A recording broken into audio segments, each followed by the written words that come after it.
Hello, welcome to our final episode. We have been building this cross-platform e-commerce for a long time now. This is episode 7. And I want to say this is the final episode building the web version. So the web is right now complete. And in our next episode is going to be focusing on the mobile app. But the web and the API, they are all set. We have all the features and I can't wait to demo for you all what we have built. After building for 8 hours in this episode, it was so much exhausting, but we actually finally built everything we wanted. I couldn't leave everything, leave out anything because it was really dragging and I wanted to complete this. So I'm just going to summarize. First of all, most people always ask me what is the tech stack that you used in building this. So I broke down the tech stack. So the tech stack is composed of front end and the back end. And on the front end, we're using Next.js, Tailwind, React Query for all our fetches, upload thing for file uploads, Vercel for hosting. So you can see this is fully hosted. As you can see here, this is fully hosted and looking awesome. And it's hosted on Vercel. And this is everything is running on $0. Actually, there is no any cost to this. So we have the backend which we use to build our API. So you can see the API is here looking very awesome.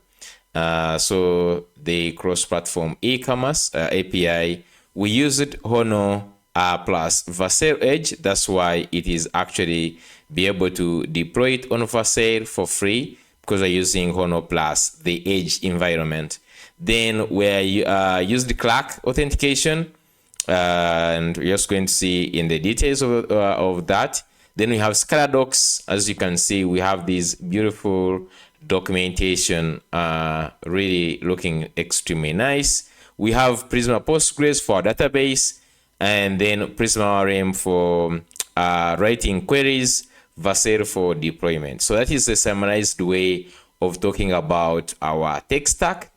And when we go back to the main features, okay, I might not demo all the main features. I will demo the most important features, okay? So for instance, we have the product catalog management, where we have managing products, brands, banners, and departments. So to quickly show you, if I log in, I'm already logged in as an admin. So you can see that we have products, we have users, we have categories, departments, brands, and banners. So all these are being managed and they are looking awesome. That means we have the CRUD to create, edit, and delete. Okay, you can see we can edit with optimized edit. We're just going to talk about this, but we have all the features working fully for the products, categories, and then we have departments, then we have brands, and then we have what else? We have the banners. So we have all these ones being fully managed. Okay, and then when we come to authentication, we are using Clark. And if you just look at what we're using, we are having, of course, the create, reset, password, everything. So if I just go ahead and sign out right now, okay, I'm just going to go ahead and sign out. So we are having all the flow. You can just sign up or log in. So you can just see here, we have the Google authentication in this. Maybe just like also add it here. So we have both Google and credentials baked in. So you have Google and credentials. So you can just go ahead and sign up using the email password, or you can use the Google. And of course, it has auth flow. That's why I say auth flow. That means you can reset password, you can forget password, and do all those things. So if you just come to sign in here, you reset, you have all this flow. So if you put and the email is not correct, you just go ahead and reset your password. So all those ones are baked in that. Now, another thing, we used Clark elements. You can see that the UI is looking awesome. and it has our own custom logo. It has nothing anywhere you see clerk. Okay, this is our custom built UI, and we are able to do that using the clerk elements. It has user roles, so if I just like go ahead and log in here, okay, you will see that I'm just going to log in, and this we log in as an admin. So if I just log in like this, you will see that this, if I just go here, I can just go ahead and log in. This is an admin. If I just go to another browser and I actually log in, let's use another one. I'm just going to use, for example, this one, like this. Okay, so you will see that this here is just like a normal. So if you just click on dashboard, you said this actually routes us to this, and this one is the normal customer or user dashboard. So we have the roles.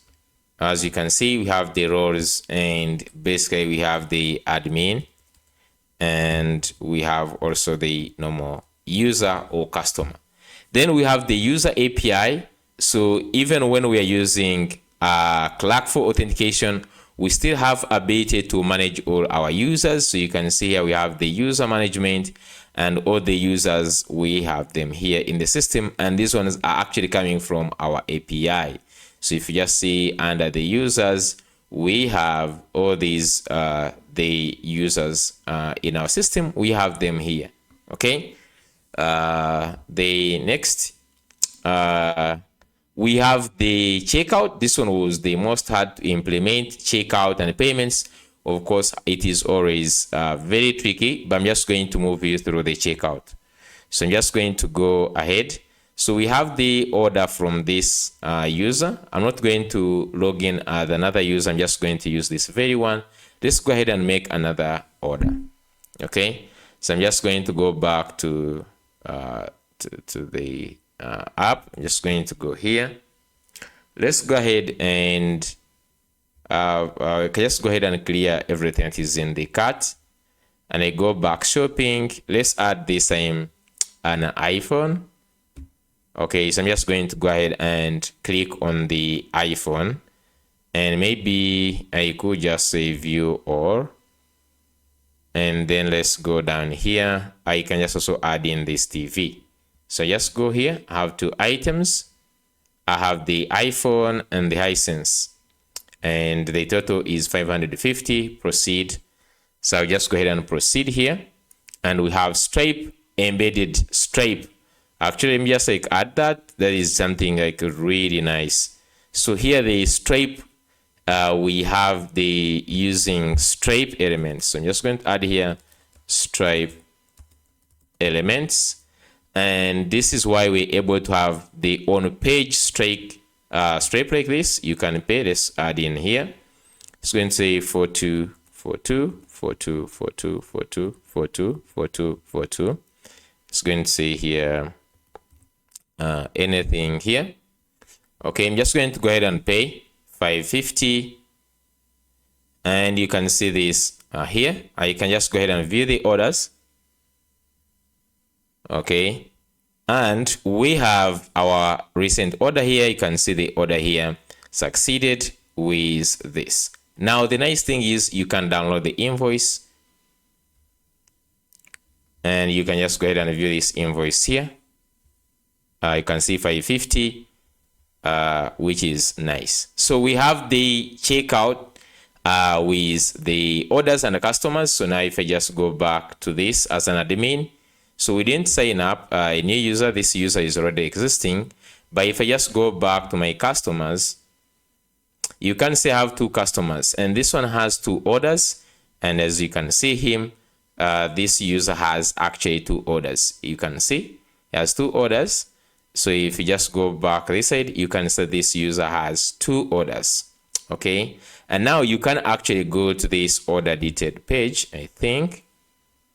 Yes. So you can see we can go customer details, and we can look at the customer, how much he has spent now, the amount of orders, and of course the clerk user ID. and we can look at these orders really nicely like this. Okay, you can also go to orders. So if I just go back to orders, you can see that today we have 2 orders already. So you can see today, I can see the last 7 days, and these filters are actually coming from the backend. So we have implemented these filters. Man, I just like look at this. Look at this. This is really nice. Okay, we have these filters, and these are coming from the backend. Of course, you can search orders, you can search the products, and all these ones are really nice. Let me just go on. I have so many features to present. So the checkout and the payments is really smooth, like really smooth. I like it and I love it. It was nicely done, however much it tortured us, but we actually managed to make it work, more especially to make it work using Honor as the backend, not Next.js, but Honor as the backend was really nice. Then we have other features here, dashboard metrics. I can't wait to show you the dashboard metrics. So now, if we go back to the dashboard, I want you to look at this. So on the dashboard, we have total customers now for today. So you can look at today, last 7 days, last 28 days, and total. And this is actually in the backend to make the API optimized and so fast. So instead of fetching everything for all total, we are fetching for today only. And you can see in today we have only 1 customer, 2 orders, and total products. And this can work as analytics, because this is what's the most important. Someone wants to see how many orders have I made today, how many customers do I have today, and this is really nicely done. Now you can just also click on 7 days, and you can see in the last 7 days we have 3 orders, 3 customers, 3 orders, and this total. Okay, now we can also go here and go and look at the recent orders. So you can see this is the recent order of 550. So it shows 4 recent orders, and also the top performing products, 4 of them. And you can see here we have the 4 performing products that we have here. All of them, they have 1 sale, and which is really nice. Okay, I didn't want to complicate the dashboard, but it has those nice metrics that you might find very useful. Okay, so of course you can dive in and just go into like more details of the of this. And because we're using React query, you can see that the app is extremely fast.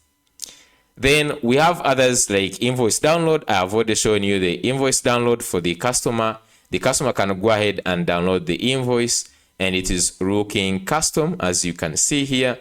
The invoice is really nice. So if I just continue with more features, we have search and filters on the orders. You have seen this here. You can just go ahead and search for your customers. For instance, if I search for, let me just say all. So here we have 3 orders.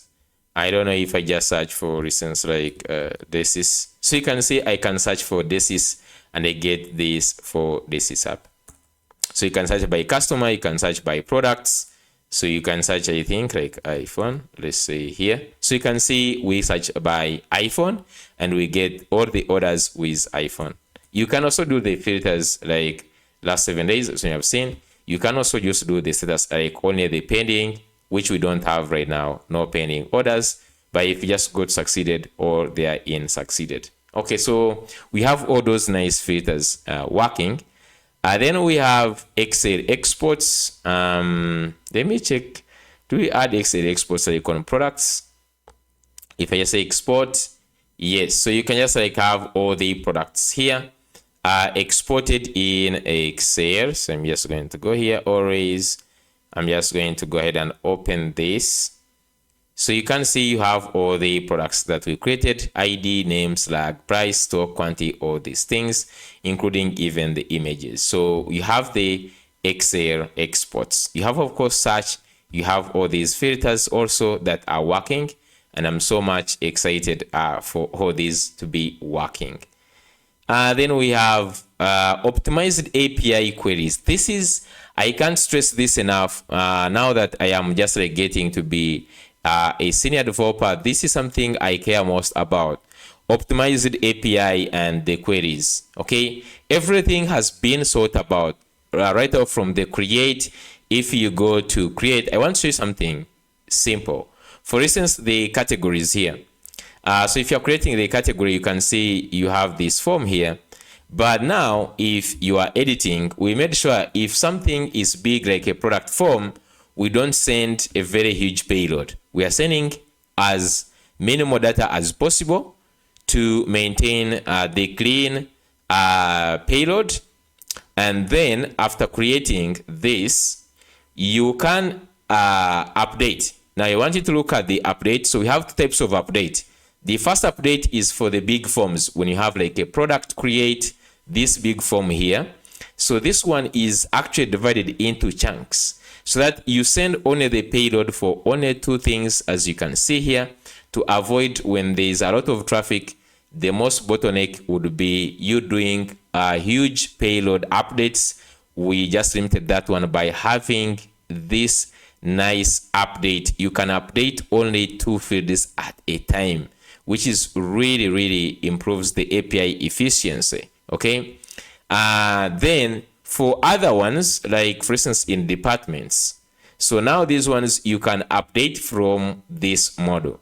But one thing that we actually implemented in these modules, the models, is that if you don't update anything, you can see we have no changes to save, meaning that if you don't actually update anything, you cannot change anything. So if I just say description and I say updated, you'll see that it says unsaved changes and only changed fields is description. And it is only going to update the description. Like this took us time, but it was really nicely done. Like to only update the description. Instead of just like updating and send the whole entire payload, we only send what has been changed. Okay, so if I just come here and update this, you said this one actually takes really little time to update. And that's what I just mean by saying that we have optimized API and queries. So everything has been searched about. Then another thing is the product search, which is actually the backend. So this one is the server side product search. So let me just go to this here. So if you just go ahead and go to here, we have the product search. So you can search, for instance, for let's say Infinix. Okay, first of all, this is searching from the backend. So this is server side search, not front end search. That is one thing. Two, we have also added the bounce. So you start to optimize the backend. We added the bounce of 300 milliseconds, and this is really nice. So you just say in, and you have this scroll nicely, and this is using React query, and that's why you see it can actually quickly cache this, and you can click on the if. Okay, so this product has to be fixed. The detailed page, guys, why? Anyways, never mind, I'm just going to fix that. But on the search, we have, so I can say iPhone. So I think I didn't add a then it's supposed to be products, I guess. Supposed to be products, not products. Okay, I'm just going to update that anyways. Okay, let's continue with the features. Then we have the infinite scroll, which is really beautiful. So we have, if you just go, for instance, on this view or deals, we have implemented not only the search, but you have the infinite scroll. Look at that. So we have this infinite scroll whereby it keeps on, like, as you scroll down, it keeps on fetching. And of course, it will go ahead and cache these ones. Okay. Then lastly, let's talk about the pages. So there are so many pages the e-commerce has, but we have the department, category pages, product page, cart page, checkout page, payment success, admin, and user dashboard. So you already have seen some of these pages, but we have so many pages. Like if you click on phones and tablet, this is a department page with this, and then we have also the categories page, and then apart from those pages, we have, of course, this here. You can look at the here. We have also the recently viewed. So every time you view, let's say you go ahead and view this. Okay, we have this, the detailed page, of course.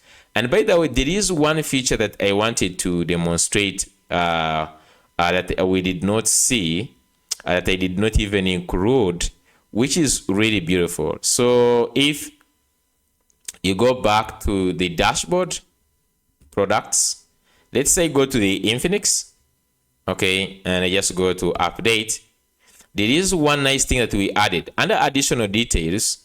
Yes, you can see we have frequently bought together. So you can just add any item here. Let's say in this frequently, I can say, like, I'm just going to add the let's say perfume. Let's just add this perfume here, and I'm just going to update. So here we have frequently bought together, and we have added this on Infinix Note 50. So let me just go ahead and get this Infinix.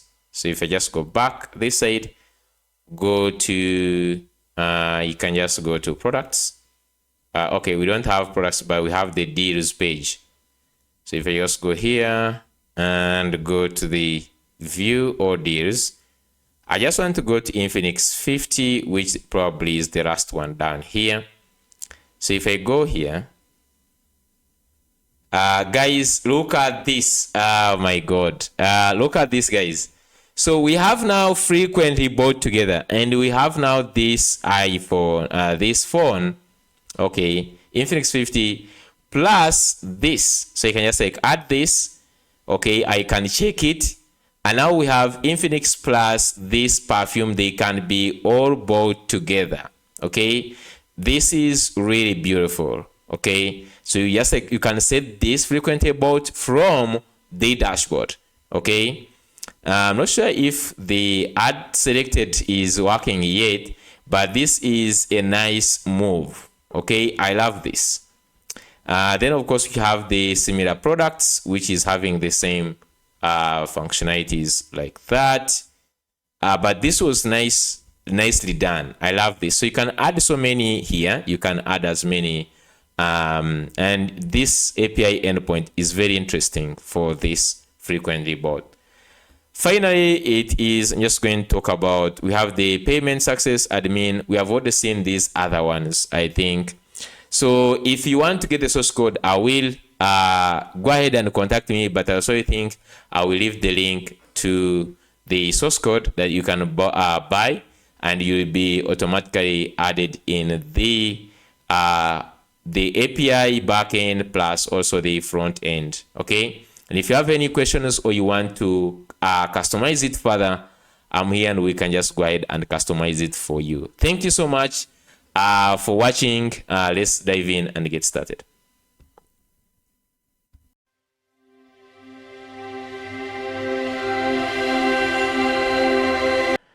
Hello, welcome back to today's episode. Today is episode 8 of building our cross-platform e-commerce. So today I want this episode to be the last one, more especially for the web. Okay, so I'm just going to try to do everything and wind up, see if I can wind this up and we remain only with the mobile app. So the two the functionalities I want to focus on is going to be the search. I want to work on the search, and then after we'll also finish up the checkout, and then we'll fix other things that needs to be fixing. So for this search, it is in the shop navigation. So if you look at the component that we are in right now, we are in this search navigation. So this is the search input, and I just want to first start by creating the component for this. So I'm just going to go ahead and get this. I think I should just go ahead and cut this, and then I will just say search input. search input.tsx, and then I will just say export default, and then I will paste this. Okay, I will paste this. Okay, so we import some of the things like use state. I will also get things like product suggestion. Let me just go here. Start with search input, and then I just also want to get the product suggestion.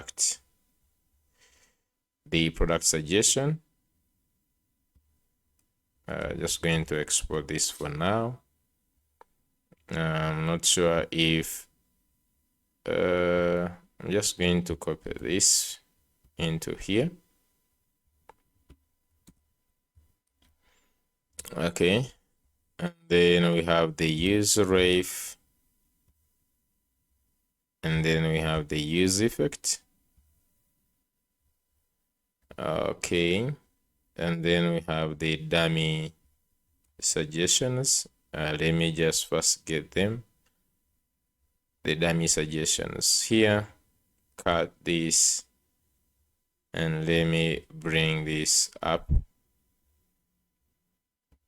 here. Okay, I just want to go ahead and bring in a motion. I'm just going to go back here in this. So I will remove all the things from here, and let's get the motion.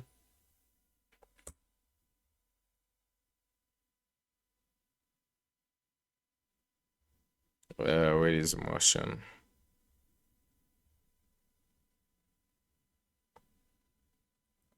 So you can see here motion and animate presence. So I'm just going to go up here and I will add it here. We still have 5 errors. Search icon.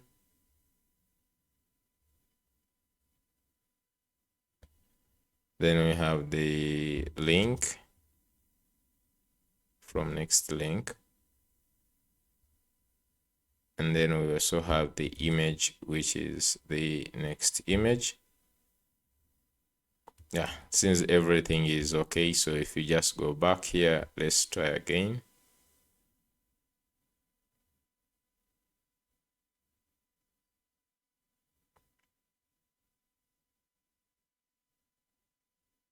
I'm just going to look at the suggestions they have here, and then I will try to get the suggestion. So for instance, they have premium Bluetooth headphones. So I'm just going to say Bluetooth. Okay, so far this is how this looks like. I think the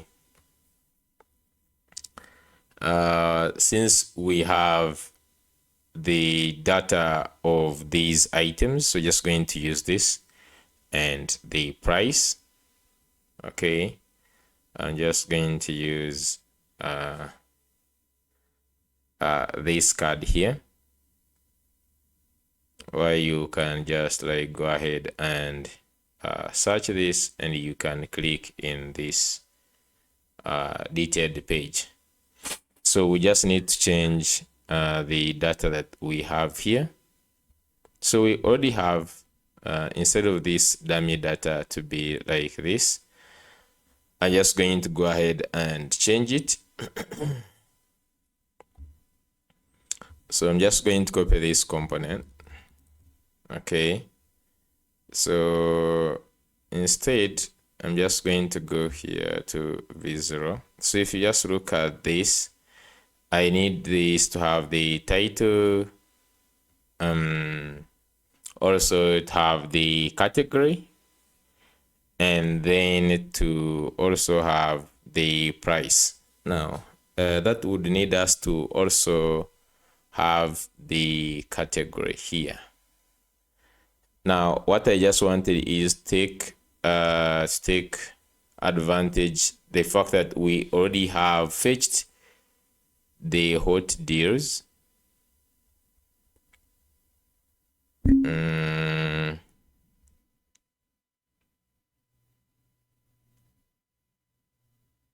I'm just going to go ahead and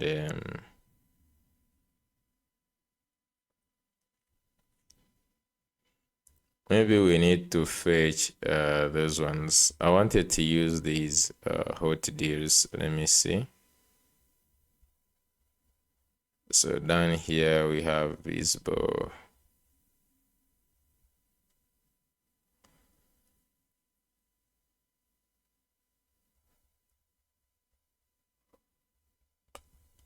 I wanted to see if we can load. So these ones are products.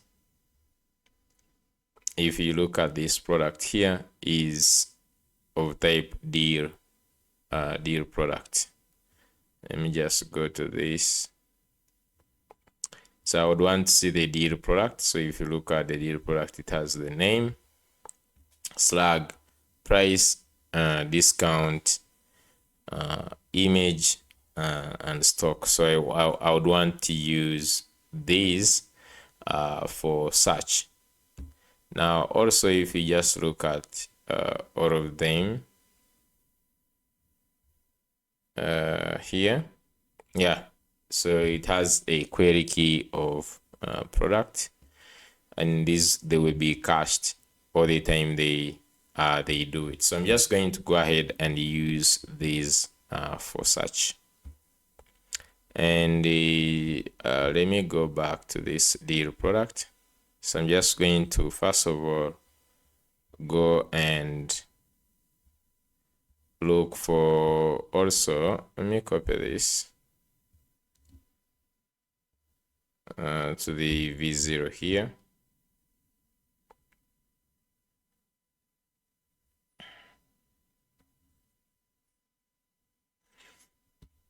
Okay, and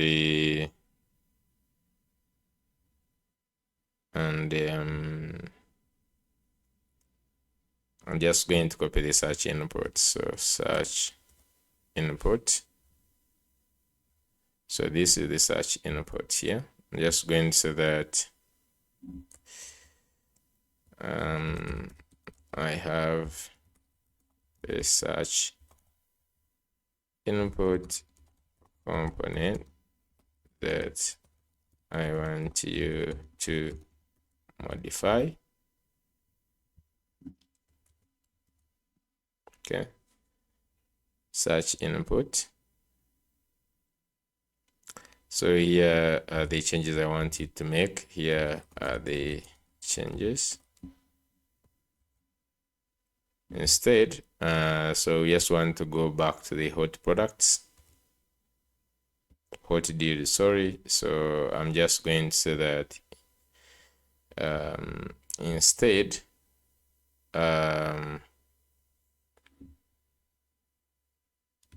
of using dummy products, so I'm just going to say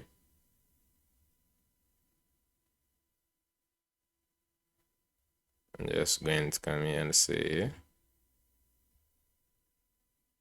that instead of using dummy products, use the products from React query here. Okay.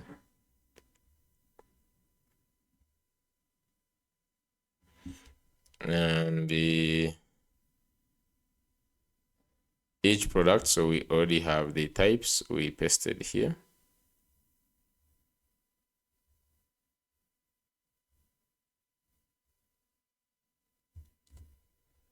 So just going to say here down that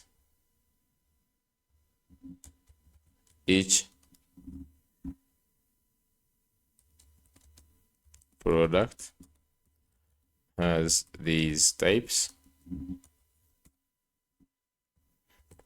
So redesign the card So the card we are talking about is in the search input. So you can see that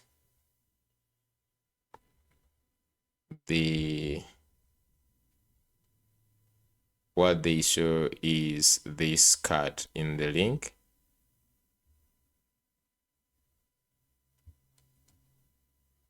So I'm just going to say that. So modify.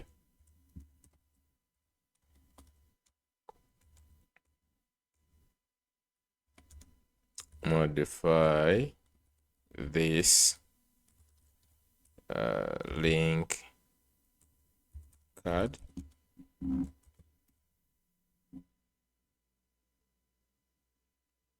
Okay, link card to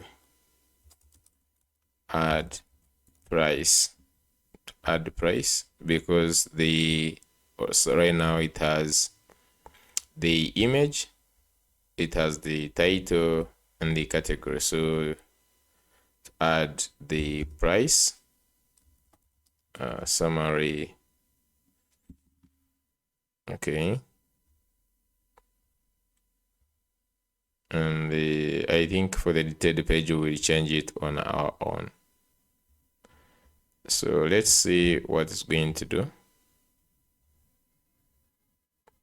So after the search, if we finish this search, we will now go to finishing the dashboard side of things. We still have a lot of things in the dashboard that I want to conclude right now. Like we'll of course get these orders and the top products like this.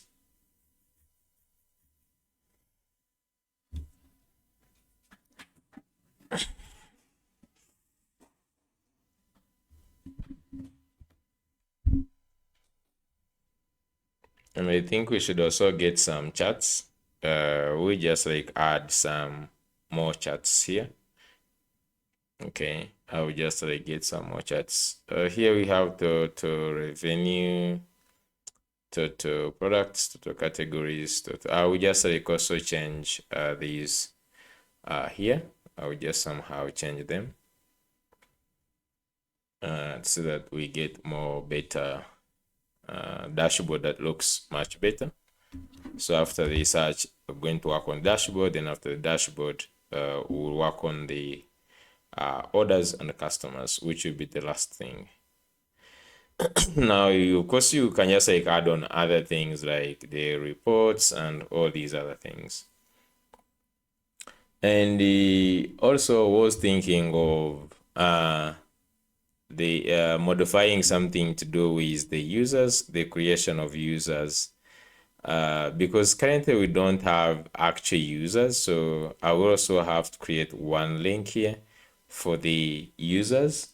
And now when someone signs up in Clark, we should just create also a user in our database. So I will also just do that. Okay, so that we have an API endpoint to get all the users. And that one's going to help us actually in creating the orders and the customers to be able for them, I think, to log in. Okay, so let's see what the V0 is able to do right now. So if I just go back here, I have this page and this is what I'm interested in. So I'm just going to first go back here, search input. I will duplicate it and I will have two. And let me go back here.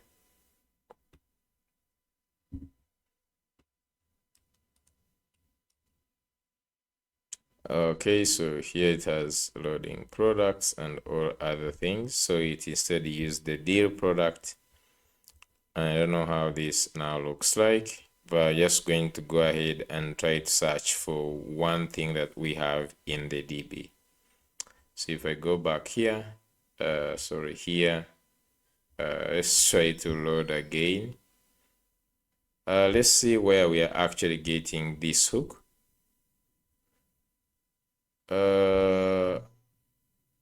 Let me just see.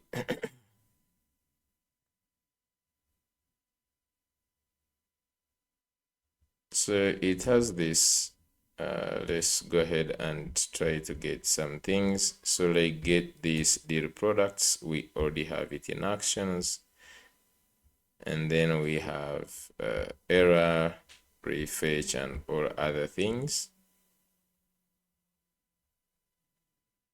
Let's try one more time.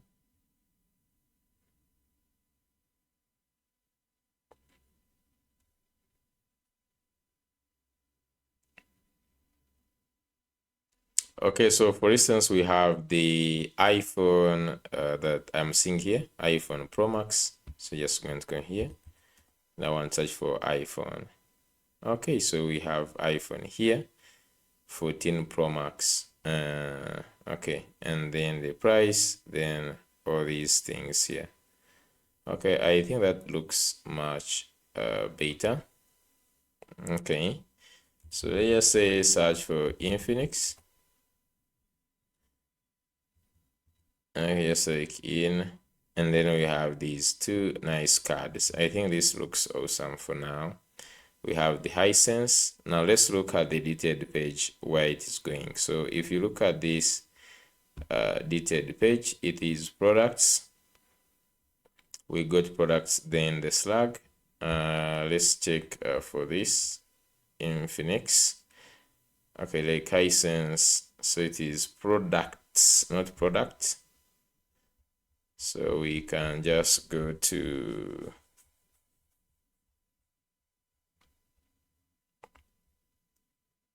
here, we just change it to products. And I think that's the only thing that we need to change this to products. Okay, so if I click on this, it should just now take me to this detailed page. Okay, so you can just come here and now you can just like remove. Okay, I think that is that search is okay. So if I just come and say it's actually like B,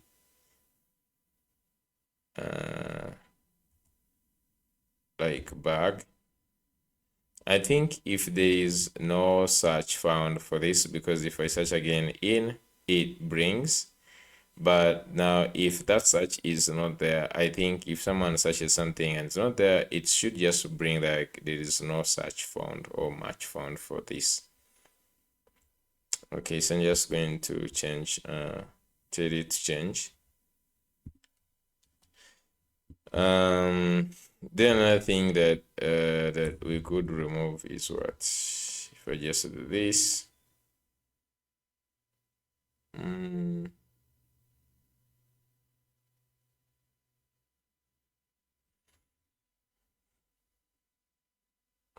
I just wanted to search for, I don't know, there is,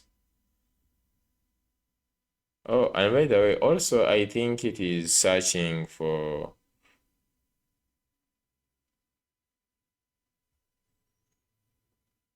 I don't know if it is searching for all the products, because at that point, let's say we are searching for, you see, I was searching for this Infinix, but for some reason that Infinix is not there.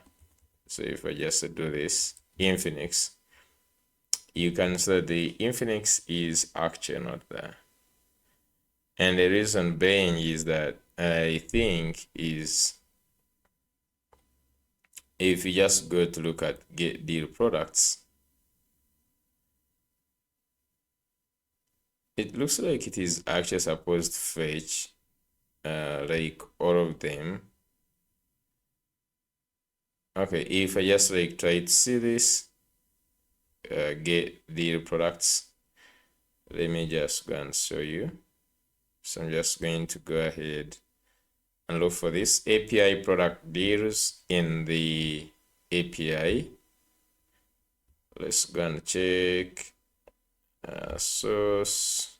It is API product deals. So just go to products and let's go to handlers and just scroll.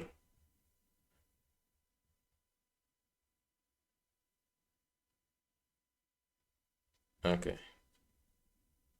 So you can see we have list and we have the deals. So I'm very sure I can just go here to routes.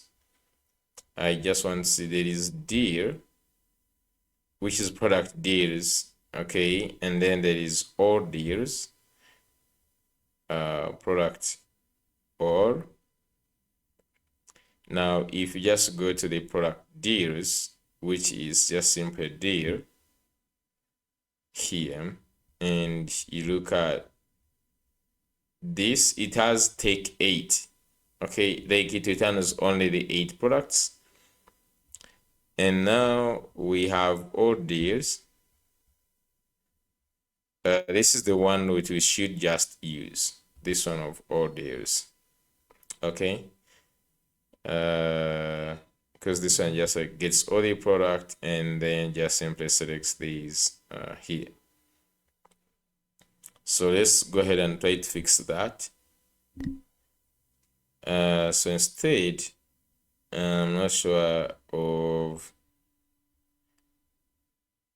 So if you just go to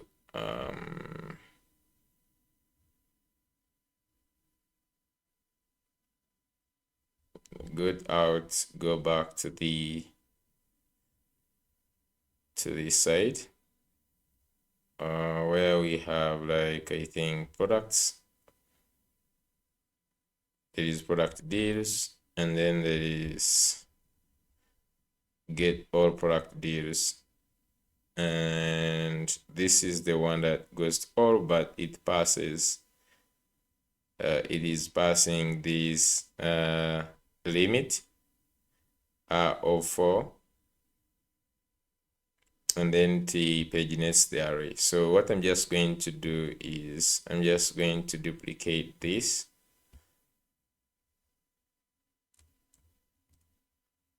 Get products, get the products. I'm just going to get here, get search products, get search products, and I'm just going to simply say deals, and I will add, I think, this deals, product deals all. Let me just go to that. Just like this. Now, I'm very sure I think they return the same, thing. Just going to refresh. So I just want to simply go ahead and go to the home page. I want to search again for Infinix. So I'm just going to say Infinix. Oh, let's first go ahead and change this to use get search products in our search input. So instead, where we have this, I'm just going to change it to this. Okay.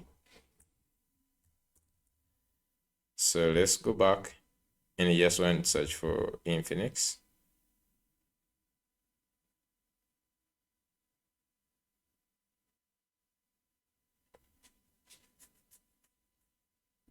Okay. And here we have the loading products. I'm just going to say Infinix.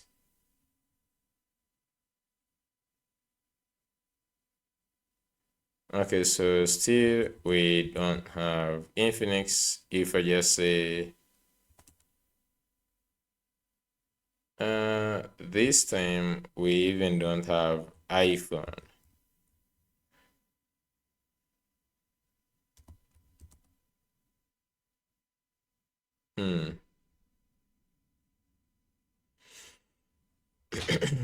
I'm just gonna see they maybe have different returns for these API endpoints, this one and the other one.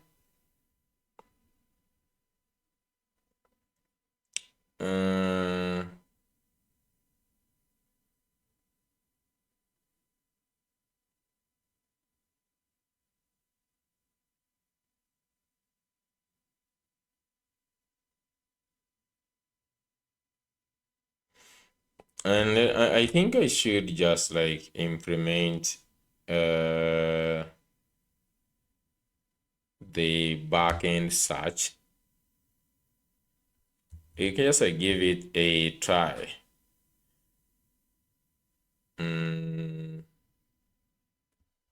So I'm just going to say if I wanted to take in, I'm just going to go ahead and go back to the search input. So I'm just going to tell that this get search product, it should take in the search query. Okay.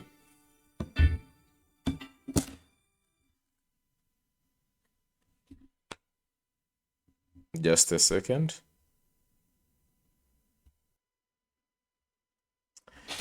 Okay, so let's continue. So I'm just going to go ahead and I want to make this to be now a backend. We just want search in this query when someone types this query, and then when that search query is now we'll send this we'll send this to this here. Okay, now this get search products should take in the should just take in the search query and it searches it in the backend. Okay, so I'm just going to just say that. I'm just going to say instead of making the search client side, I want to make it server side. So I want you to add first of all the bounds of list a list of, I think this is something like like 300 milliseconds. I don't know the recommended search the bounds. I don't know if they just like should be like in 300 milliseconds. Yes. So I just wanted to add like a debounce of 300 milliseconds, and then send the search query to the get search products. Okay. This one I was using, let me see, get deal products.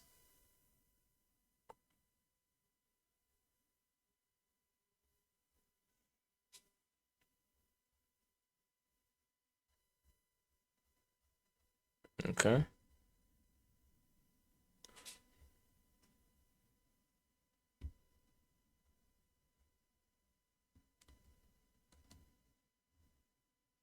And just go ahead and paste in all this. So I want and then send the search query to the get search products server action, which will hit the API. Okay, so yes, I tried to say this.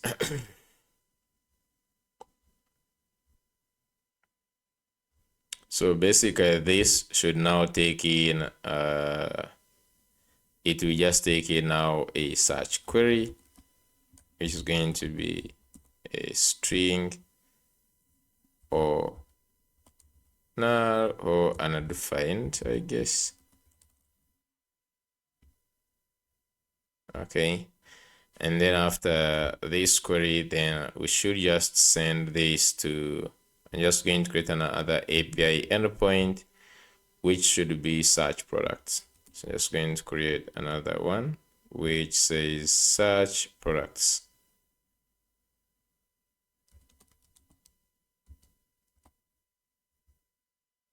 Search products. And then to just take in the query. I don't know how they going to pass in the query here. We can just like say question mark, and then we just say query is equal to dollar query, like that.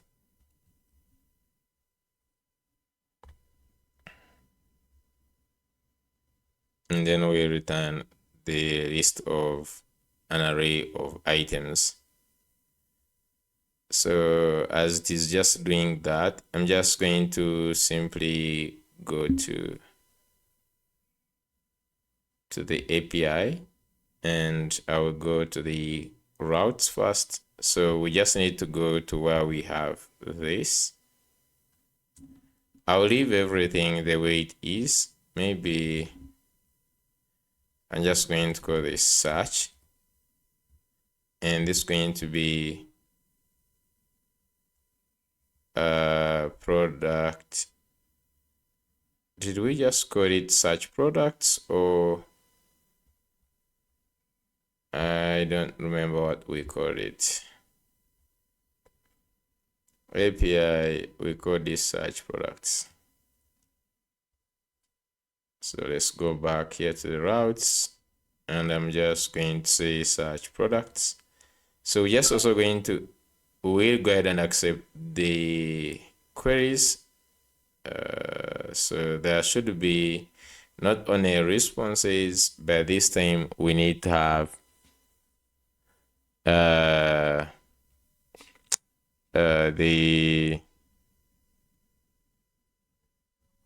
we need to have here the queries, like the search. The way we have like get one product. So here, like where we have the get one by, and we just always get this params. So I'm just going to go to here on search. What is the search? So here's going to be get. We're just going to say request will come with search params. So I don't know here. It's supposed to be so we have body, cookies, headers, and query.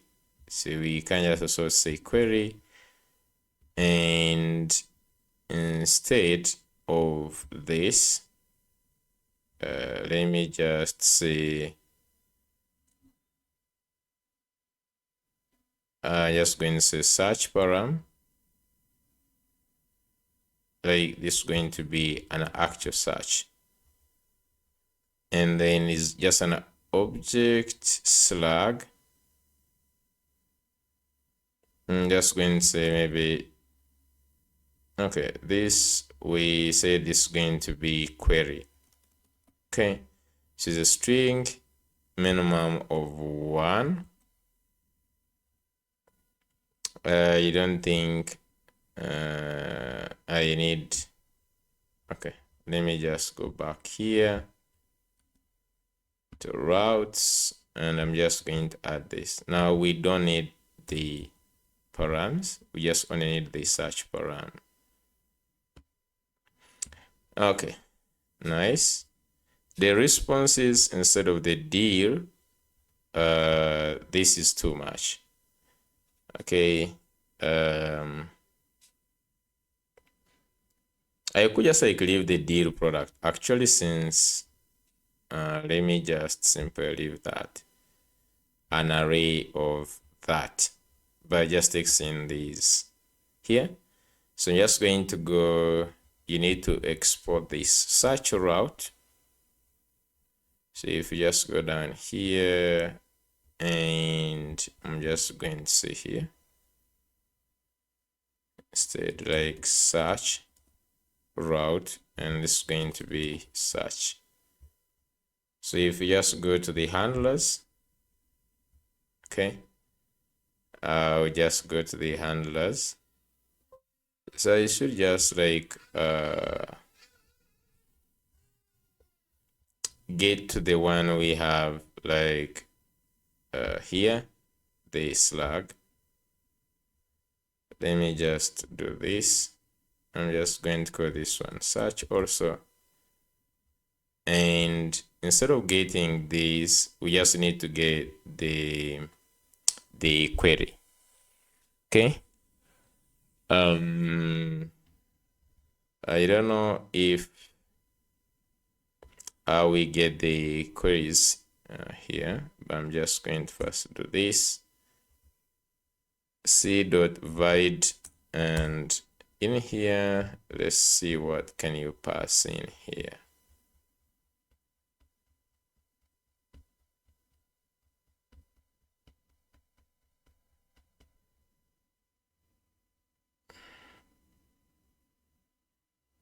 So basically you can pass in anything here.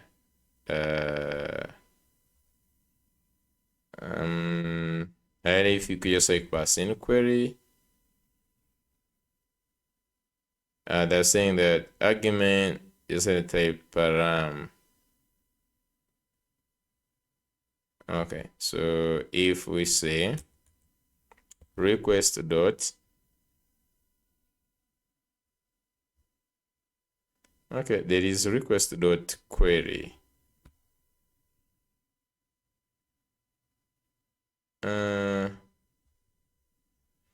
Okay, I'm just going to go ahead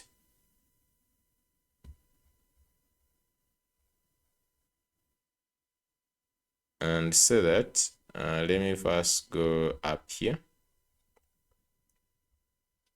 Especially where we have the deal here. So I'm just going to go this. And let's just go to back to search.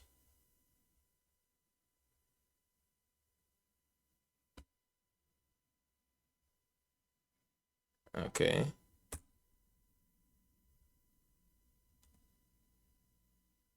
Okay. So something like this. So you can prisma.product. So we need to get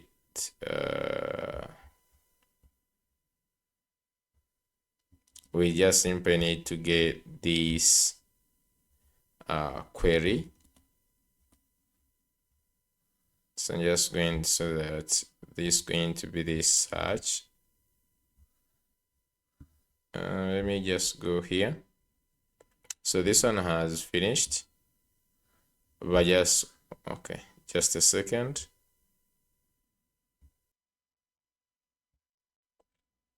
Okay, so I'm just going to say I have a Honor handler.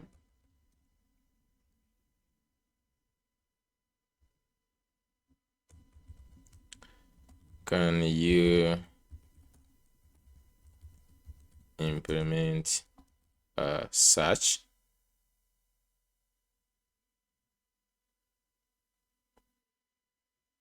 Okay, and implement the search where we get the search term as query from the search params.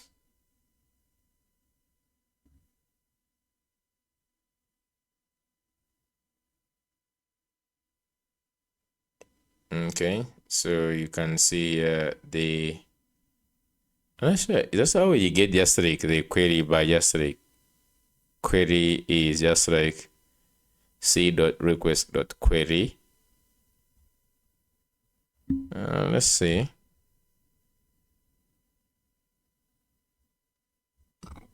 Okay. So here is getting this. So that change is taking in the summary and in this. So you say, and I recommend if you want search by Slack as well. So it searches in the Slack, but it is already searching in the name. So that is not necessary.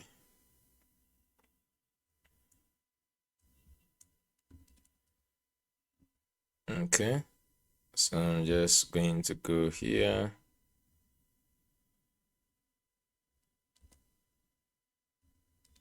So I don't want to take 8. By the way, do we, because in that case, yeah, I just like take 8 in this case.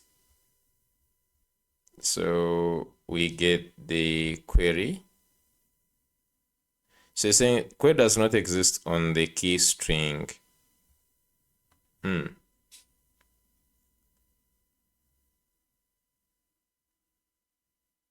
Let's first get this here. We use the search route first, because so in the let me just import the search route.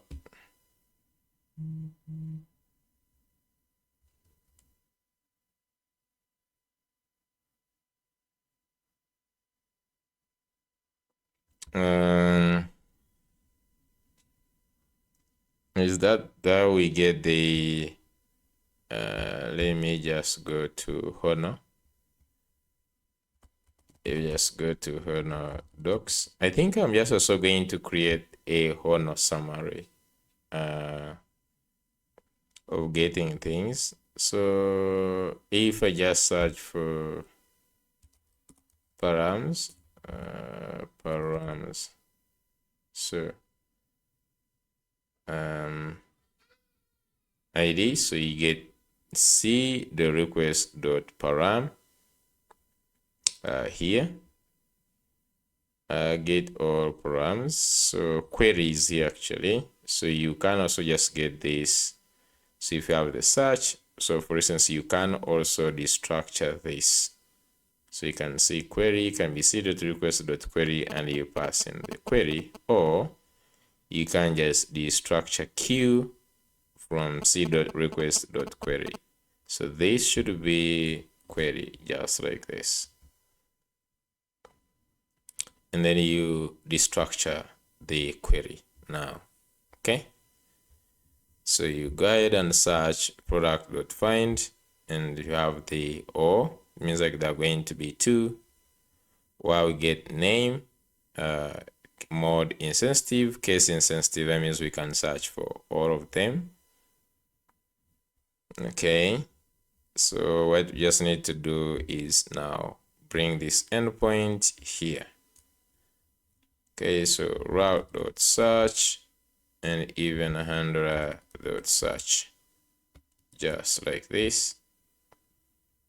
Now this endpoint should be live.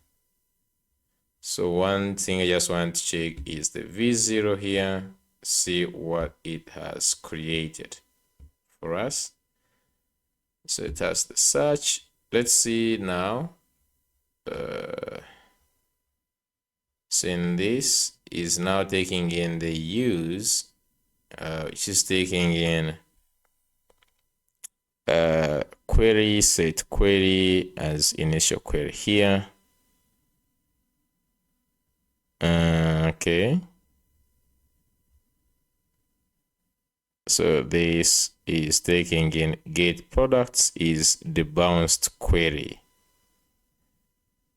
Okay. Search keys now search.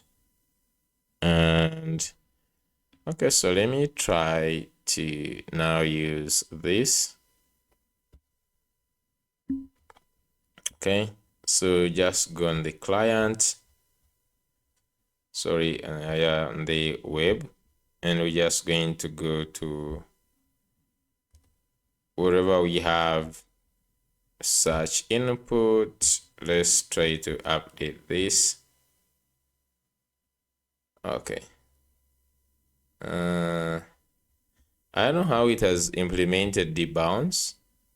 I will just check, but for now, what we need to do is get search products is taking in the bounced query.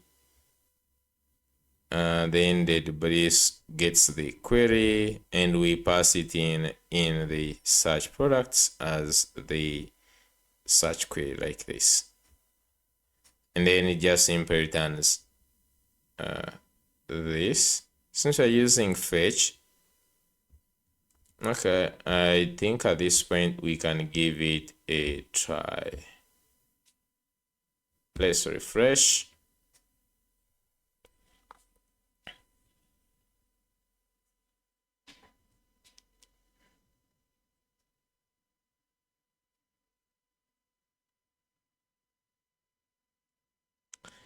Okay, so just going to try to search for an iPhone. Okay, just come here, say iPhone. So searching. Yeah, so it has iPhone 14. Just remove this. I'm just going to use Infinix. Okay. Yeah, so we have Infinix, not this. Yeah, and I think this is good because however much it has that kind of weighting, but now if we search iPhone, for some reason it must have been cached. Okay. I thought like the iPhone was cached, but I think like it should be it's the Infinix. Yeah, you can see now it gets it faster than in the first case iPhone. Yeah, so you can see now iPhone has been cached, so even Infinix has been cached, which is nice. So as you search, this gets cached, and which is really great.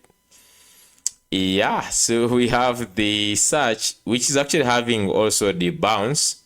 So what it means is that they first take some time for you to search. Let's search for one other thing, like perfume for men.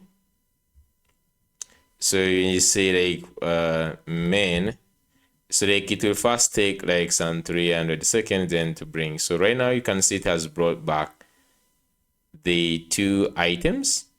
That was even quite fast. Okay, it was quite fast.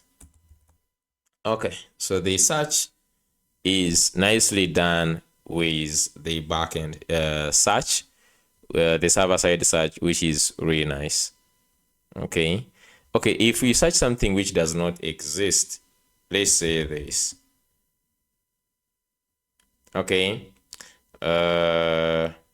I just want to see if there is I'm just going to say instead, so in the search input, we just want to say I'm just going to go here and I'm just going to say if the returned products empty array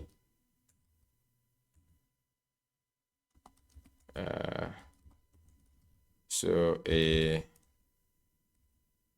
message of no matches found. No matches are found. So just want to simply improve the UI. If there is just going to update the search input, just search if there is no any match found. We have a better UI that we are showing the user. Okay, so that is great. I'm just going to wait for to add this. Should just like simply so that there is no match found for the searched keyword. Okay, let's go ahead and get this in the search input. Okay, so let me just go ahead and search for some word that does not exist. So you can see clearly here, no match found. Nice. This is what I want. Okay, so I will search this word here.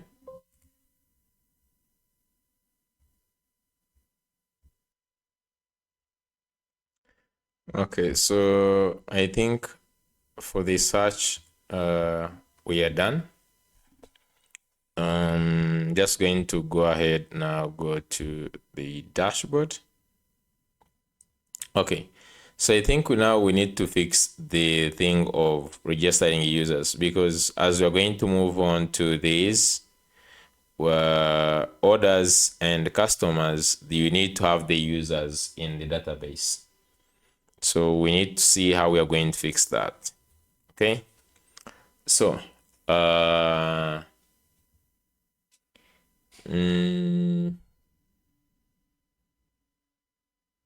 and so at the point of sign up, let me just go to sign up and log in. Go back to web auth here. So in the web, we have clearly sign in and the sign up. Okay, so the only thing is the redirect after this. So I think this is defined inside the env. Let me see. So we have here like next public sign in URL. So there is sign in fallback redirect. So this is the fallback, meaning that after the sign in, you can pass in where you want to go. So far, this is the. So let's first go to the sign in, like the sign up, because that's the first step when users are signing up or they're signing in. Actually, I think we need sign up only. So let me first log out, for instance. So if you sign out, you said the fallback for this is going to be the home page, I guess. Yeah, so it takes you in the home page. When you click on the login, okay. So because someone can just want to be, he wants to sign up and instead he clicks on sign in.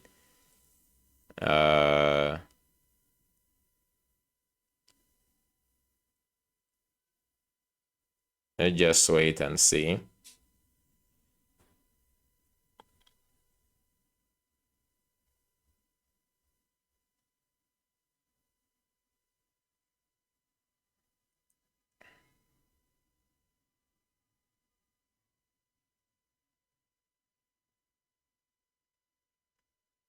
Okay, so you can see he can sign in, but as also like sign in using Google, which he can be attempted to actually try to sign in even when he's not logged in. So what we need to do is after they have signed in, how do we route them? Okay, like after they sign in, how do we route them?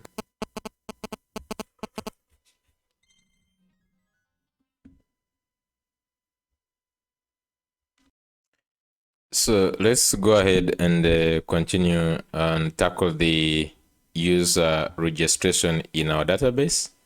So we'll just prepare this. If you just go to our API, you will see that in our schema, we have a user that is not doing anything. So if I click on the schema, up here, we have a user with all these things, but we are not using this user for anything. So this use is going to be specifically for the API purposes, to get the users and even to create a customer out of this user. So we just like make some changes, like the information we are requesting. For instance, here we have this name, phone, email verified, image, role, password, status. We just reduce on the things we are asking here, because basically now this user is going to be used for other different purposes. Okay, so I will just simply add in, for instance, the first name, and then I will add in last name. So you can just say last name, and then you can just add in name here. Then we have the phone number. So the only thing that is going to be, we're going to add also, is going to be clerk ID. It's going to add this as clerk user ID. So clerk user ID. So this is going to be also unique. Just going to get this and just make it unique. And this is going to be the only thing I think required to create a user. Maybe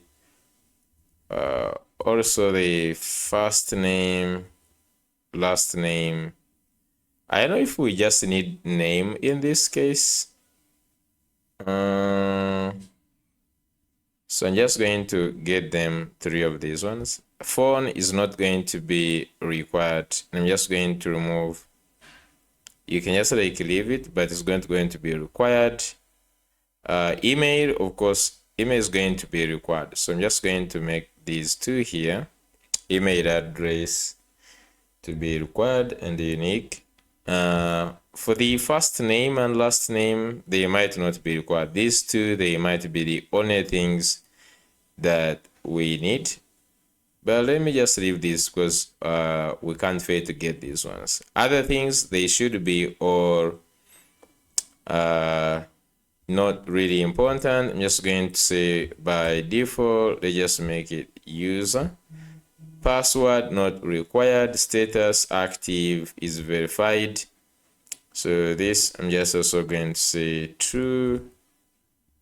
And then token string, all these ones are not required at this case. Okay, so I will just go ahead and I will update our database in this case. So you can just go to the API, put another thing here. Let's actually just first stop this API from running and just say npx prisma db push and npm dev. Okay. Okay, so as to doing this, let's go ahead and do some. So the first thing I did from the website, we have these. I just want the web. So if you just click on the web here, so you see that we have this next fabric. I'm just going to say ignore changes. It is saying that clerk on the table will be added. If the existing duplicates, this will fail, blah, blah.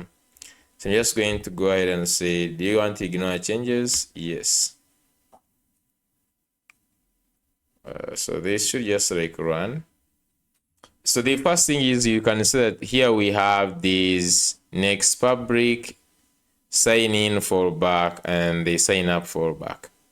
So what we want is those 2 URLs, what they mean. If you just like went here and I searched for these 2, you can see that the next fabric sign in fallback URL, this is where the users will be redirected after signing in, if the primary sign in directs false. So even this, so what I want is, I want to change this to redirect on the verify. And on this verify page I'm going to create, I want to be able to get the user, and so we're just going to do three things. First, find response internal state key. Okay, I know what that means. What I want is on the web, let's say Prisma API. Just going to minimize the API. I just want to go to this. So right now in the app auth, so just going to create another page, which is going to be auth verify. So just going to say auth verify page. So it's going to be also here.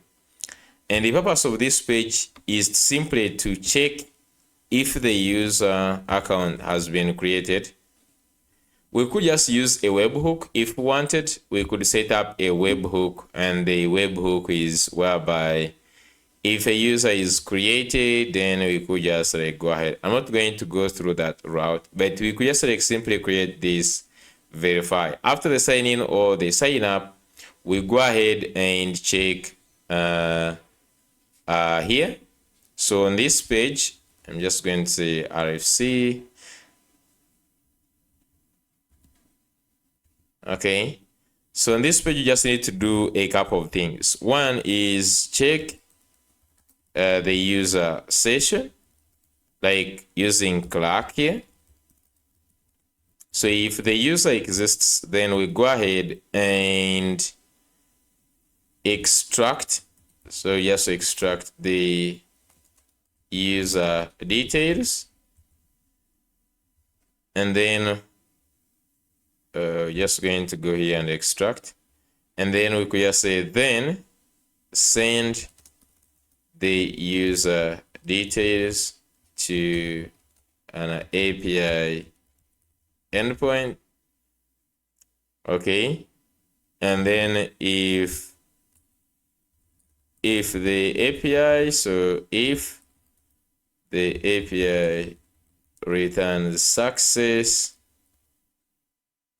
then we go ahead and redirect to the page where we are just going. So just come here, and we're supposed to do all those things. So meanwhile here we're supposed to be showing like loading or verifying. Okay, just you can say like verifying user or something, like as we are doing all these things here.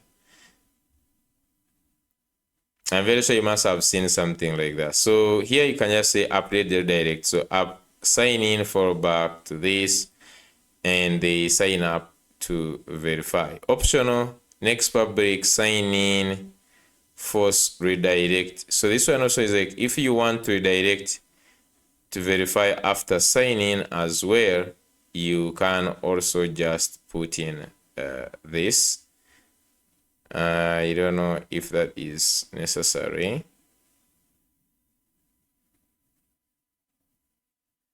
The problem is that someone can try to use Google, and for Google it can just like either verify or not. So what I just like want to do is let's go to the MV. So we have in these two here. Just going to remove these, and then I'm just going to go down here, and I will add these ones. So next public, sign in, follow back, redirect URL is also just going to be verify, I think, just like this. Okay, so you just look at the verify page, how it has done it. So it's getting user, is signed in, router, search params, is all these things here. Okay, so if he's not signed in and all that, loading is registering, setting up your account, please wait. there is error page verifying your account. I think this is good. So let me just go ahead and go to this sign in auth verify. So just look at what is happening on this page. Okay.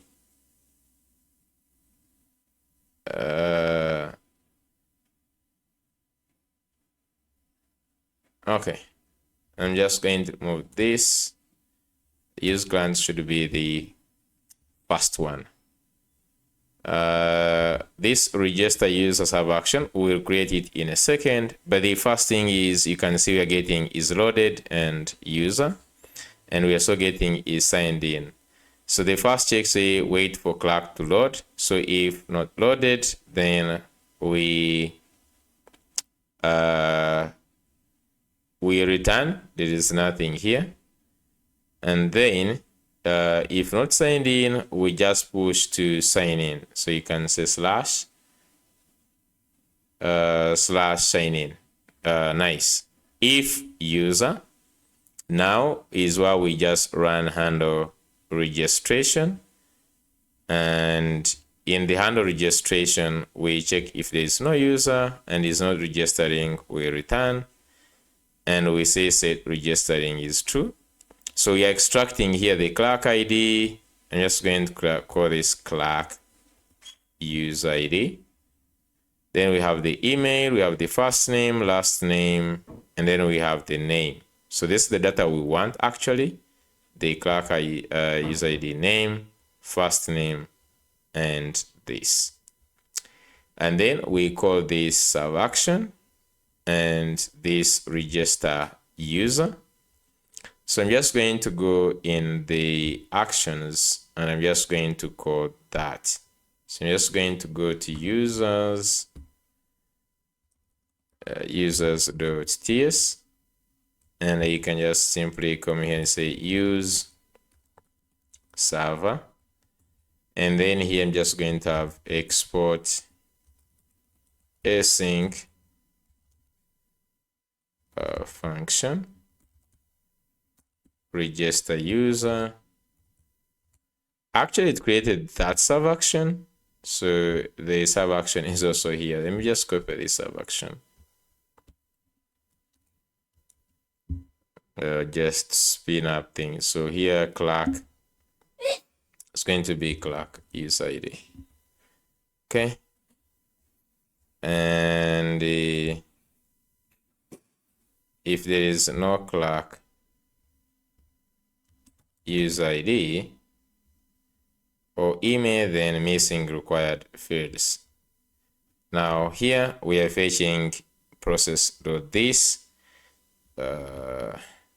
So I'm just going to borrow the way we're just doing it in here. Simply create the base URL. Just going to copy this.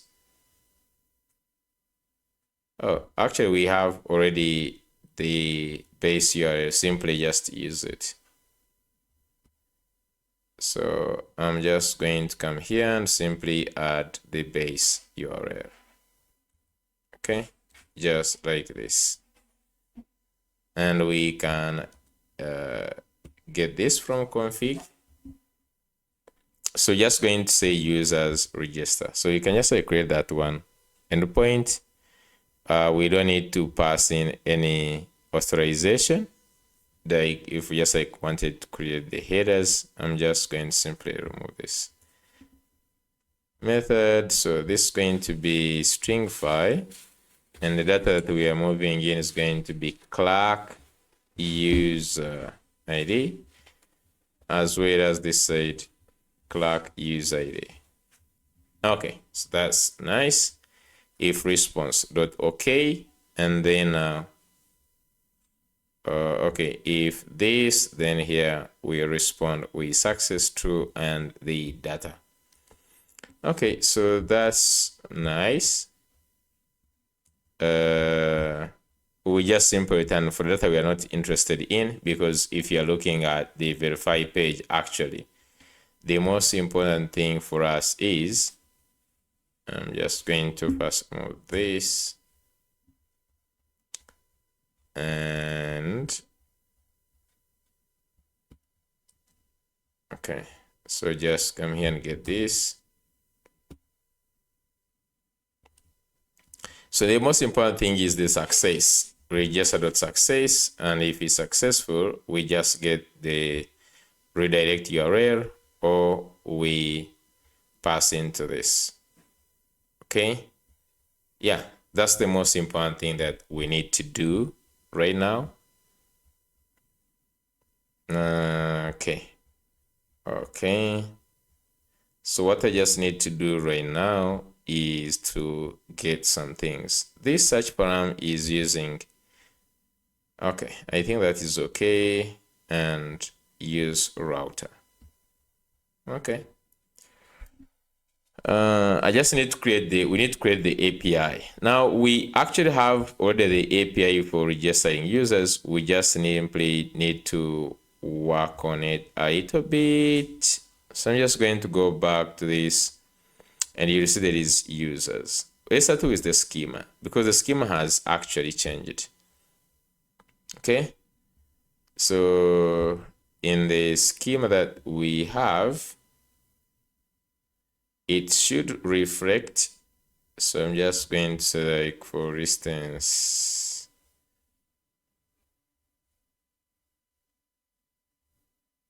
I'm just going to say that if I have this schema, so I'm just going to go here,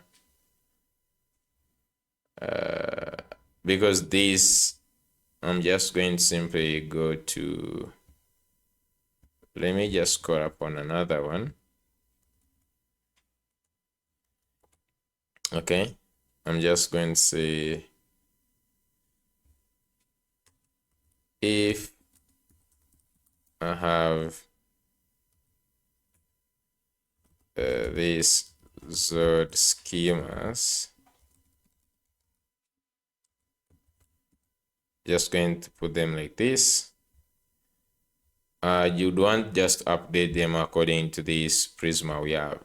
So I'm just going to say now, can you, so we have the user status and the role, just like this, copy. Just going to say, can you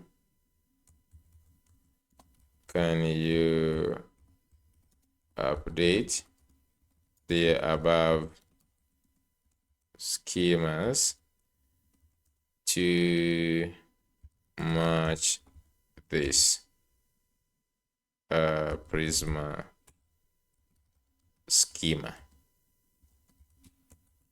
Okay, just like this.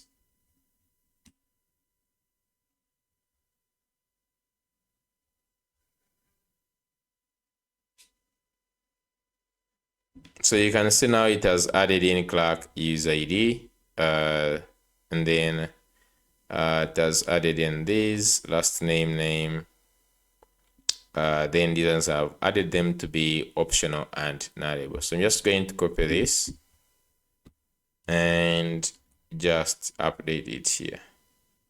Oh, sorry. So just go to user.schema here, update this, most especially the user schema here. It has added in the Clark user ID. Okay, other things are not required. So basically, we have our create schema, which is just user schema, and then it just removes these ones. Okay, so in the user route, the one that we're going to concentrate on right now is going to be the register user. So we have the listing users, which we okay. Then we have this create, which I think we're just going to use this one, user still, but create, and it says create this schema here. And then the response is this. Now the response is, what I would want is to return, after the creation, is simply return the post. I think we just, like, we have the post response schema. I'm just going to put this post response schema. simply only return. I think I'm just going to, let me just leave this. Okay. I will simply create another endpoint for register. So I'm just going to duplicate this and simply say register. Just like this. And this is going to be user slash register. It just like take everything, they create your schema, and this is going to just going to say post response. So just going to say post response schema here. And an unprocessable entity, you don't know. I just want it on a return on this. That's the one I'm just interested in on this one. So I'm just going to go ahead and export this route down here. The register route. So I'm just going to duplicate this and name this as register route, which is from register. Okay. And then in the handlers, let's go ahead and create this. So just get this create.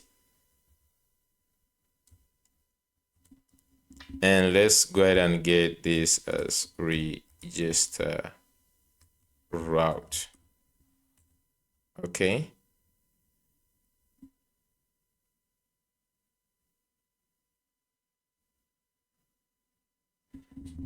I'm just going to say here, I'm just going to name this one as also register. Okay. Like that. So this is not going to receive now this data.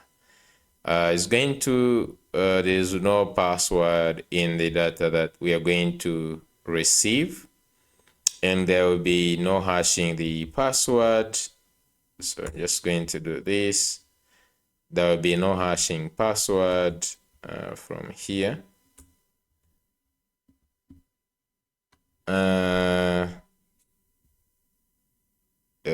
Is going to be having here just the, I will just simply has the data like this.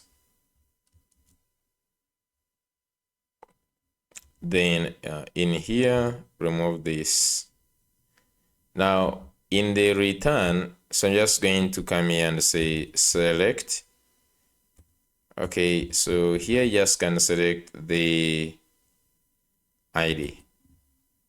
Okay, I'm just going to select the ID, and whatever we just return here in this is what I just want to return.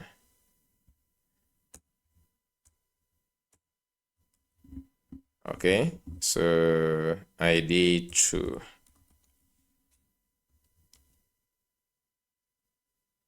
If you hover on this, should be saying user and is returning the ID. Okay. Yeah, so you can just say here user and to return us only the ID, and it's what we just like returning here the as data. Okay. I think everything should be okay. Now, if you just go back to this register route, which is from register here, the most important thing is this create user schema. Okay. If you look at it, it takes in a lot of stuff, but I'm just going to say that I can create another simplified schema for this. I can just say, can you create a Zod schema for this object? So because we know very well that we have this user details like this. So you can just say that create.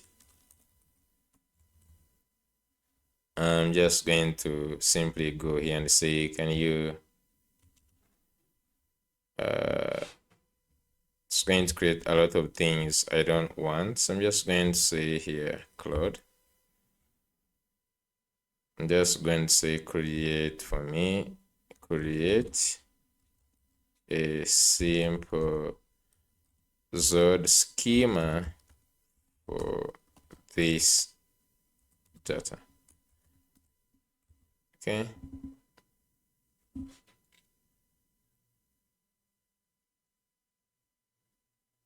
So this is just the only thing I just want. Okay.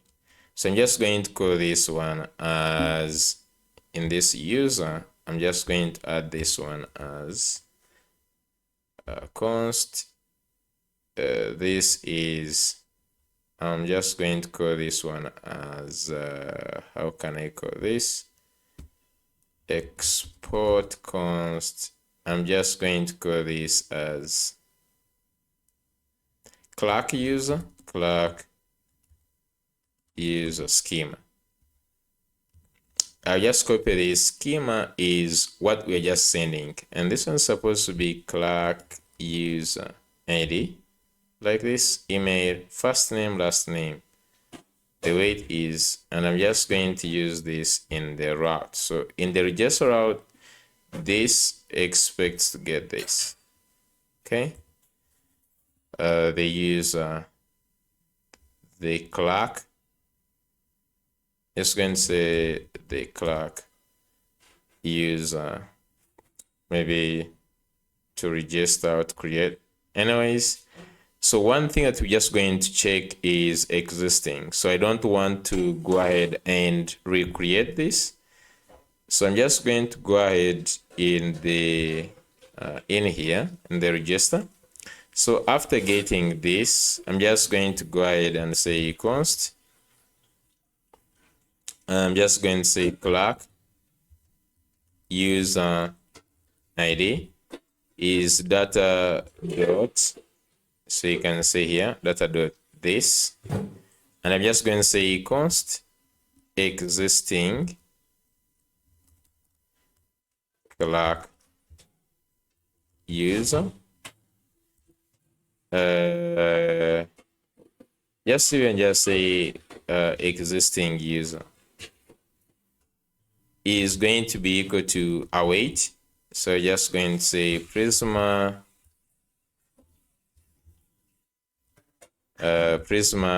dot user dot find. We could just say find first or find unique, it doesn't matter. And then here just going to say where, and then we say Clark user ID, just like this. So after finding this, I don't know why. Okay. After finding this user, I'm just going to say if existing user. So you don't want to go ahead and create the user, right? You simply want to simply return if this, then we just want to go ahead and return. I'm just going to go ahead and say select. I will just go ahead and say select, and in the selector I will just say ID true. Okay. So here instead, I'm just going to go ahead and return this existing user.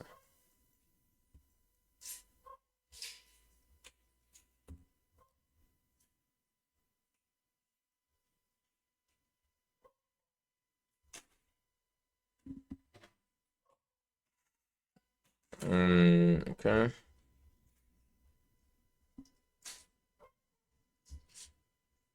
Okay, we are good. So if there is existing user, we just go ahead and return this existing user in any way, and we return that. Else, it will just go ahead and create the user and return this new user. So there is no creating the user again the second time, which is actually also nice. So I'm just going to go ahead and try this here. So let's first check the route very well. Register it here. I'm just going to go where we have this create, I'm just going to say register, and even here I'm just going to say to register. So after that, we just look at the routes, and the routes is very clear. Users register, and we're just going to go ahead to, where can I go? I'm just going to go to the web and just simply check this users thing, this one. So this should be just taking you into API users register, and it is sending this payload here, which is nice. Okay, so I'm just going to go ahead and delete all the users that we already have in our clerk, and then go ahead and test out. Okay.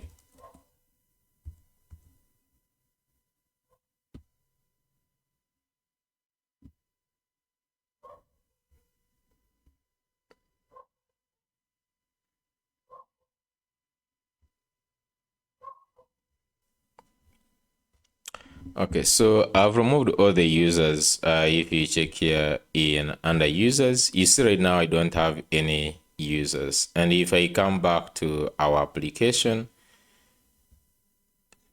okay, I'm just going to go ahead and sign up. See if the logic that we tried, if it's going to be working or not. Okay.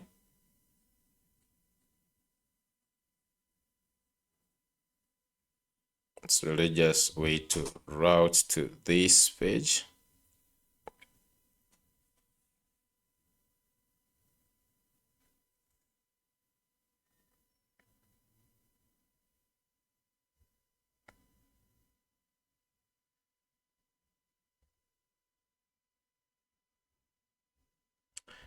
So right now I'm routing to the sign up.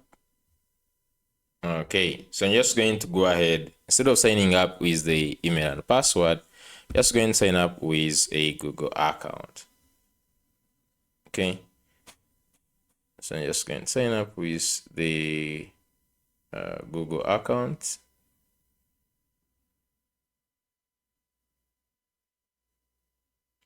And I'm just going to choose this one. I'm just going to say continue.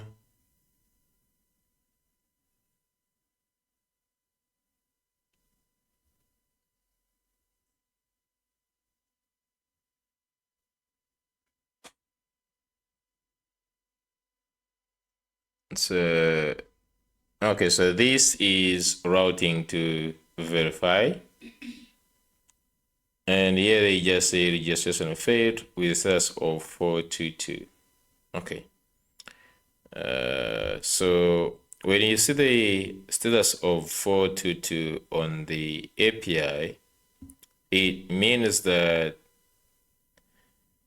you see it hit the endpoint of register here, and they may look at the response. So when you see this endpoint of 422, that means of it reminds of this.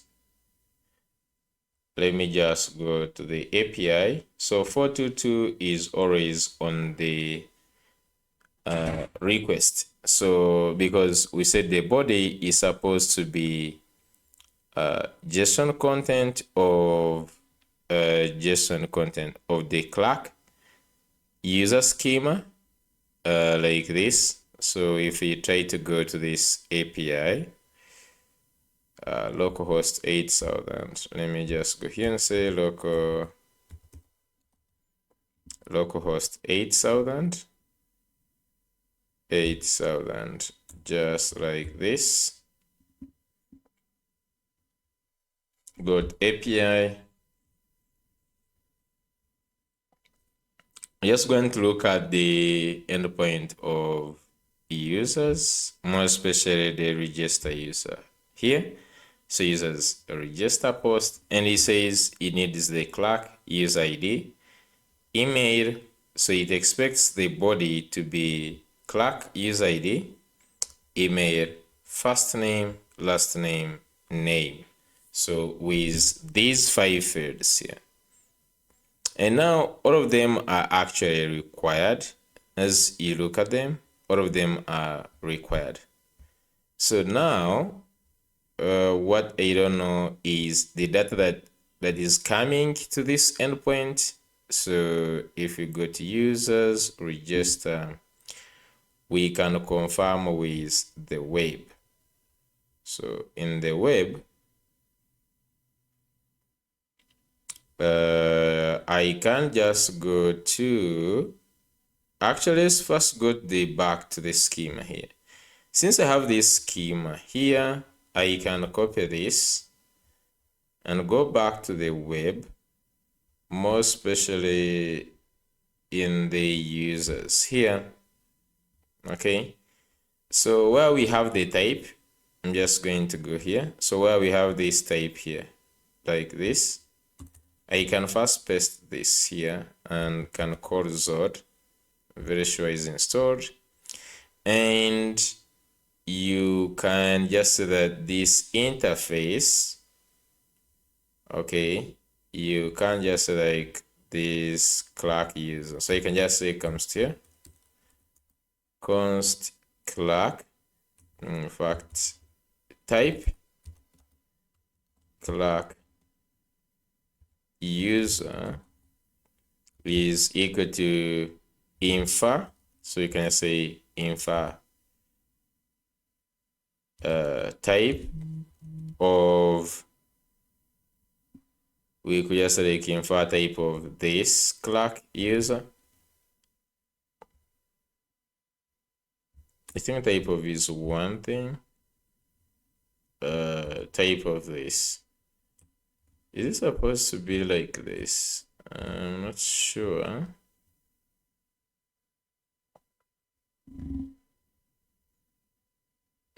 Let me just go to here. So you see down here, you can just say export type. This is equal infer. Okay, so infer is the one which has this. So let's go back in here. So infer, instead put this within this. Clark user is equal to infer the type of this.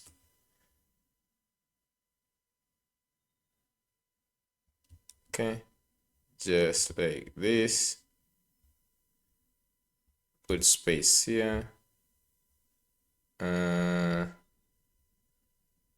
should be just like this. Export const.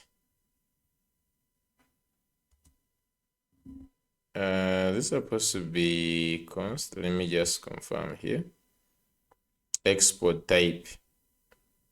Okay, export type. I'm going to go back here. Export type. There is no const. Clark user.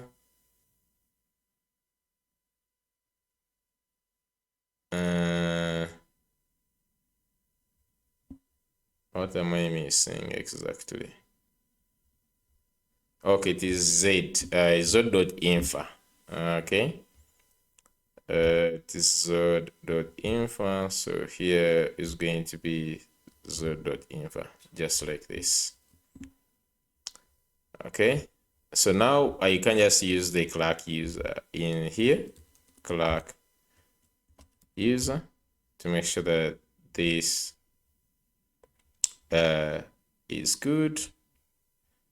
And now let me just see a fetch API users register post string file Clark email, first name, last name, and name. If you look at these, they are all of type string. I don't know why it gave this. Nevertheless, I'm just going to try one more time. So just simply refresh.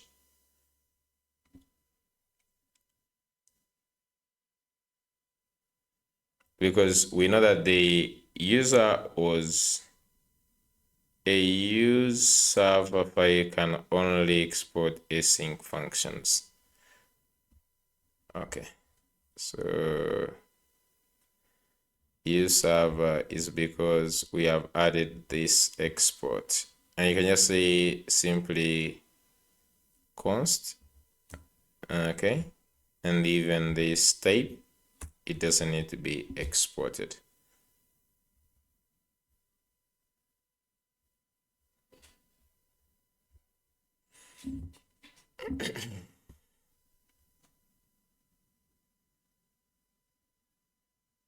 Setting up. Okay, I'm just going to go ahead. We still get the 422.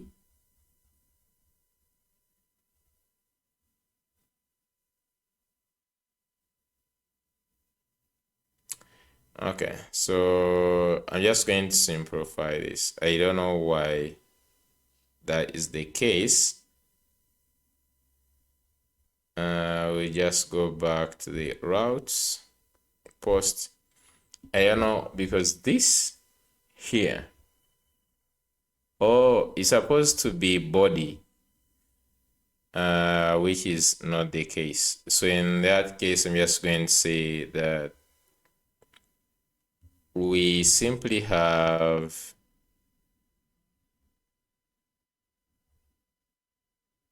request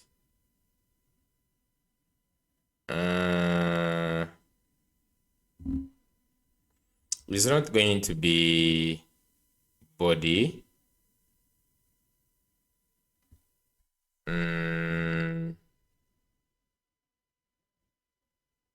It is not the body. Even when you look in the how we are handling it in here, we get the data, and this data direct is what we're just getting. So that is something else. If you just get data like this, so in the route, let me see in all others, do we actually have like the, let me just look at the create, for instance.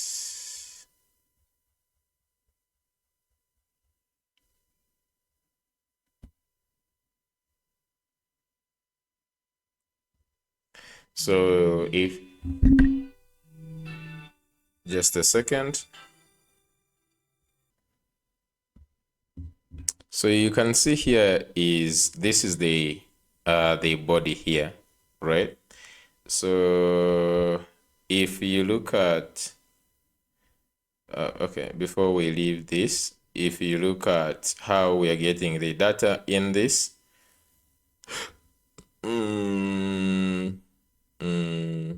if you got the handlers and you check for create, okay, so you check here, data is here, and data.category ID, data.brand. Okay, that means let's look at how we are sending this data from the web. So in the web, you can check products and you can scroll to where we have create. Don't we have create product? Get search product, get the product. I don't know where, maybe in the item.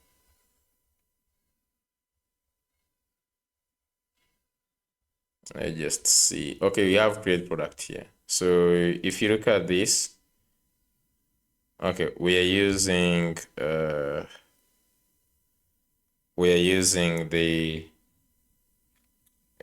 API post, just like this. Okay. Maybe we could just like simplify and just do this. Okay, I'm just going to go ahead and return. Go to users. Okay. So if we are to use this, I'm just going to simply create this.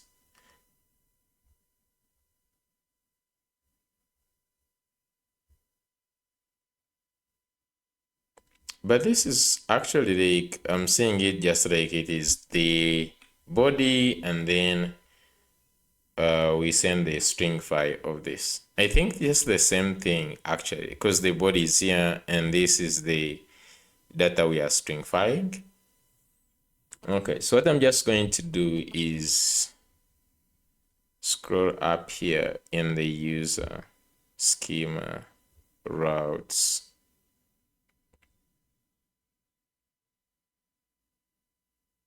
Mm.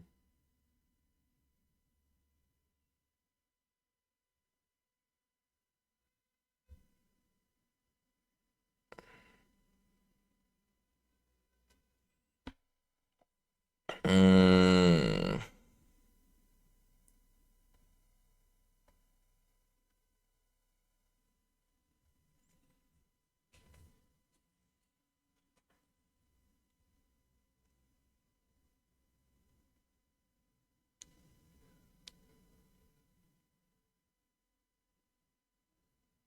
I don't know why it is bringing that, because everything looks to be actually good. We send the body, which is of this clerk use schema.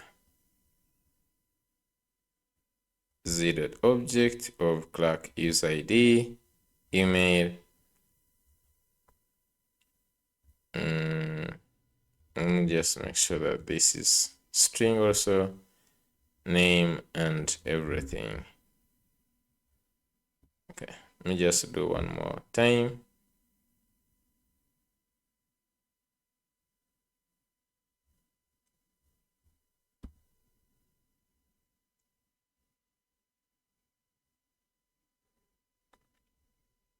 Okay, so we still have the same exact same thing 422.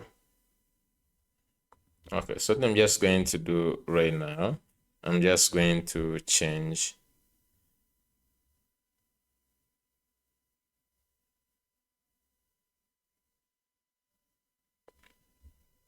Okay, let me just go ahead and go to the route here. Instead of saying that, I'm just going to say body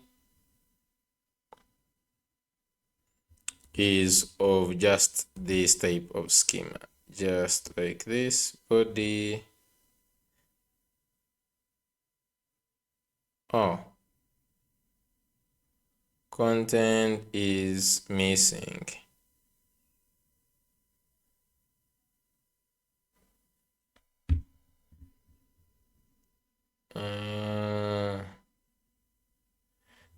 I think it must be on the something to do with the headers. So I'm just going to return this first, okay? And then let me just head over to this. So the way we used this one, I'm just going to use this. Okay, back to users, call the API endpoint. I will just get the API. And now the API is users register. And then this data here. So the data is this this one here. It's going to be the data.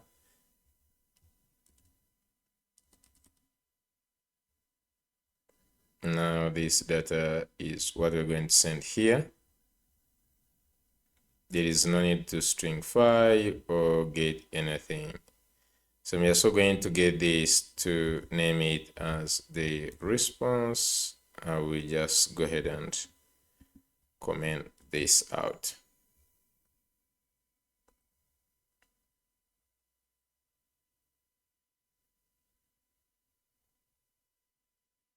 Now here is going to be, okay, we have this, just going to call this one result, and data is going to be result here.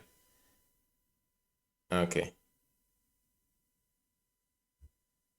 so for this case, you can see here saying it does not exist.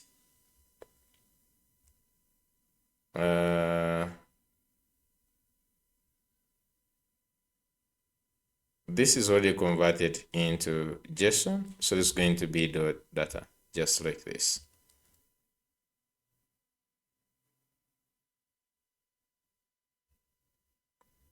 Now, because of this registration result, if you look at error data success, okay.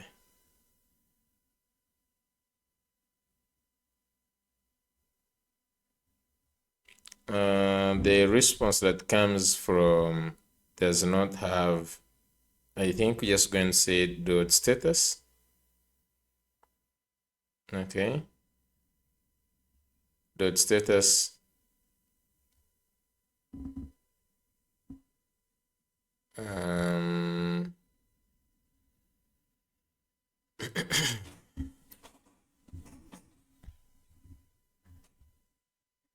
I'm just going to say if response dot status is not equal to, so here's supposed to get 200 is not equal to 200. So here,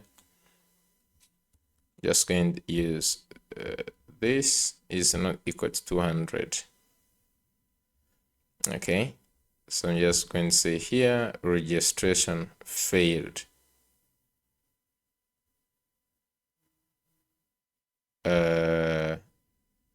Error.message. I'm just going to simply use this. I will remove this. And we don't need this error data right now. Okay. Just going to say if the status is not equal to 200, because if it is success, it should just return okay. Okay is status 200. So that's the one you're going to be checking if the status is not 200. I'm just going to go back to the web users here. So just going to check for the status is not equal to 200, then we say failed with this. If that is good, then we set that. Okay, so let me try one more last time. So this should work at least.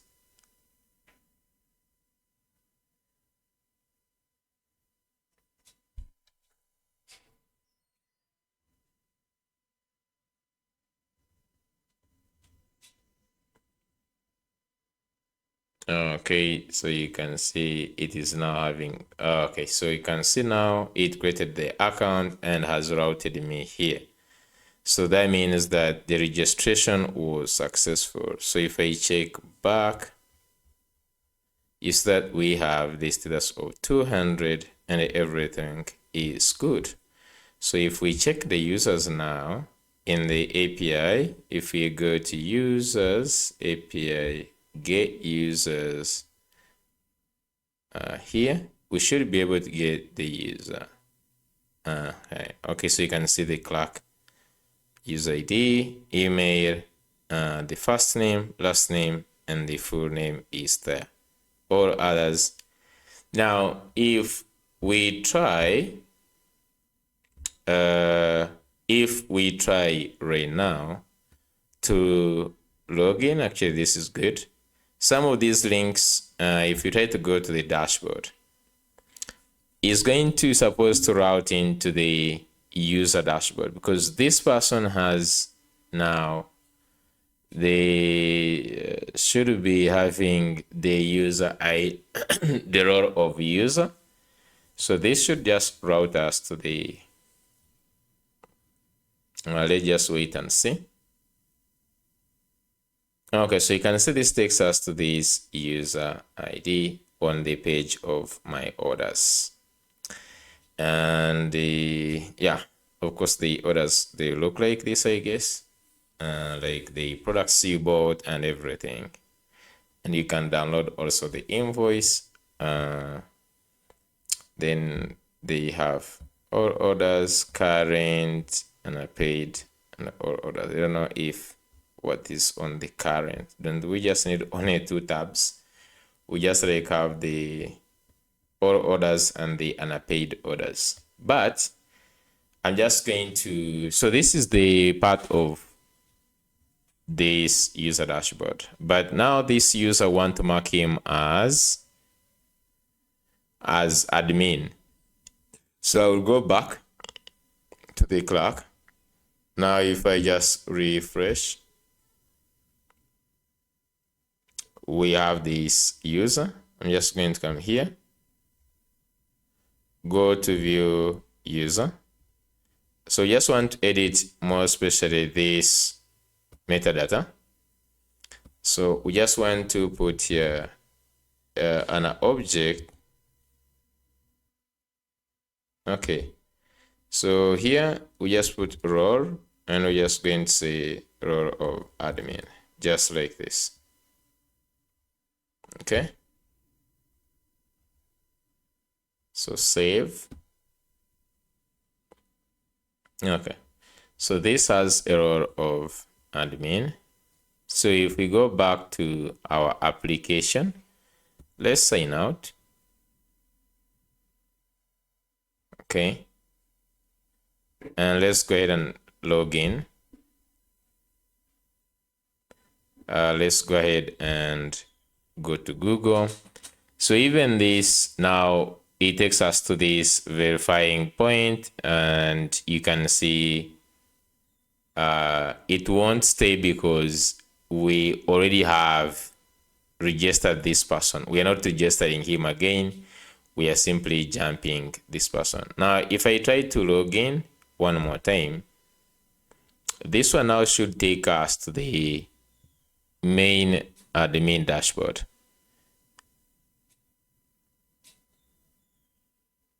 Okay, so you can see now this one takes me to the admin dashboard. Okay, so I think now we are good with getting the now normal users. So we can just also create one more link here, which gives us all the users we have in the system. And now we'll not put the roles, but we can have all the users in the system somewhere here. So we already have a link of users already in these endpoints. We already have a link which gets all the users. Okay. So it is going to be going to dashboard,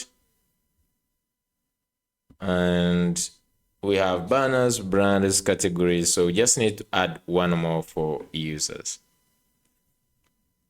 Okay, I'm just going to go ahead, copy.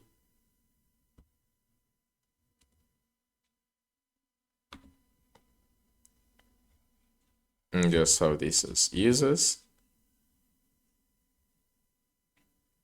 And I'm just going to go ahead, go to the web, stop, and then start again.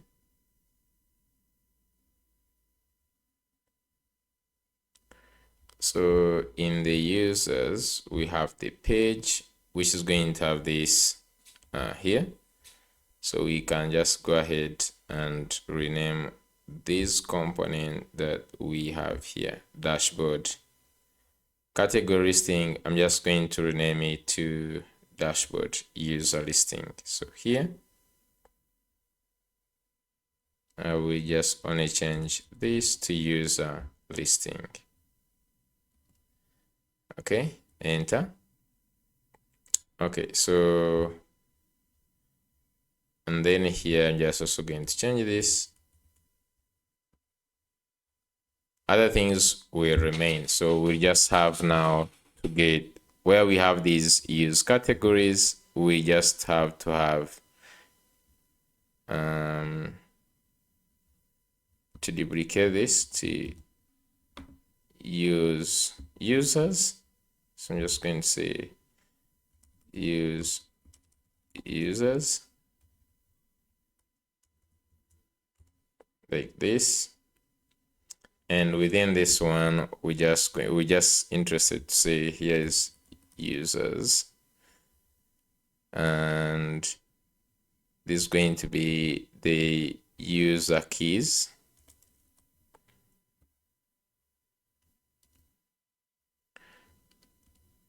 So everywhere we have this. Okay, so we have the user keys, and where we have this, I'm just going to rename this to use users, just like this. Okay, and it's going to be user keys, and basically you just need to return users. So we just need to go to where we have this get categories, and in here I'm just going to copy this, go to users,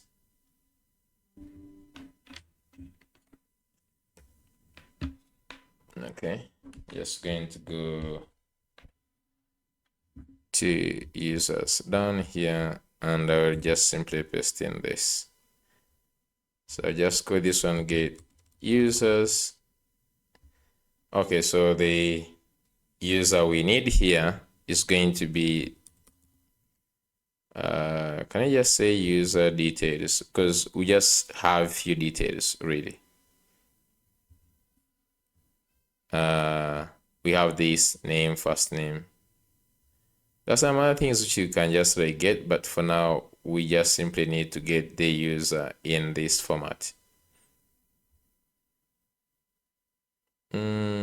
Maybe we just like add in some other things like the ID, but we just have the Clark user ID, so which is okay, I guess.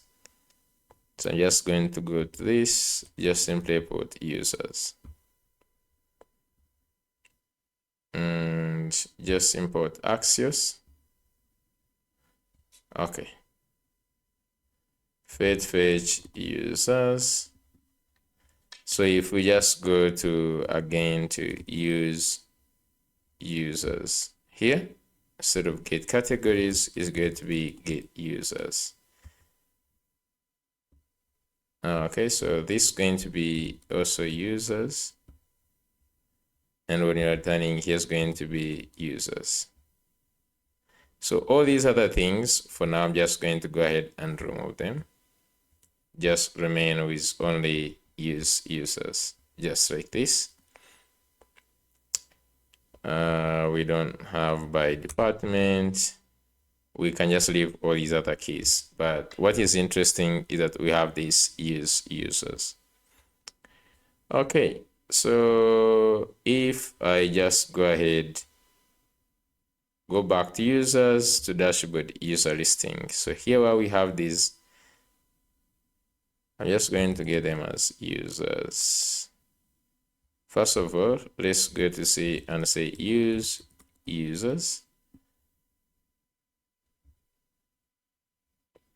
And this one is going to be users, just like this. So we just need to change a few things. Where we have the word categories, it's going to be users. And even this is going to be users.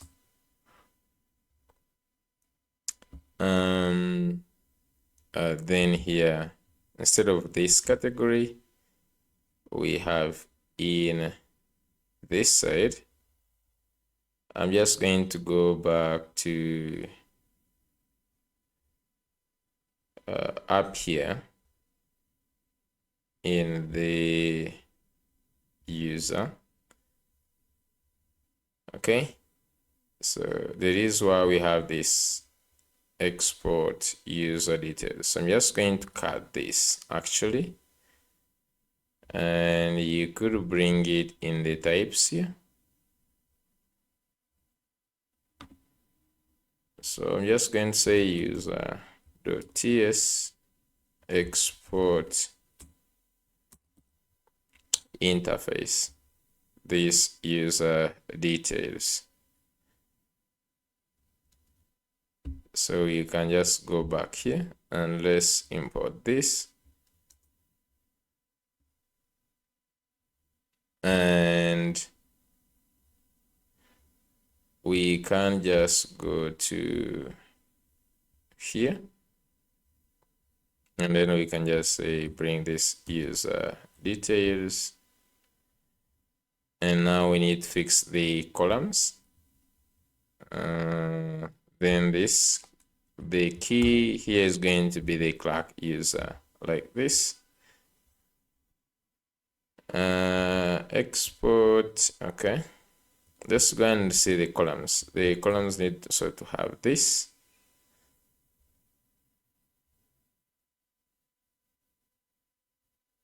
Okay, I think one thing that we did not add was the image.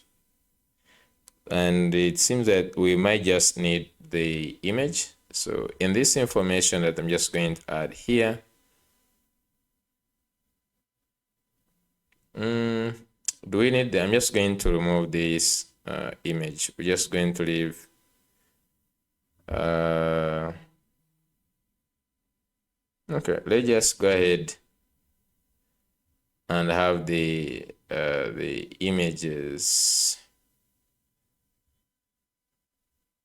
So if I just could go to verify page, this is where everything starts. So in the data that we get here, we can just like add one more thing, which is going to be like image, which is going to be user dot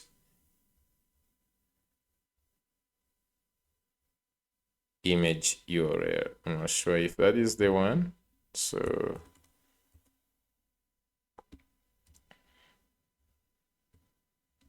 image URL. But first of all, let's go ahead and check in the schema here for the user. So in the user schema, we have it as image. Nice. So I'm just going to leave it as image. So go back to verify page, add the image. And let's confirm that this is actually on the image. We can first go to the layout.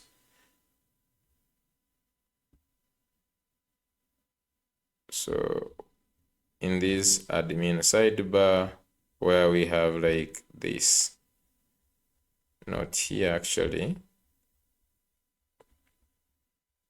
just go inside, we have avatar, which is user.image URL. So that is true. So we get the image in here. This data, we send it in here. So you can see the image is in. We go to the register here. We take in this. So in here, we can just like add one more thing, which is going to be the image. So we add in the image in here, which is the clerk user, or which is just the user details, like this. Okay, so this user details, we check, and now we are pushing this data to the API. So let's go to the API. So in the API, first of all, we receive it under the user. So I'm just going to improve the schema and add in one more thing, which is going to be that we are going to receive the image. Nice.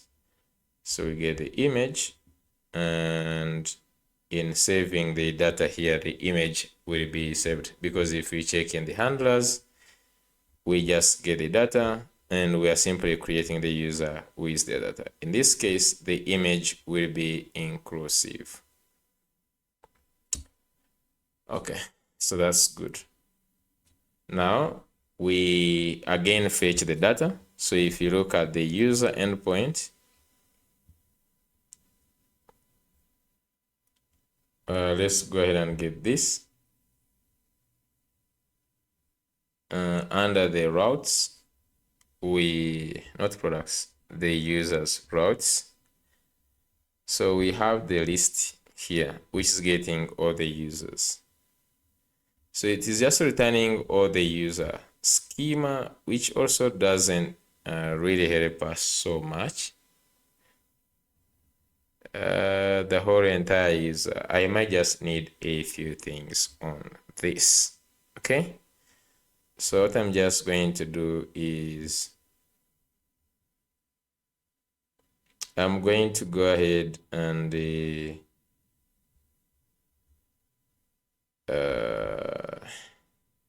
I just need to see any brief user. So basically I'm just going to do this. I'm just going to say brief user schema. I may just need ID, name, first name, last name. So we aren't going to be having phone numbers, email verified.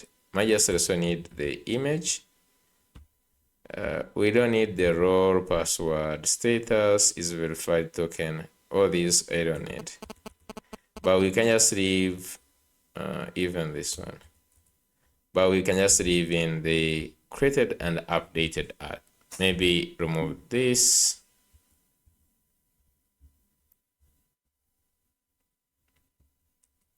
Here. So I'm just going to say brief user. So this is the data I only need out of this. The brief user, just like this. And this is what I'm just going to return. So I'm just going to go back to the users, routes, and instead of getting back this, I'm just going to get back the brief user, like so. Going to this route now of list, I think it is the first one up here, is getting this. I'm just going to say select. Okay, and I can just go ahead and select the ones that I need. So you can go back this schema, and I'm just going to get these, all of them, paste them here. So I'm just going to do true here.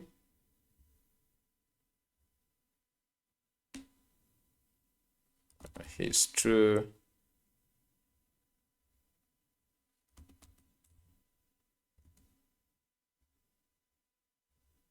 Okay, true.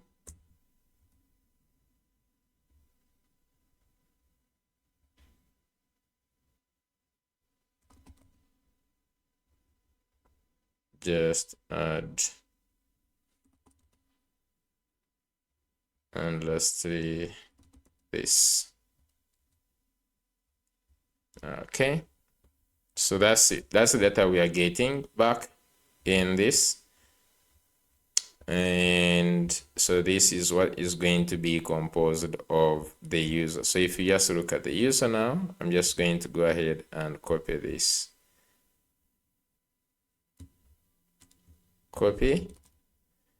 And now this is what is going to be inside the types here under the user. So I'm just going to say export interface user. And it's going to add this. Okay. So we have this user, and this is the exact that we're going to use in the dashboard user listing. So instead of using the user detail, I'm actually just going to use the user, just like this. Get the user here.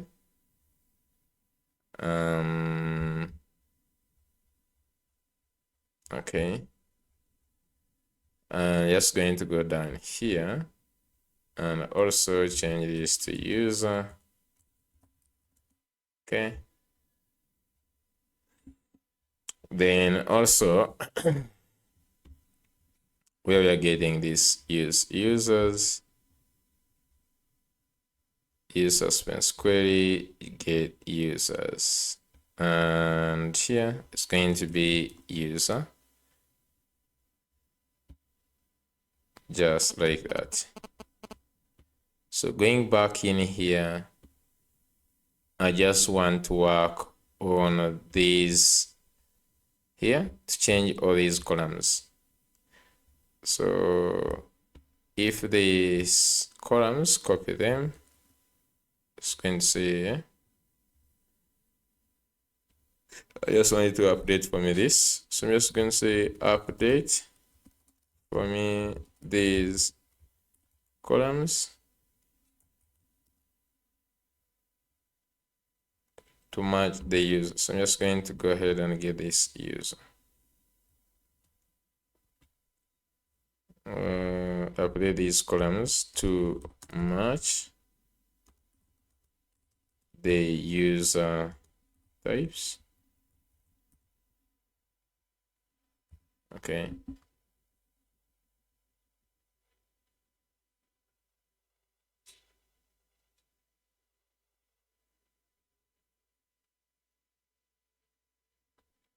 Okay, so I just go ahead and get the columns.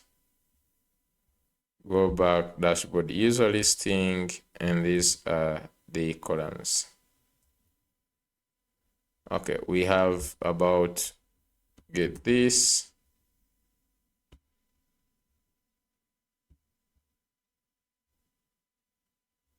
get the user,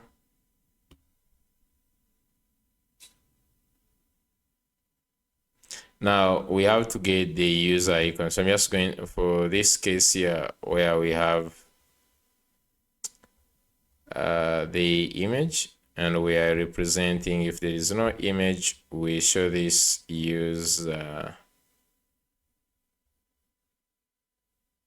I'm just going to use the user icon here so that up here we don't have this user.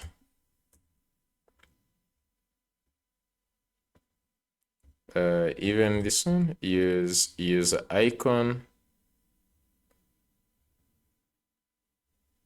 Okay.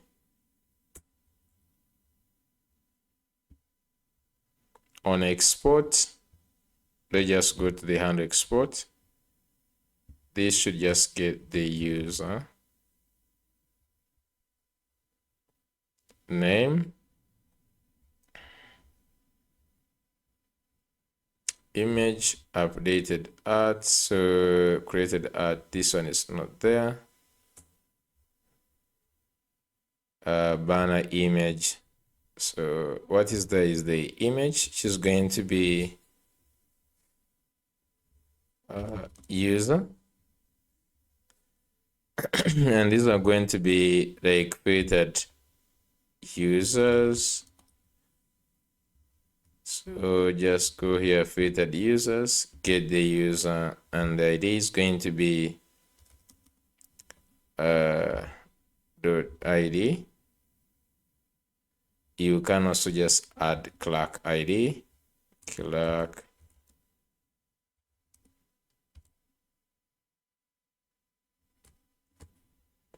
and it's going to be clerk user ID. Name is going to be user.name. There is no need of this.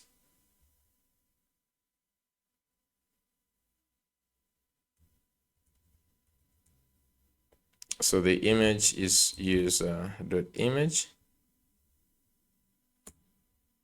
and created art is going to be user.created art. We still have two errors, which is on this table actions, refreshing users. So we have here the name, row actions, handle click. You just got these handle edit click. So these ones, there is no need of edit. So we're not going to do edit. So here we're just going to simply say take in user, which is going to be user. And I'm just going to simply say console.log this user. The same thing as handle delete. I'm just going to say this will take in user, type user, and I will also go ahead and console.log user.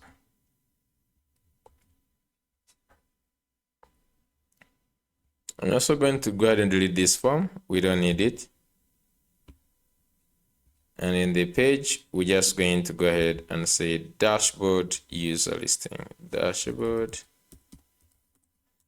user listing. And this is going to be users.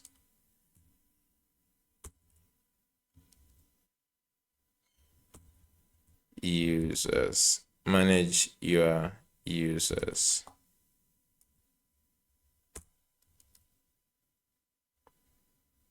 Okay, so this is going to be user with data, categories, or users page. And this is going to be user with data, like this. There's one more error that we have.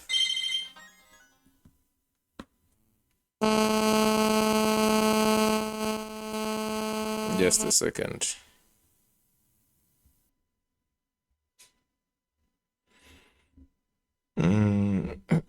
So we have one error here, and it is for this category form.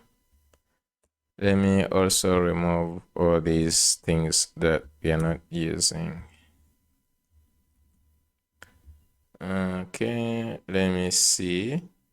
We don't need anything to do with categories now, or even use categories. Let's go here where we have these delete, and then set current, and then use delete. All these we don't need. So new here. Okay.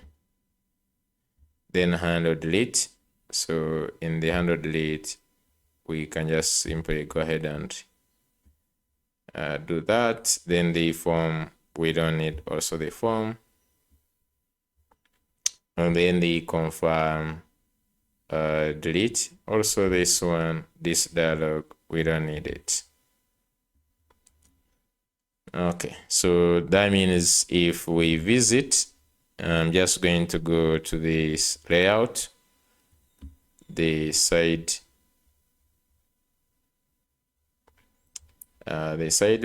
I will go to this nav main where we have products. So we can just have the users. I'm just going to say users, dashboard, users, and this is going to be user, the users icon. Okay. Let's look at also the link that we created. These users are going to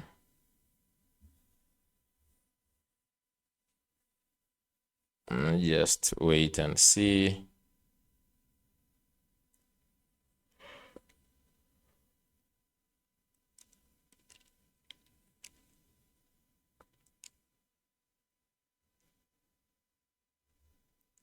I'll refresh.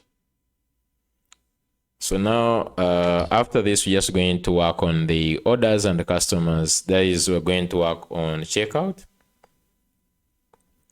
which will create for us orders and customers. Then we'll just be fetching all these things. I think dashboard will be the last thing that we're going to work on. Just going to click on users.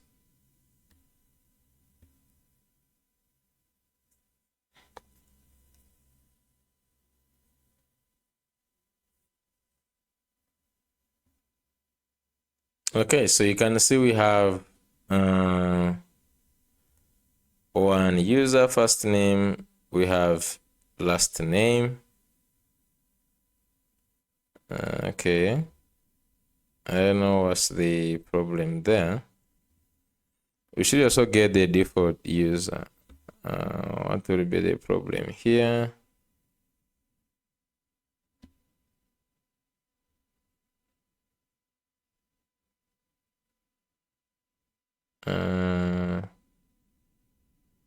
Probably there is a problem. Let me just go to the console here, see what would be the problem.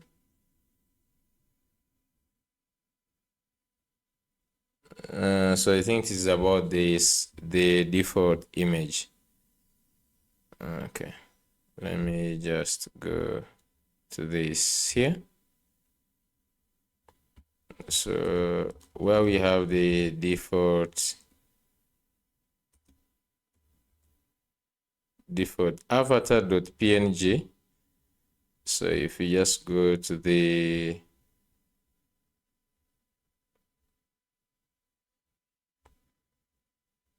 when you go to the public,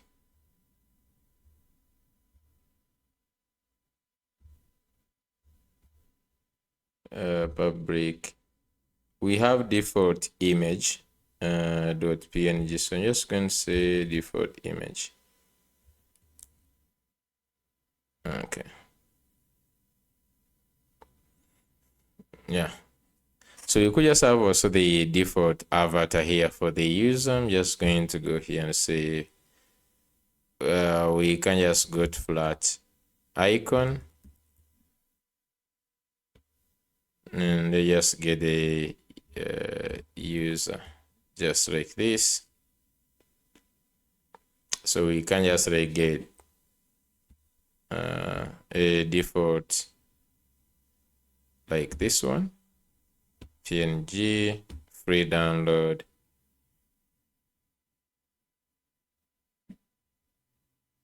Okay, so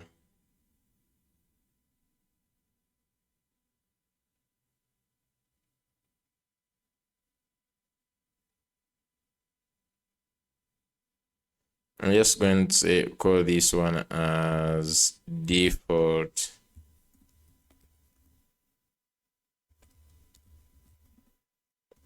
default avatar.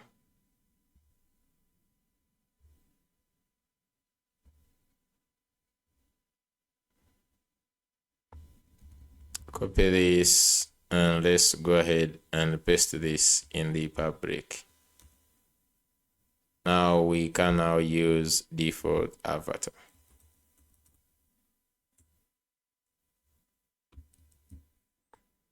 Okay, so since we have this default avatar like that, I'm just going to go ahead and see this. Okay, nice. Okay, so we have the email, user ID, and created ad. I don't know if the user ID is necessary. Maybe we could show the clerk ID or something. I'm just going to go ahead and hide.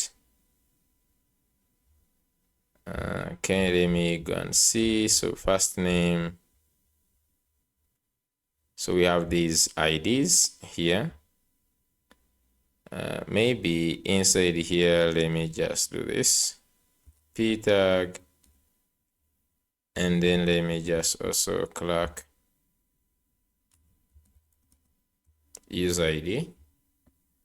And you could just say here is the ID. And then the clerk ID.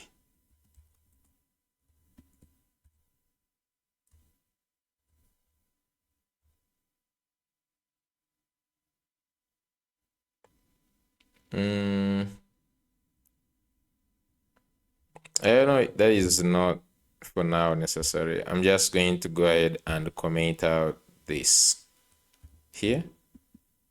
So I'll just remain with a simple user, first name, last name, and the email. Okay. So let's go ahead and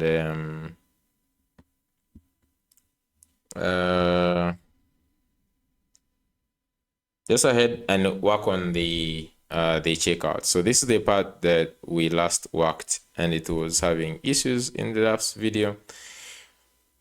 But I think I want to change the approach. Okay. I just want to simply change the approach of handling this.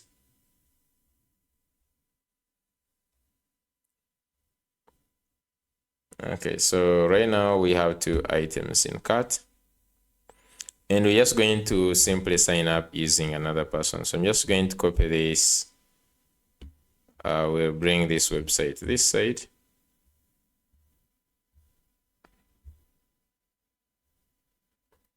Okay. I'll bring this website this side. And so far we have 1 item in cart, which is Ecommerce. Now, what I just simply need is let me clear everything and start afresh. So go here, let's add this Ecommerce. Go to cart. And if we just go ahead and say proceed to checkout. So this is whereby this user now is going to be. So you can see this takes us to the sign in here. So if we try to go ahead and sign in, it's going to try to ask us which account. I will use this one. And just go ahead and continue. So this is going to take us to we need to go to the verify page, I think. Let's wait and see.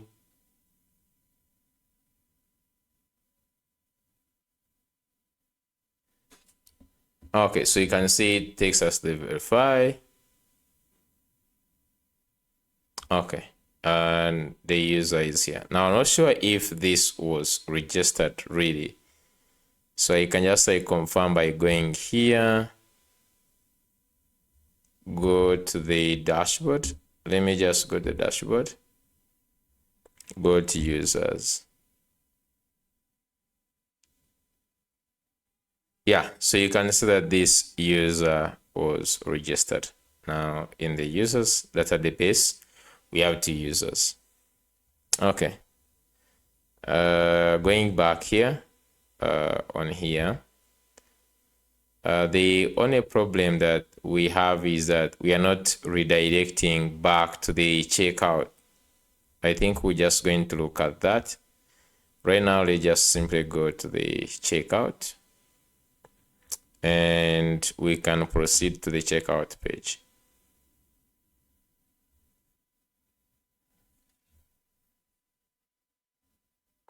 Okay, so this is where the problem was. So what I just want, or what I just want right now, is going to be one thing. So on the click of this button, instead of just like, because right now at this point here, we have when you see this payment card coming, just know we have the client secret. And we also, I think at that point, we have the intent ID. So I want to use those 2 things. Let me just go back to the API. So what is happening right now is that this data is being sent to this API. So we have the Stripe API here. If you check in the routes, we're waiting for this webhook. But we have the one which creates the payment intent, as you can see here, this one. Now, this one is the one that runs If we just go back to the web a little bit to understand how this is going, what is happening is that let's first see the flow. I will actually just draw that flow in a second. And go back to the web. And I want to start from the checkout page. So under Stripe, we have checkout. So on this page, okay, on this page, we get the cart items. These are the ones, as you can see, we don't need them. I'm just going to go ahead and do this. Okay. We just get the cart items. Okay. And these cart items, we send them. So you can see we are showing them here. And we have also, because by default, we have down here where we have the pay form. So you can see the cart items, they continue and they go to the pay form. And inside the pay form, we receive the cart items. So this runs in a use effect. When, as you can see here, this use effect is actually controlled by the cart items. If they change, it also changes.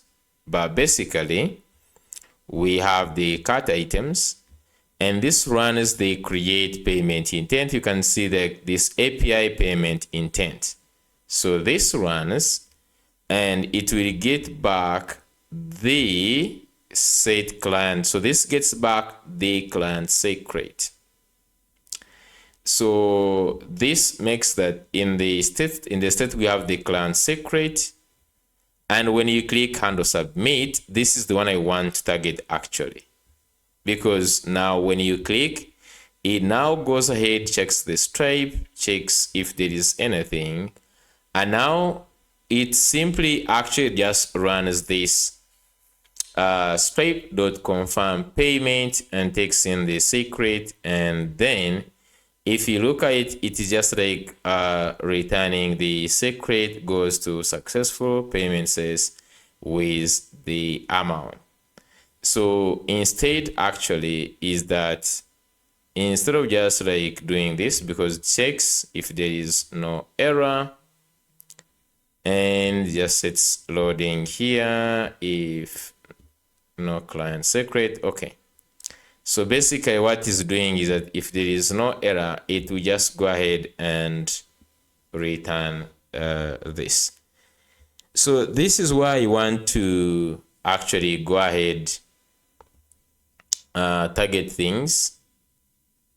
Okay, I don't know what errors do you get from this. Do you get like data, something? I don't know what do you get from this stripe.confirm payment. Just going to do this stripe.confirm payments.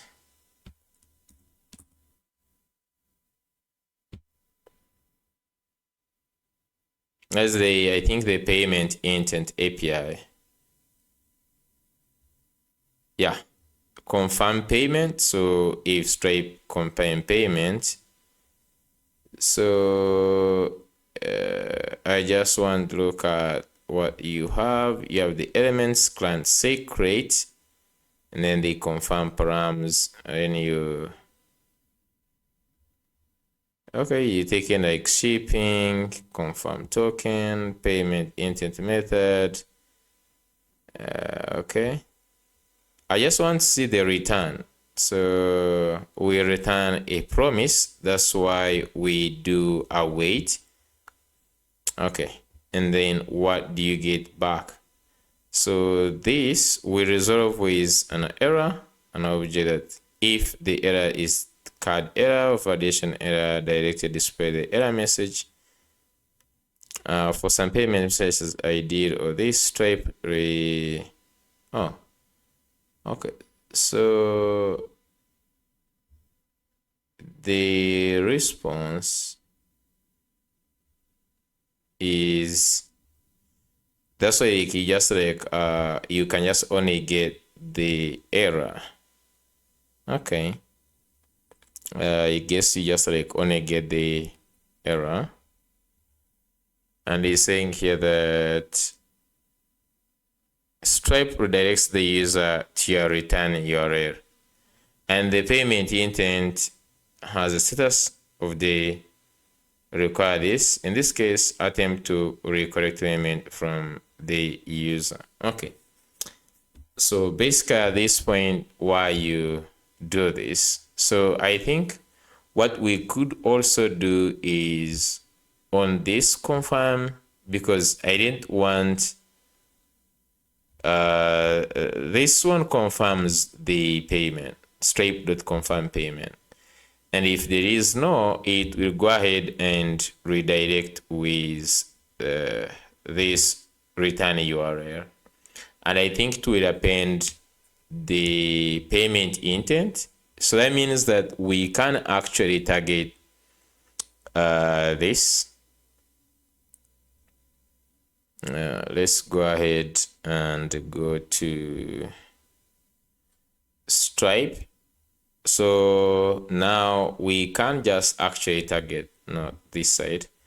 We can just actually target on the payment success page, because we are just like returning the payment success, which is this page.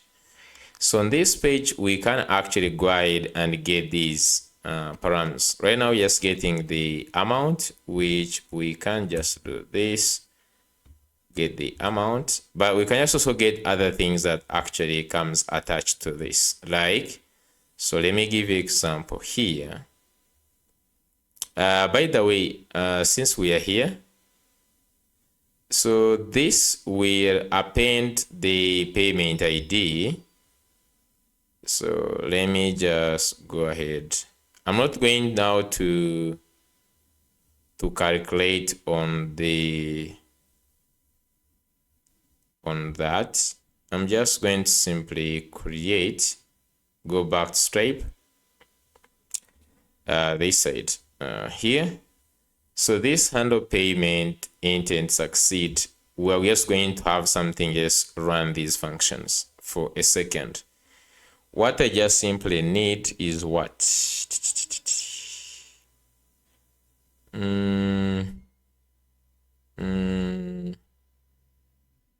Oh, okay. I just want to say that going back to the schema for a second. So now, since we have the user working, and the user should now be related with orders, because we have orders. Let me see. Okay, so we have now this customer. Now, either we could just like take back, since now we have this, we can just relate this directly to the user if we want, because this time at least we have ability to create the user. Or we could just do this, but since it's direct, I'm just going to do this.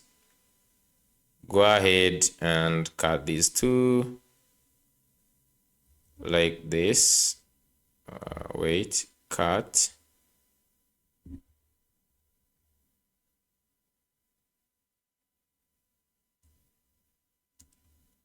Just like this. And just go, this is going to be, okay. I will just check the user ID, just like this. This is going to be user, and this is going to be user ID. Let's go to the user. So down here, the users are going to be having this. Let me also go to the addresses. Now for the addresses,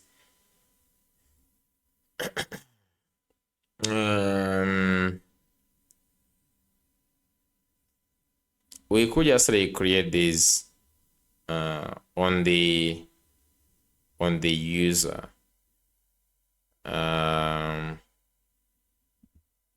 I could create it as a one-to-many.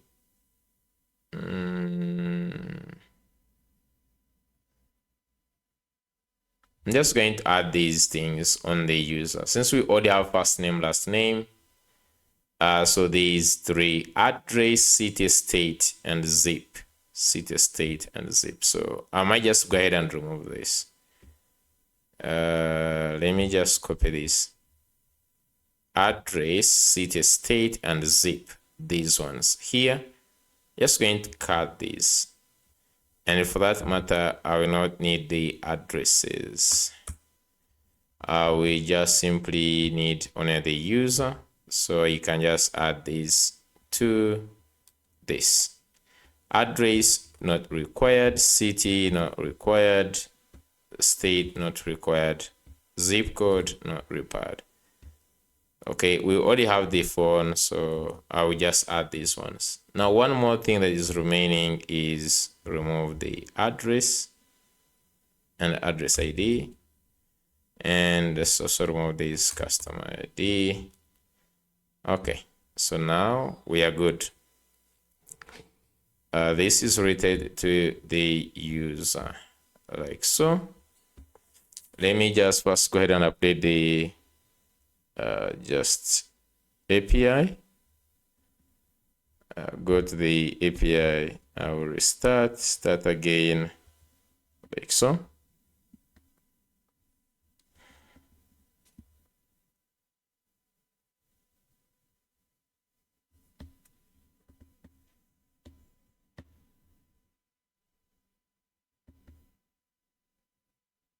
So this is saying something like, we found changes that cannot be executed. Added the required column user ID to the orders table without a default value. There are 5 rows in this table. It is not possible to execute this script. Okay, so since we are adding and they're saying that on these there are some data, so the easy way is to go to, just say cd to API. So yes, npx Prisma Studio, Prisma Studio. Okay. So I simply want to look at the studio.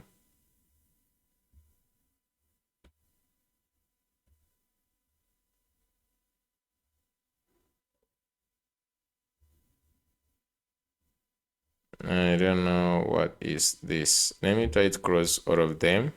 I want to open the order. Okay, it's showing me there is already a problem.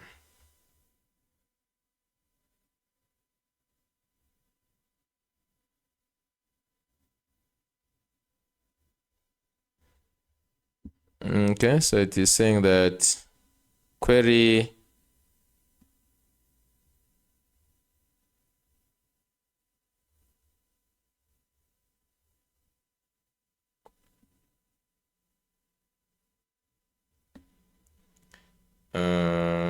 so let's start here. Users, product, payment. Okay, order item, orders. So we just need to delete all the related things, starting from the, I think, order item.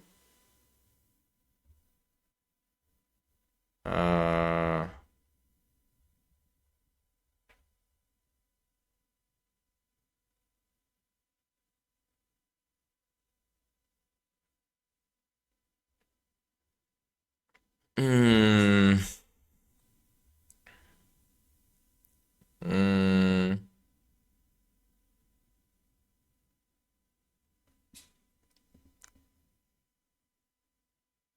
okay, so you mean it cannot?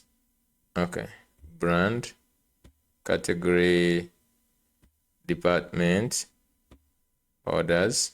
Okay, so orders cannot, order item, okay, cannot, payments cannot,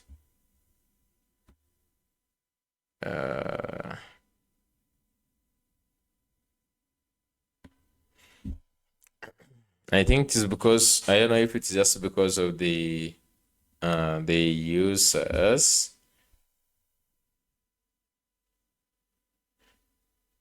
I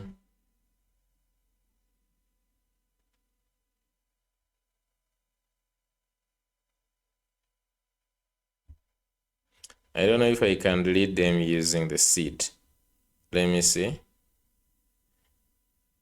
So I'm just going to go to the seed.ts. I will copy this, then go here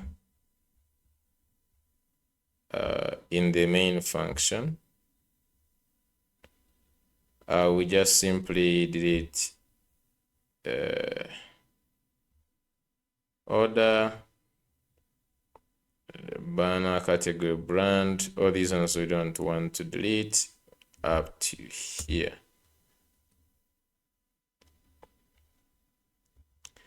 So I just want to simply delete only these things.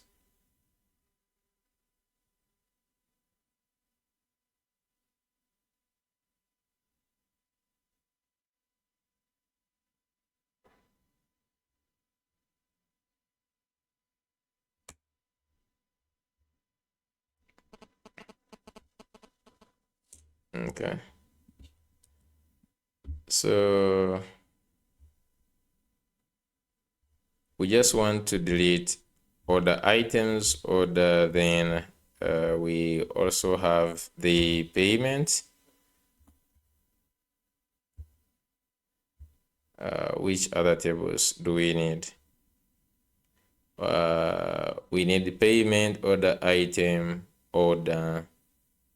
I think those are the three tables we need. Okay. Then we can remove all these functions.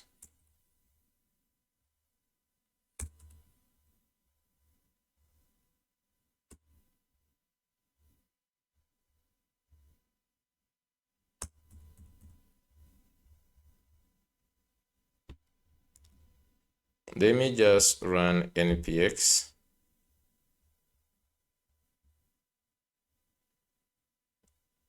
Just going to stop this. npx prisma. Make sure that this cannot run. Let me rename this to seed board. So in the package, we just need to have the seed command, which is calling this npx prisma db seed. Okay. Simply just need to delete those three things. So with that, let me start again the studio.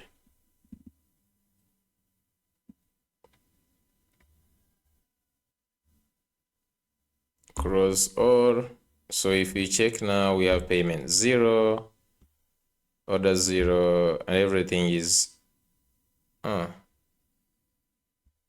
okay. Still order, even when it has 0, it cannot fetch, which is very interesting. Okay, it is having nothing. So now we should be able to execute our command. Let me just go up here. So it was saying that let me just do this, clear everything, and let's try to run this. I'm just going to increase here to see the error.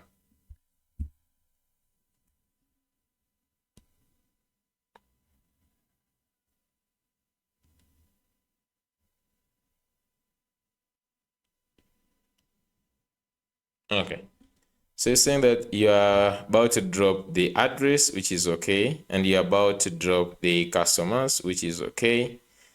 And it is also that saying that, do you want to ignore the warnings? I'm just going to say yes.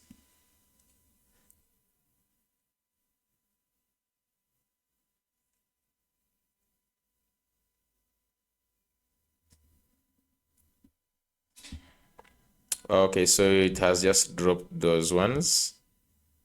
Nice. Okay. So going back to the stripe here. So in this here, so now we have this payment intent, and now we also have this stripe webhook. I'm just going to duplicate this stripe webhook. Okay. Stripe webhook. I will just call this one confirm payment. I'll just call this confirm payment, just like this. I'm just going to duplicate this, which will be confirm payment route, confirm from confirm payment. I will just go the handlers where we have the stripe webhook. I will duplicate this and just call this confirm payment, confirm payment. This one will be confirm payment route. Okay. So this should get also the body. In this case, it's not going to do this, but what we want is actually going to be receiving and running this. It should be able to receive the payment intent ID, this one, payment intent ID, and should just simply run this handle payment intent succeeded. So I'm just going to say that in this data that we receive, it's going to put data, and this is going to be request.json like all others now. Okay, like this. I will remove this. I will also remove this. So in this data, let me just go to this, confirm payment. So now this route will actually have the body. So you can see here we are just removed this body like this, where we had just like put that this. I'm just going to pass in the schema that I need here. So here we could just like pass in the schema. Let me go here in the schemas.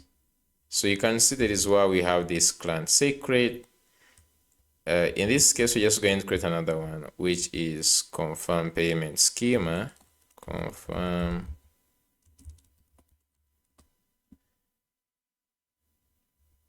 this is going to say payment intent. This is going to be payment intent ID, like this. So this is what I presume to be used in the routes here. So here I'm just going to simply say the schema here in the request. So this is going to be the stripe payment intent ID. Okay, so for this, we could just say received the way like it is.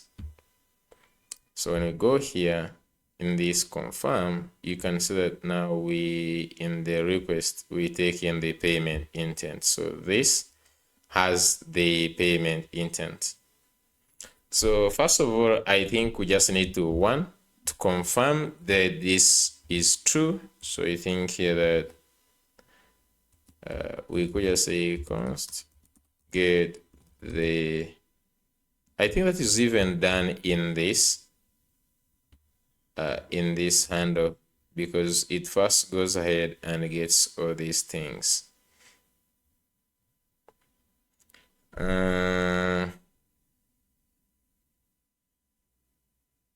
if we wanted, we could even pass in more data at that point. Okay, like the user data at that point, because if we just get the payment intent, then like you could just go ahead and get the items from the metadata that were bought. And here is trying to check the existing customer, because in creating somewhere we have here the customer, where we can just like get the name and all those details on creating the payment intent in the metadata. I think we could just like see if we have this customer. I think this customer was coming, and then we can just say check in the user. Now this time we just actually have the email, so you can just like get this. If there is existing customer, if no existing customer, then if there is no way this user can be not existing in any way, but if there is no user, I think at point we're supposed to create that user, but I'm not going to check, because this can also return null.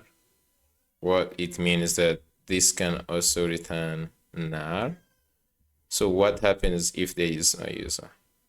Okay, so you could just try to say create the user. So here you just say user, and then you just go ahead and pass in this data here.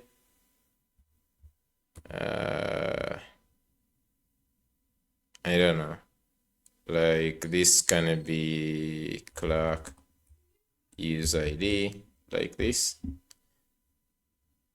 What else is remaining? Property name is missing, so you could just go ahead and create name, which is customer.name. Okay, the addresses, we don't have anything to do with addresses now. Subtotal, let's go ahead and create this. Now in the order, we simply have the user ID, user ID, just like this. We don't need address ID.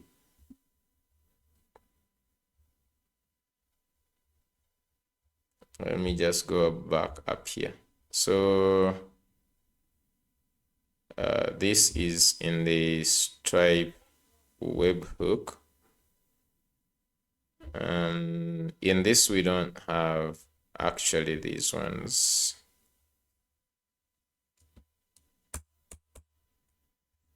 Okay. We could just simply add this await. That's the only thing we want. Maybe in actually a try catch.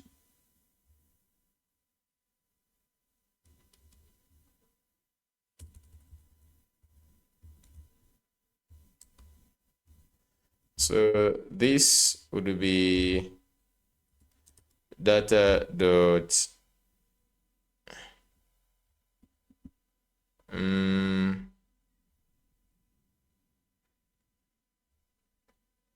I think here I'm supposed to put, let me see, in the handlers. So in the create, suppose put the c dot valid. So we can just like come here and we say that this is await c dot valid JSON. Okay.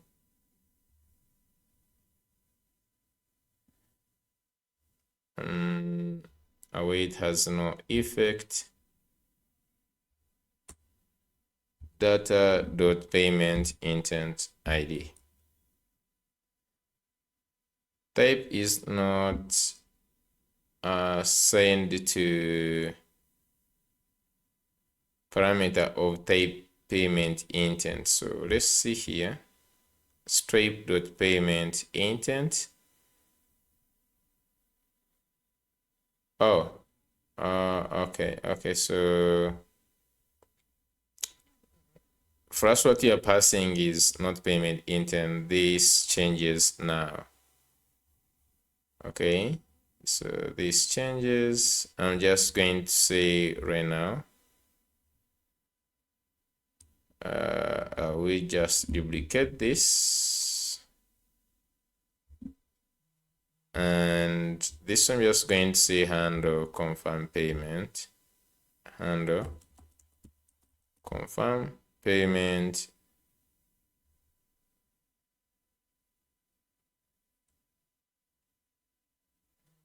confirm payment.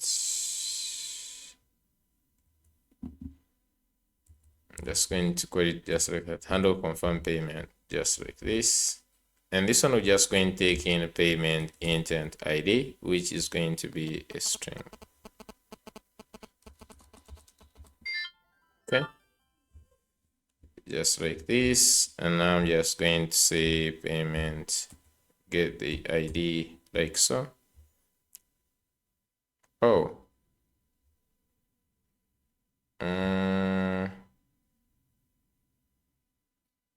so in this case, we would first actually get the payment intent now. So in this, we just need to first get the payment intent. So here, we just need to first get the payment intent. So how do we get the payment intent in Stripe? So retrieve a payment intent, const payment intent. So you,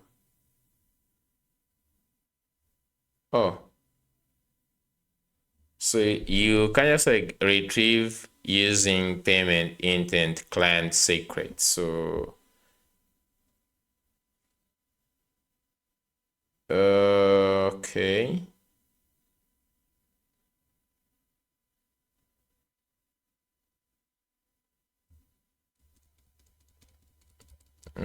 So here you cannot retrieve it using, that's the only option.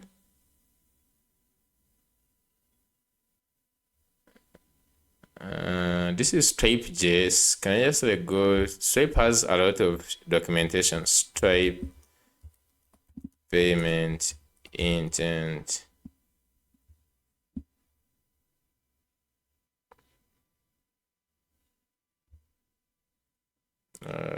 There are two. So there is also this one. So you could just say also like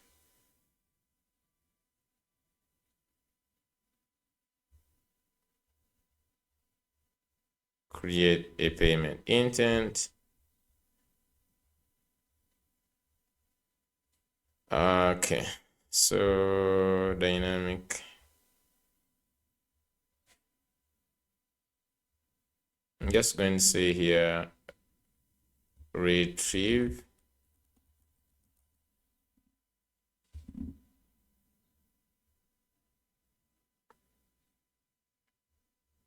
so we can just use this one, this one. There must be, there is even a postman one. Okay, let's look at the API. Okay, there is retrieve a payment intent. So there is, so is this like payment intent is Stripe payment intent retrieve, and this, let's say here. Okay, so you retrieve a payment intent client side using publishable key when a client secret is in the query string. So you required here is the client secret. So all you know you need the client, you need a client secret.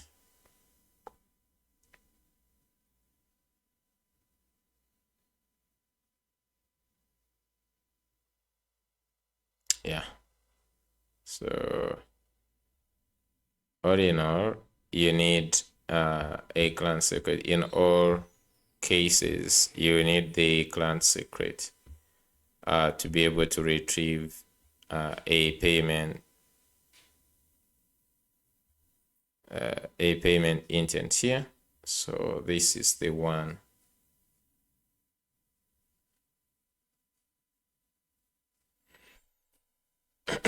And what you get back here, you get all these things, including like even the metadata.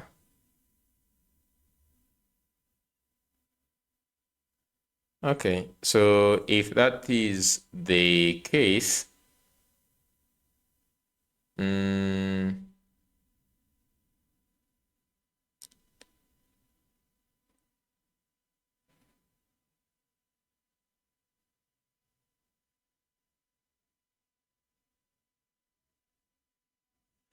yeah, that is okay. So we can just get this.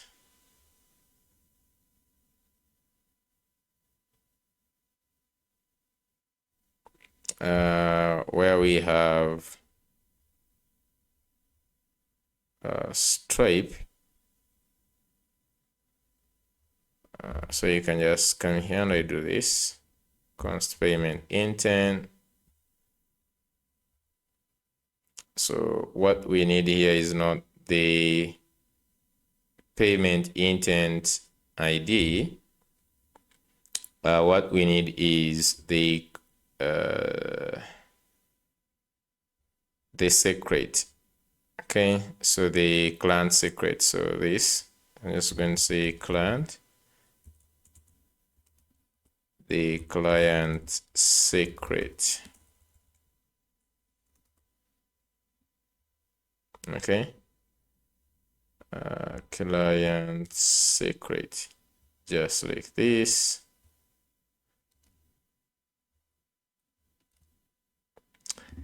This one's going to be client,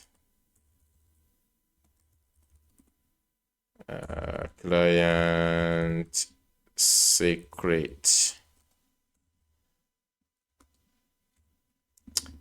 and then we just get Stripe here, then here retrieve, and then we pass in the client secret, which gives us the payment intent and it gives us everything now.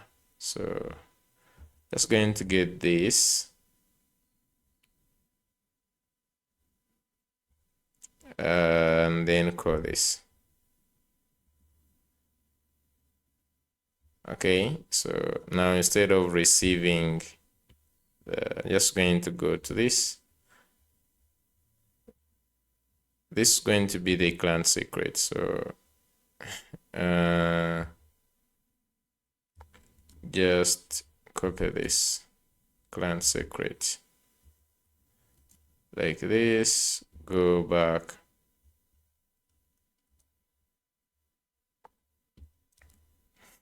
Okay, so this confirm payment.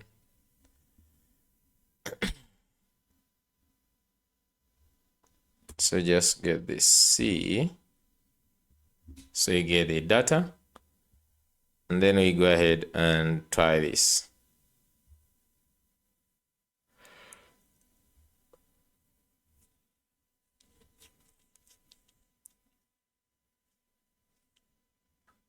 Okay.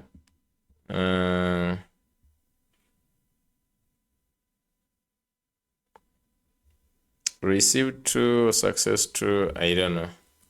But what I just need is to get this client secret. So let me just go back.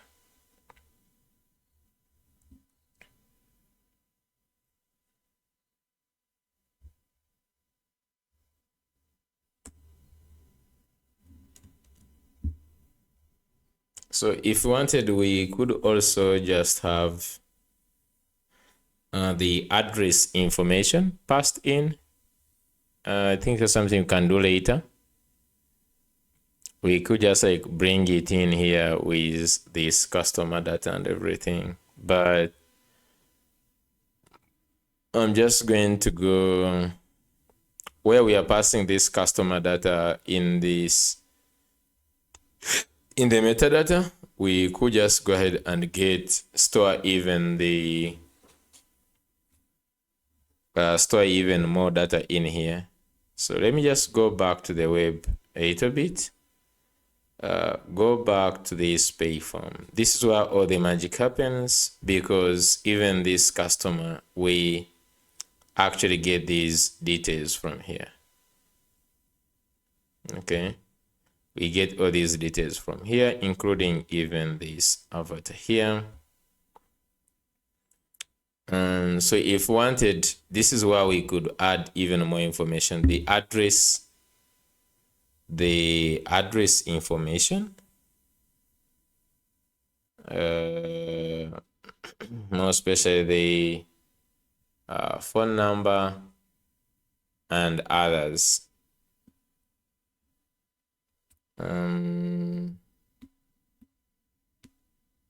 Should I add that information there, or okay, let me just focus on getting this done. So we get this. So here at this point we get our client secret. You can see it here. So after getting this client secret, I just need to, you can see here in Stripe confirming this, you need the client secret. So after this, we could also just say like this. So here we are pending the success and this amount someone has paid, which is okay. So you can just say and just going to go ahead and say secret. Or we could just say and client secret is equal to $secret. There's like this.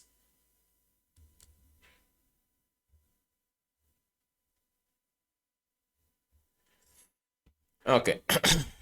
So this side where we have the payment success page, where we are getting these search params, it means you can abstract the client secret like this.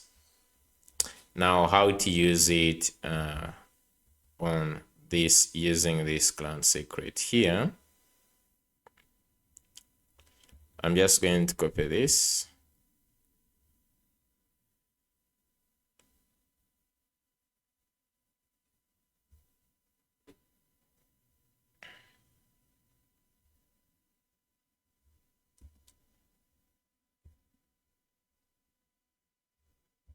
So I'm just going to say have this page, this, I'm just going to say this success page.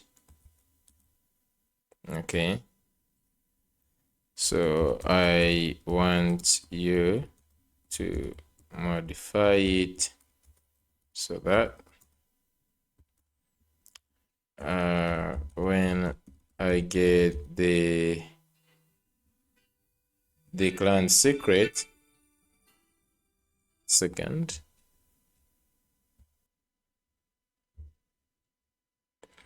so that when I get the client secret, I make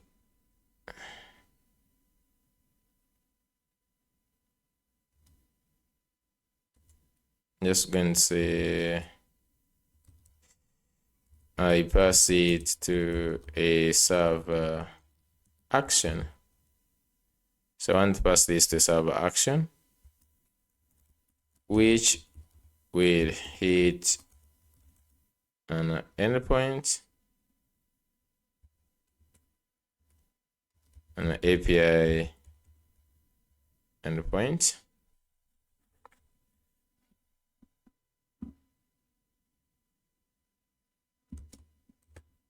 I'm just going to say users access, just like this. And we return success true.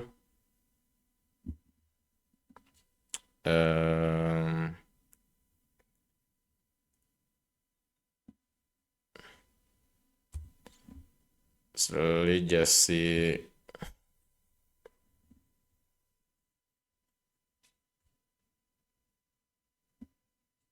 So you can just say here we have the secret, and let's say let confirmed false if client and type is string.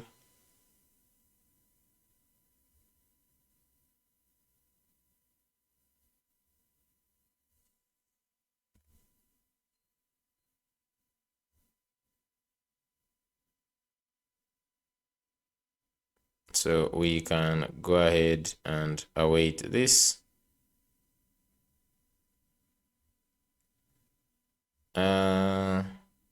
So I'm just going to say that it should add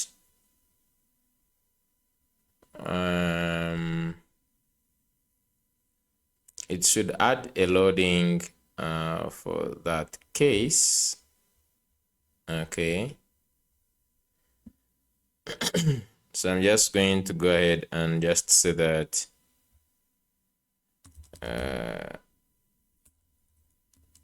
can you use suspense to show the loader? Okay, so it should just like use suspense.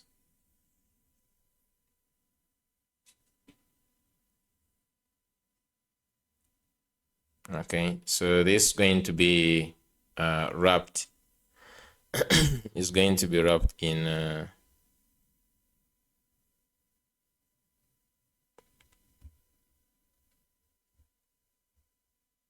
let me get this. Let's go back the payment success like this. We'll get this confirm payment in a second, but we have this confirming payment and confirm payment text in this.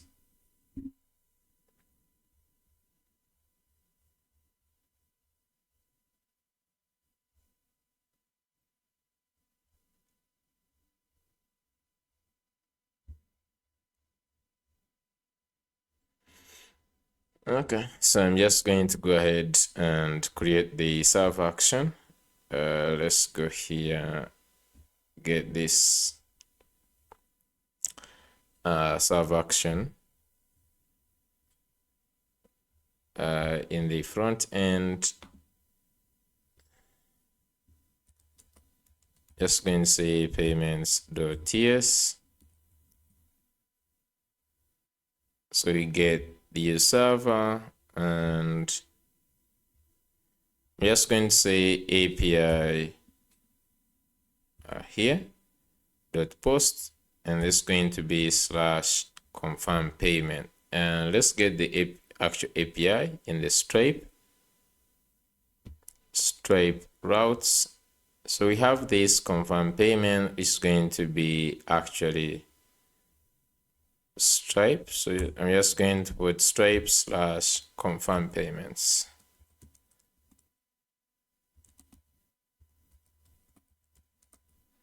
Confirm payments, just get this. And by the way, let's register it here in the index. Okay. Just go ahead and register this.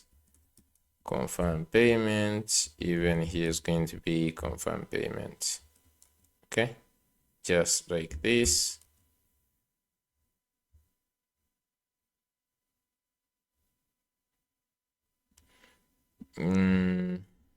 So let's go back to the front. Well, we have these payments.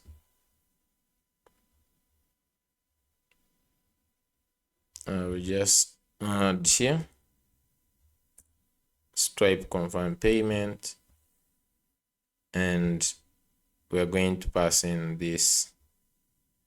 We don't need to set any headers. Just simply do this.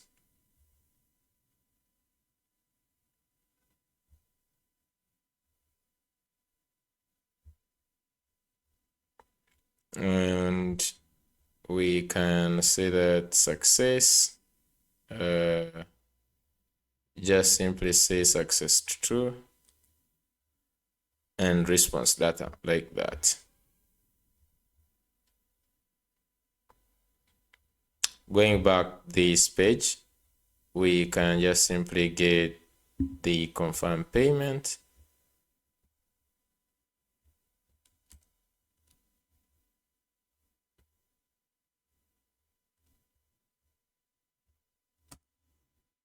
Just like this.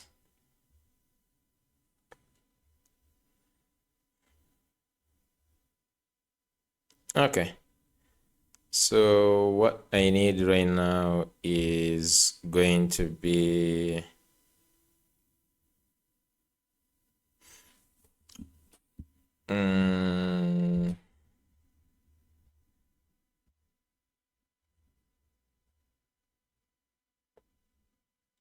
I'm just going to disable the webhook somehow.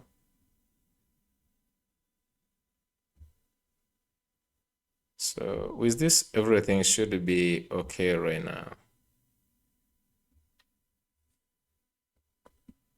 Okay.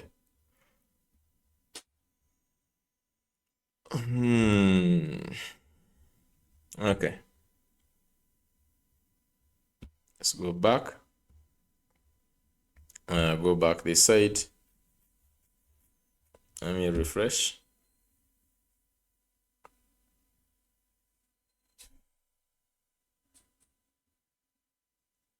Okay, so let's go ahead and put in the card for 2.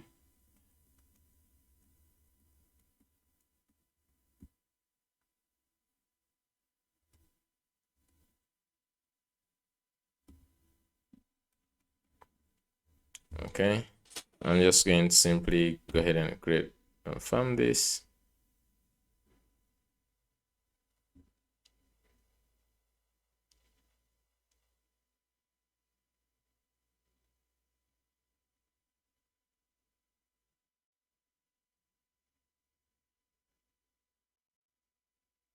Okay, so the current secret is there. Then you're seeing payment confirmation pending. Okay, so what I just basically want to know what happened.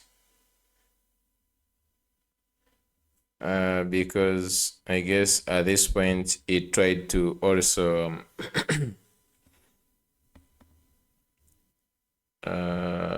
to try to run the webhook.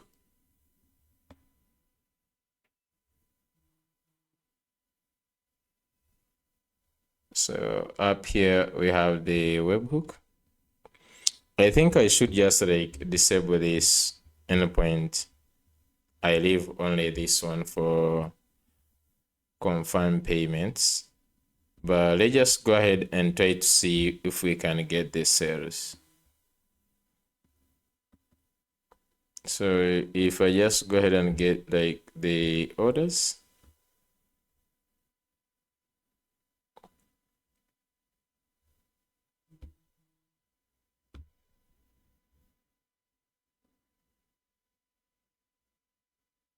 Okay, we have order 0, but then I'm just also going to go ahead and open.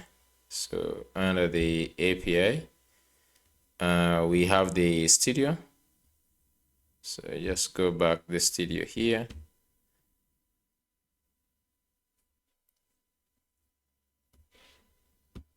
Just going to go ahead and start the studio.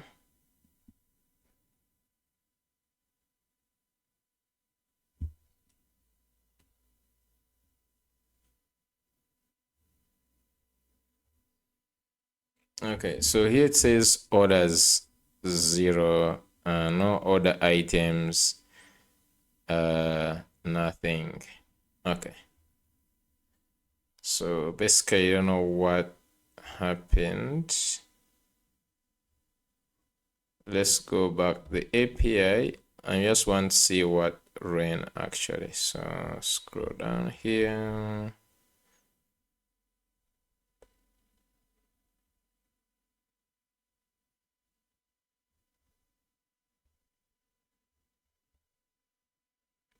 So you can see we have API orders. This is the one that we ran last.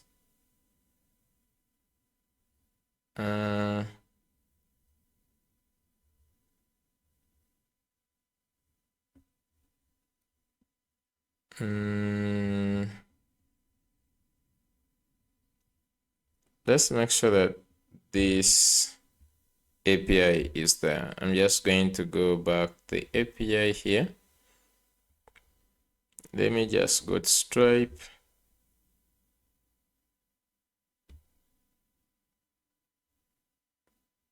So we have this API Stripe confirm payment.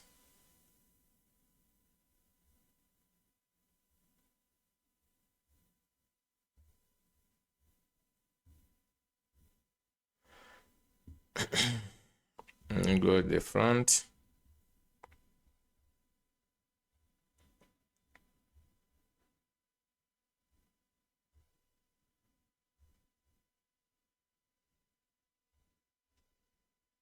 So this is the loading, and this is the function that's supposed to run async client secret string.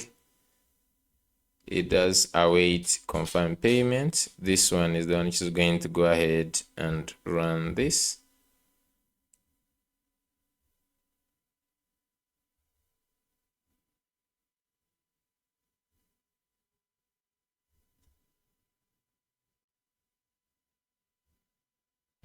I can just go ahead and say console log response data.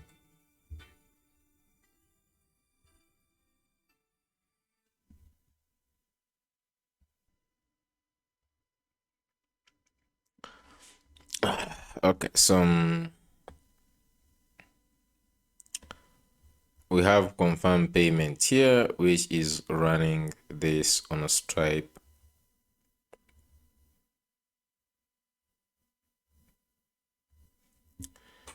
I'm not sure if this is even why it is not running, but I'm just going to go to the handlers, run this confirm payment, which is actually concerning the secret here.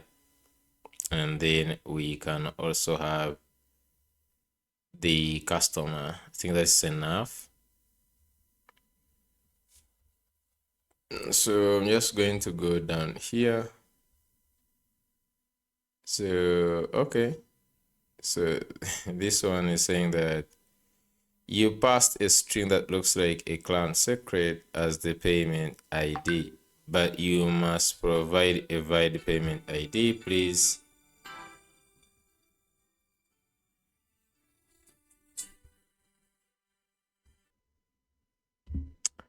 So there is an error that that is here, and the error is saying that if you look at the client secret actually reached, but they say that Stripe invite request error. They said you passed a string that looks like a client secret as payment intent ID, but you must provide a valid payment intent ID. Please use the value in the ID field of the payment intent. So they went ahead and they give that the message, you passed a string that looks like a secret as the payment ID. So where are we? Because this is the thing.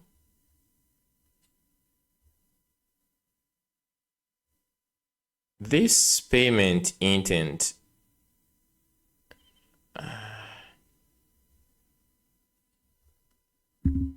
this retrieve, let me just ask here, just a second. So await Stripe retrieve.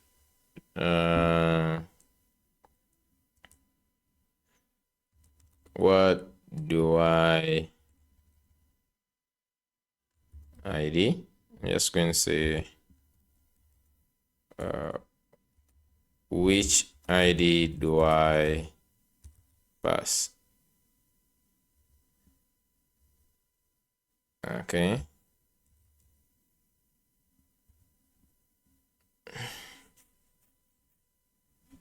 Yes, you pass the payment intent ID that Stripe returns to create the payment. Okay, okay. So you can just say create here, and then you can pass in the amount. Then to get this payment intent, it is there. Then later you can retrieve using. Okay. So it means this is again the payment intent ID, payment intent ID, like this. So this is the payment intent ID, like this. And now that means that in this, whatever we are passing here, we need to pass in, let me just go back here. So this is going to be this, and then change it here, like so. So then we have to change on the client payment success. So instead of passing in the client,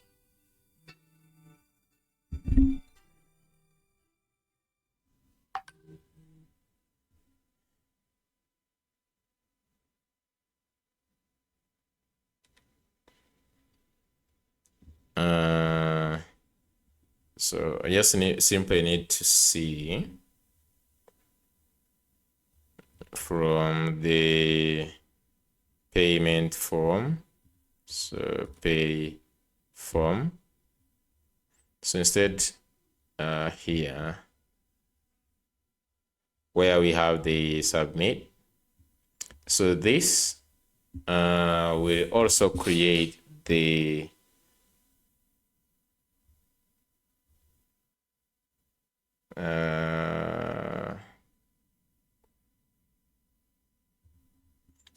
return URL. So I don't know in the return URL if we can have the payment ID.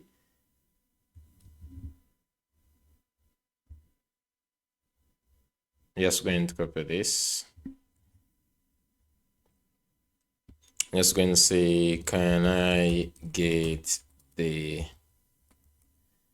payment intent ID from this? No, Stripe doesn't directly return the payment ID in the response. However, you can get in a couple of ways. Option one is when you redirect like this from the client. So payment ID. Oh, so wait a second. No, option one, the client secret contains the payment intent ID. You can extract it. Okay. Option two, get it as after redirect recommended. So from here,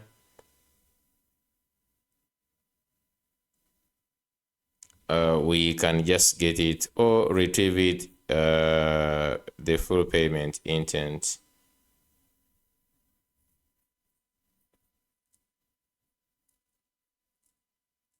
Okay.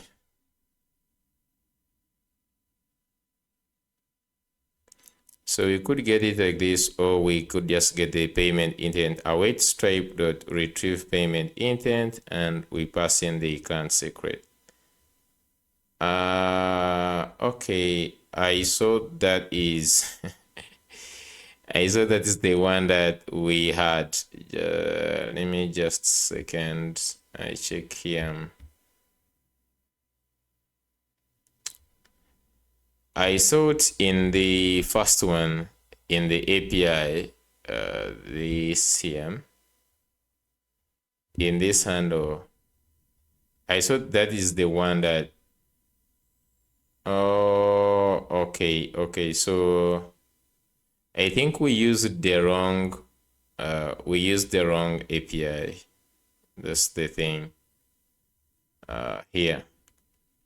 So this one is this one, retrieve stripe.retrieve payment intent, not retrieve. It doesn't have this retrieve here. So if I just go back and I leave everything as the secret,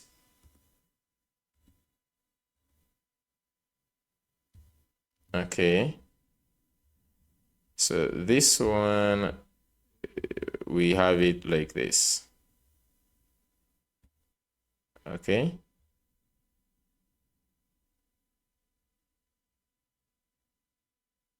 Does not exist on Stripe. Okay, let me just use now the one that was there now.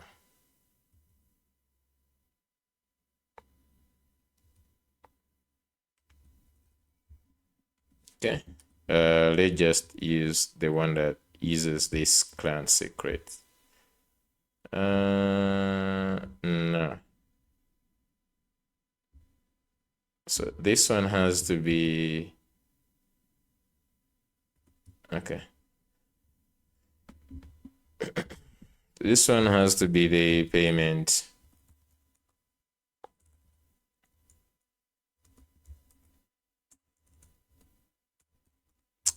The payment intent ID, payment intent ID. So this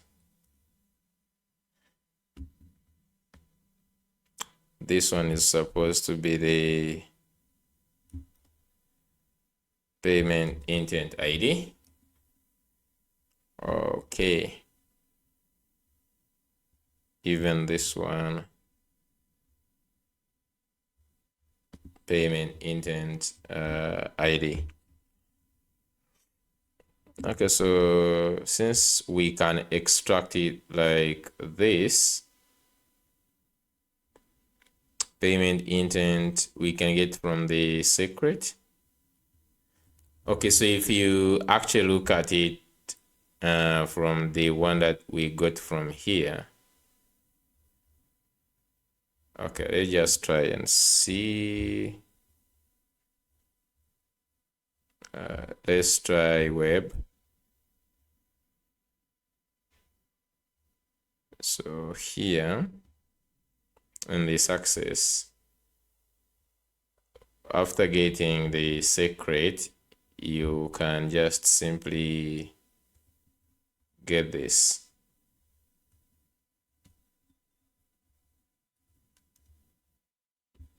So whatever is going to be passed in this now, like this,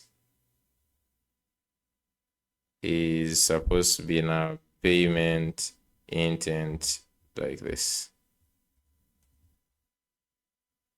Even this here, payment intent ID, and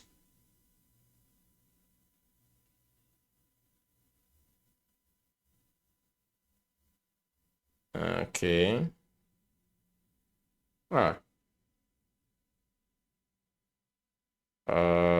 Order created must have refreshed the page.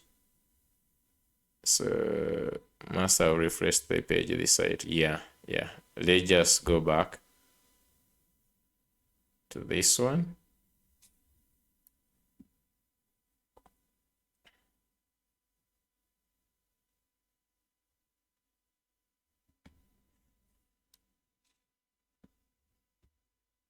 Let me just go and refresh here.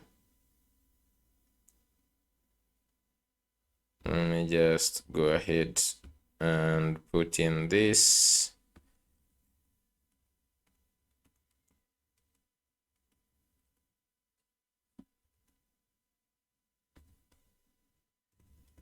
Okay. I'm just going to go ahead and do this.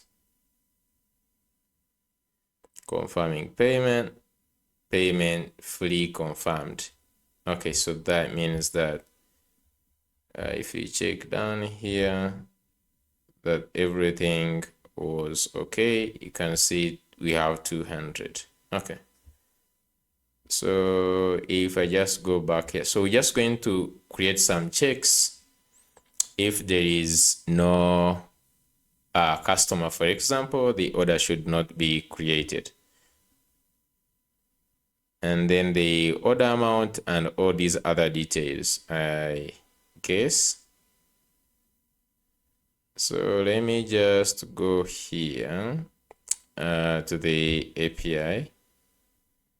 Let's go and confirm the orders. See if we have some orders here. Okay, so we have this order here. Has order number, succeeded, total amount, and we even have the item here, which is taken a Spark. We have another one here, two of them, quantity, which is also the taken a Spark. Okay, so we have now two sales. So one thing that we can also attach here on this order here is like the, because we have the order number, payment, this. We can also attach the customer here. Let me just go and see on the orders. Before I just go that side, I just simply want to check. I just simply want to check the API. So scroll here up on the API, Stripe. So I want just to see if there is no, where we have this customer. So if there is no customer here, we are trying to create the customer, but instead I'm just going to return something else. Okay, we should return at this point. I'm just going to try to return. Just going to return maybe 404 something that, so just go down here because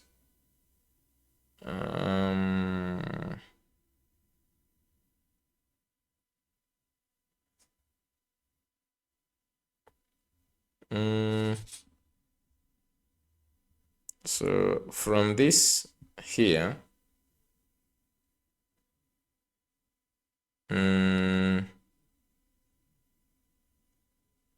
we could just say const response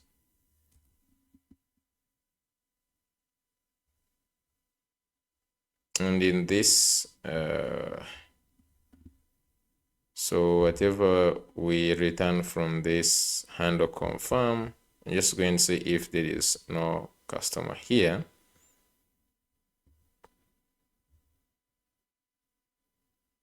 Return.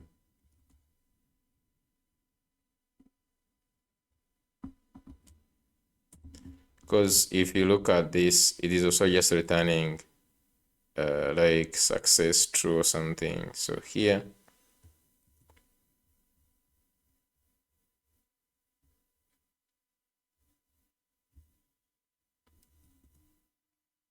I'm just going to return success, false, code. I'm just going to say for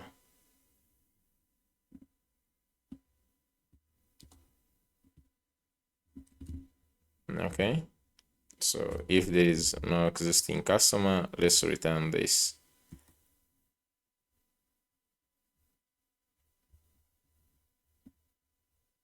Otherwise, just going to return here down success true, and he's going to be 200 code, and based on this, actually we could also just like Alternatively, we could throw an error. So we could just like leave it like this. And instead, we could say that if there is no then, we could throw an error like this.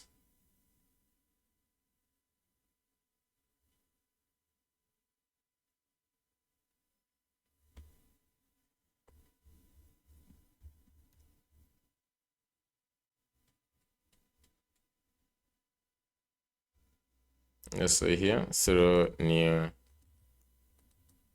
error.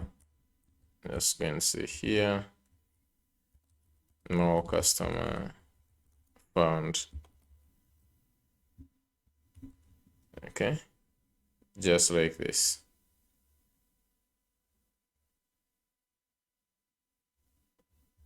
Then I'll just leave it like this. Okay. Then let's go and see the orders. So we have orders here. I'm just going to look at the handlers. Look at the routes, and we only have one that is most important, this one, order response. So you can see in the order response, we have the order items and this. So we could just include also the customer.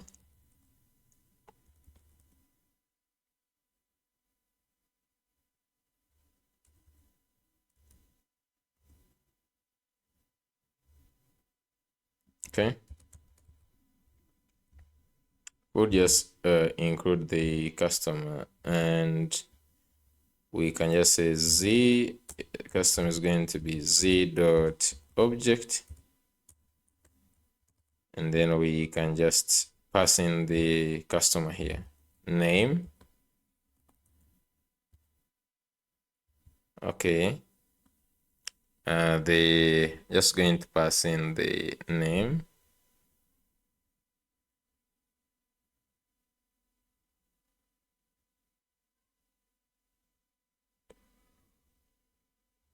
Name, email,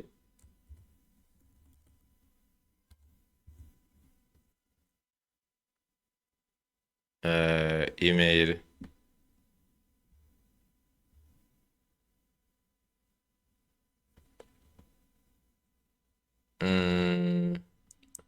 I'm just going to simply add also ID. Okay, this one is supposed to be z dot string.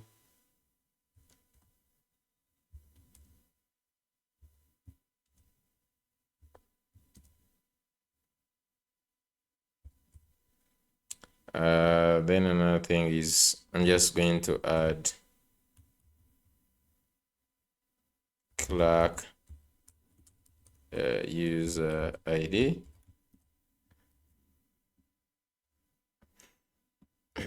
And maybe the image.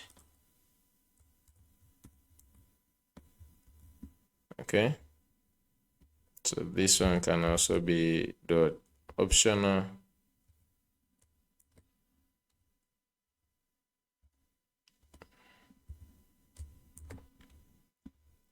Then name, email. Okay.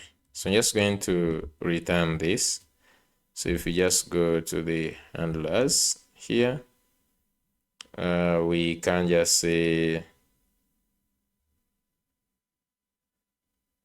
this one's going to be user instead. So here we can just say select this.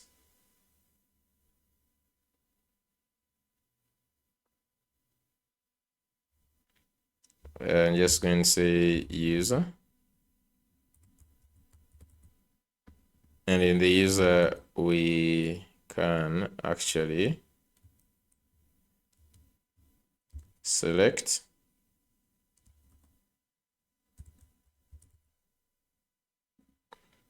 so let's go back to the schema here. Just going to select this, and this is going to be user.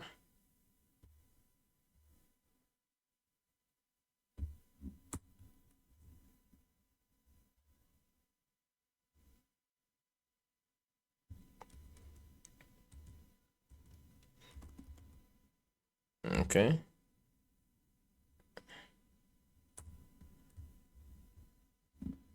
Just like this. So if I just go back to send to this, it should come when it has now the user. And you can see this last one is the one which has the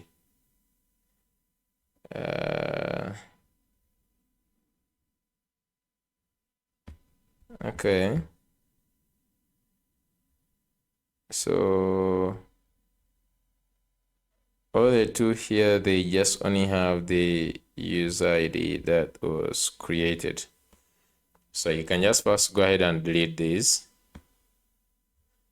So let's go back to this, refresh. So I will just go get these two orders. I'm just going to go ahead and delete these two orders.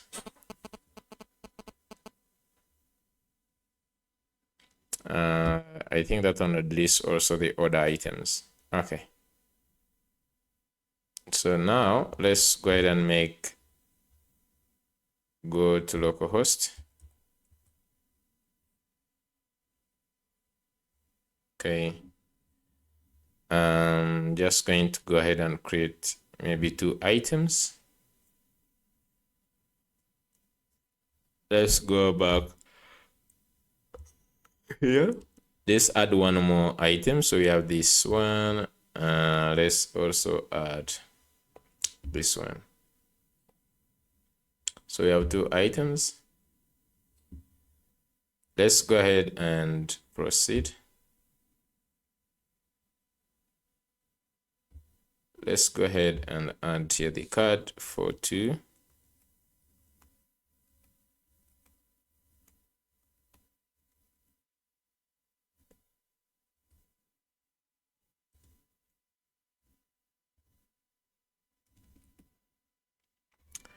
Let's go ahead and pay. So confirming payment confirmed. So if you check here on the console,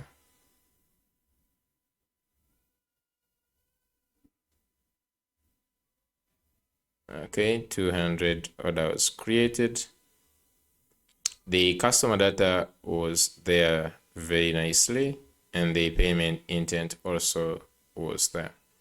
So if I just go back now, I go back to here, request. So we have, okay, so and you can see the user now is here. Okay. Yeah. So we can just go ahead and get these. We get these orders now.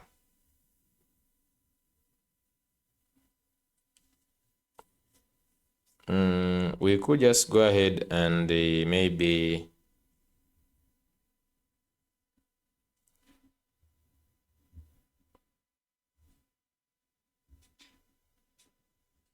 think we'll get them paginated here.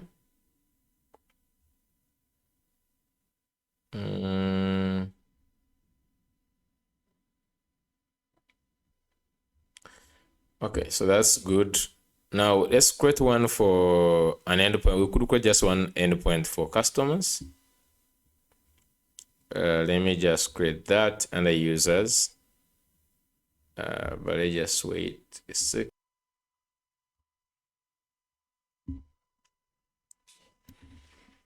Okay, so I just want to create one more endpoint for for customers. So under routes, we already have one for users. I'm just going to do this here. I will just simply say customers, and it's going to be stock. We could just say under users, customers, or we could just simply say / customers. And what you're just going to get here is going to be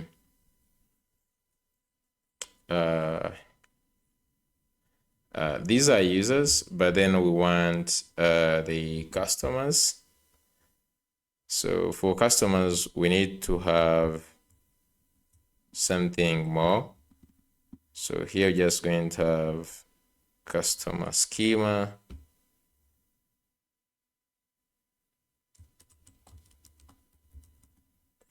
So if you look at it, it's going to be having, what I just want is the name.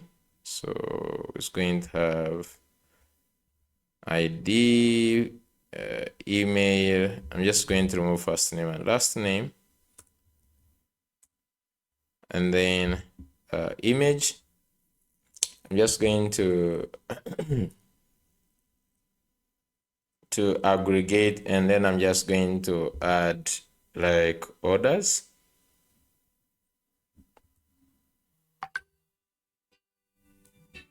Just a second.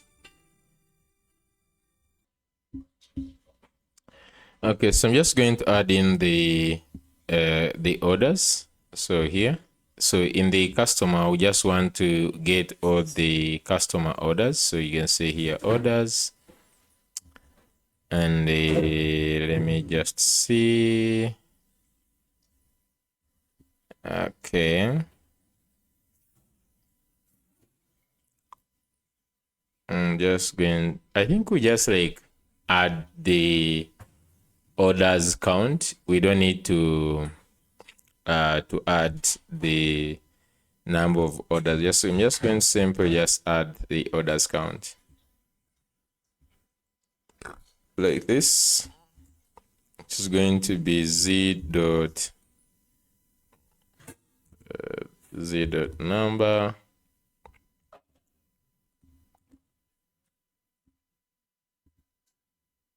Okay. Okay. So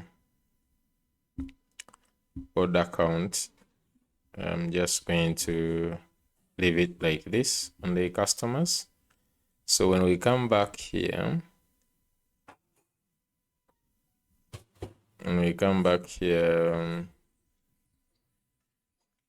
to customers, so on the users, we just have these customers, and here just going to simply say have an array of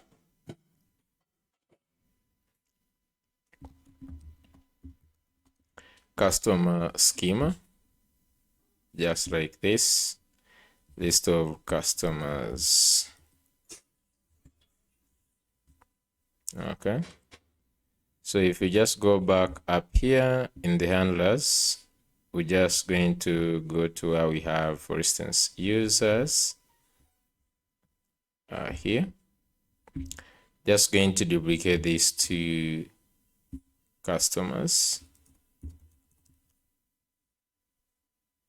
First of all, in the route here, let's go ahead and create the types for this route. I'm just going to say customers route, and this is going to be customers. And the handlers, we're just going to say this one is customers route. Okay, so just go ahead and get the customers. Prisma is going to be dot user. Okay, now so if you look at the things we want, this one actually is customer. They just like create it like customer route.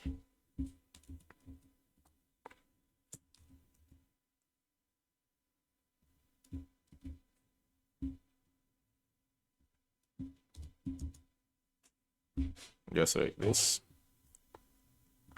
So if you look at this, the customer,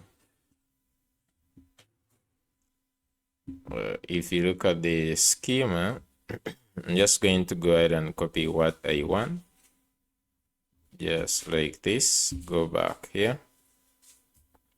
So more especially on the select. So here I'm just going to do this. We are only getting this here.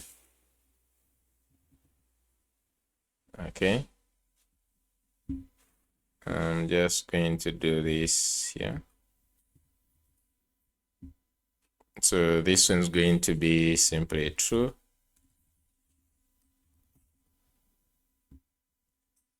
And now let's remove these other ones.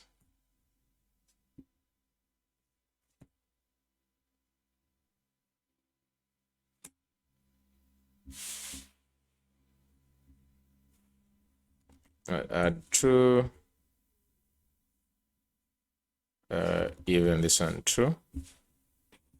Now for the you realize like things like orders count is not there, but we have orders. Okay.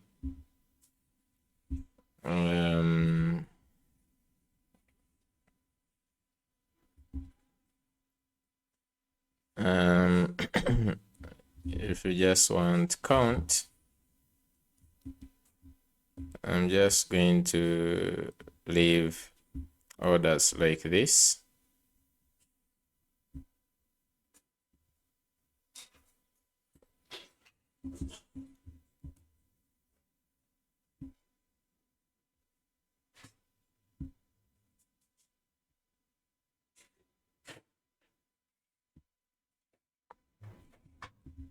I'm just going to go back here. Just say if I want, if I have this, and for orders, I want to return only the count. And just see if I can modify this. Okay, so you can just do this count like this. Here where we have orders, you can just do count and then you select the orders. Now we can just say const result is going to be customers. Okay, customers dot map, and then we have a single customer. Then we can just go ahead and return. I'm just going to return spread the customer, and only just going to say order count is going to be to customer dot count dot orders. Okay, so this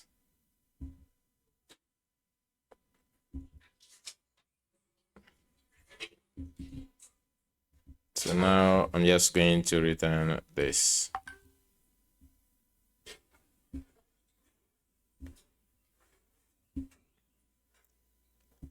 And now the problem is that if you check this, it has this count, so we can actually remove it.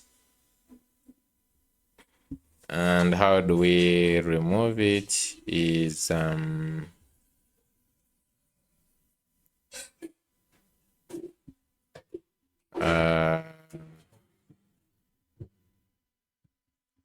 we could create an object. So I'm just going to go ahead and say const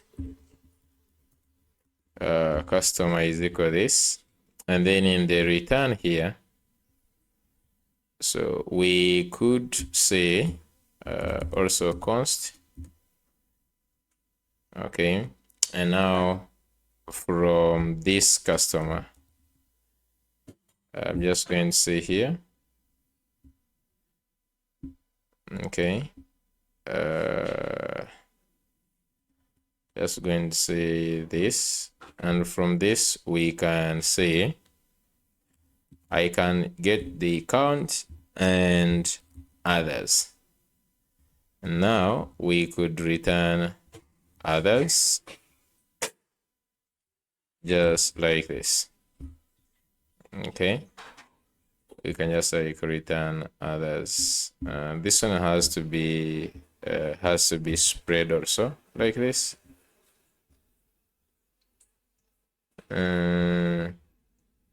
Others does not exist. Okay, so now it is okay. Okay, so you can return. If you hover on others, you'll see that it does remove the other one. So we have now the actual object that we have. So if you hover on the response, is an array now. Okay, so that's good. Only that here on top we have to remove this. Okay, so let's register this customer thing. Just going to register this here. So under the index, you just need to go ahead and register the customer. So dot customers, and even this dot customers. Okay, so just like that. Now we just need to get, if the customers, just going to go back.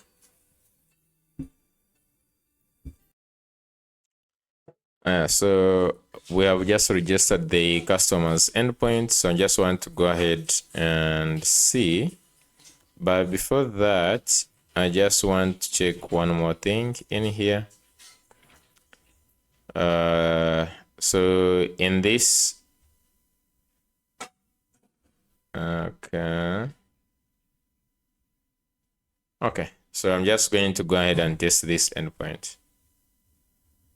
Go here, let's go ahead, refresh, and let's go to users/customers, get. So this, we should have a list.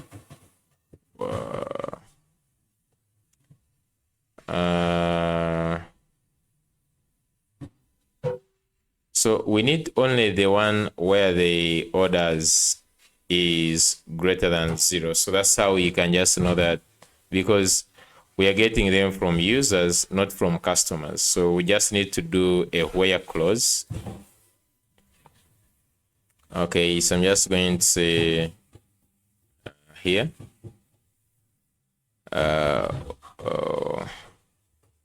add where order count is greater than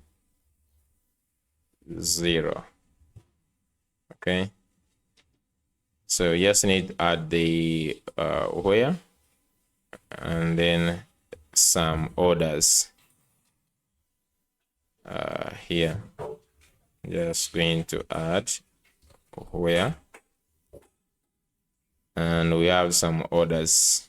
So this should now return only, instead of returning all the users. So you can see it just simply brings all the users, including these empty users.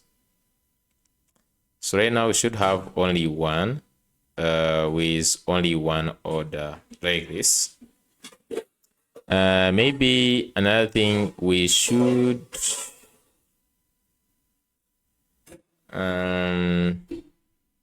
yeah, this is going to be enough. Okay, this is going to be enough to get all the orders. Okay,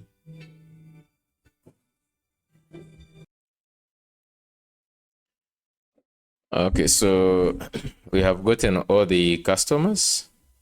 the route is working. So let me just go to the front end and also create this route. So similar to the way we have the customers, I'm just going to go ahead and first of all, we just need to get this just like this. Okay. We just need to get the customers. So I'm just going to go to the web. I will go to types first. In the types where we have user, I'm just going to duplicate this as customer.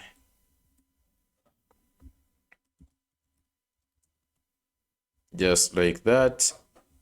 And I'm just going to paste this. So basically we have the ID, we have Clark user ID, name, email, and we don't have this. Okay, so we have the image, we have the created ad, and lastly, we have the order count.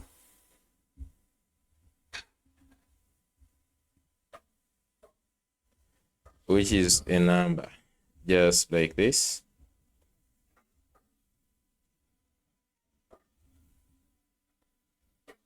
Okay, so I'm just going to create exactly the same thing.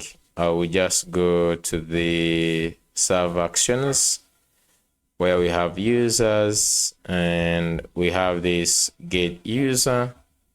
I'm just going to change this one to be get customers. Get customers, and it's going to be customer.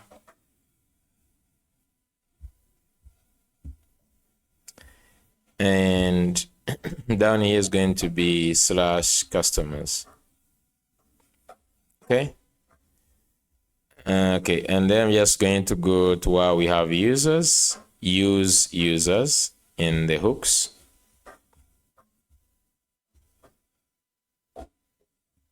Here. Okay.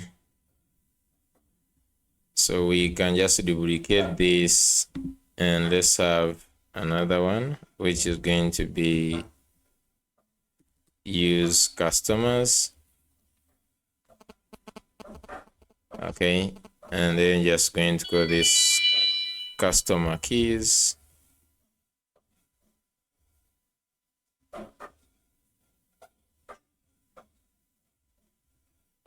Just like this.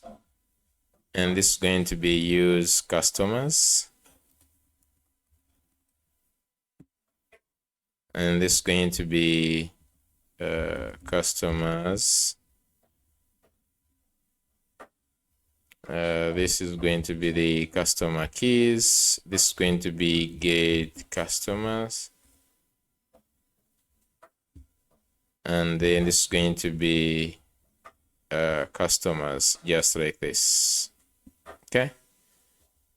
We can just go ahead and remove all these things.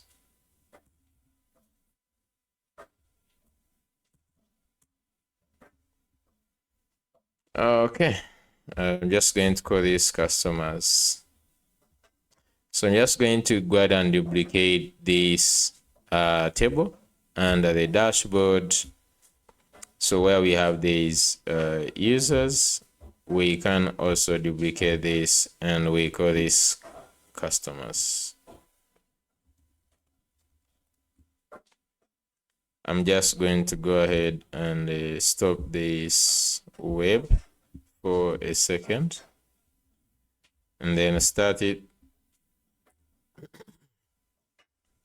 So inside the customers, let's go ahead and rename this.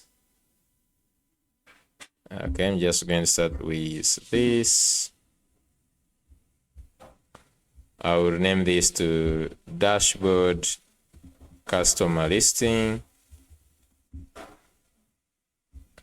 And same thing to do is here. What is user? I'm just going to put customer.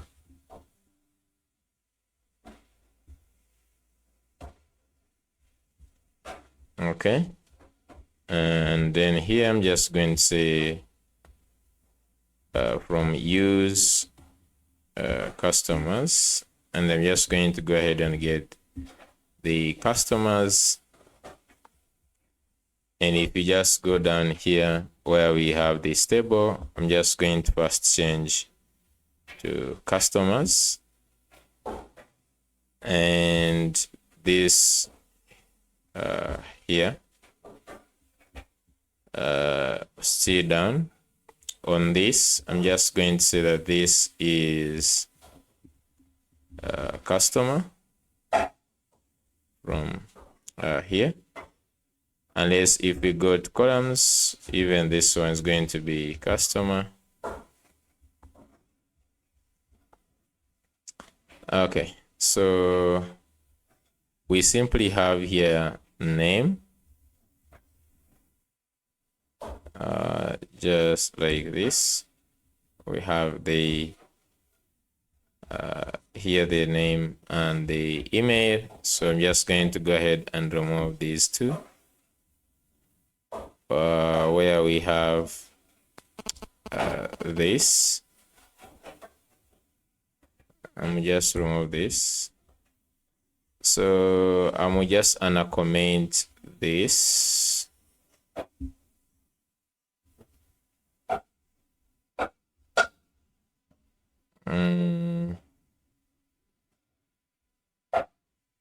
So I will just cut this, and I will put here where we have user.order account.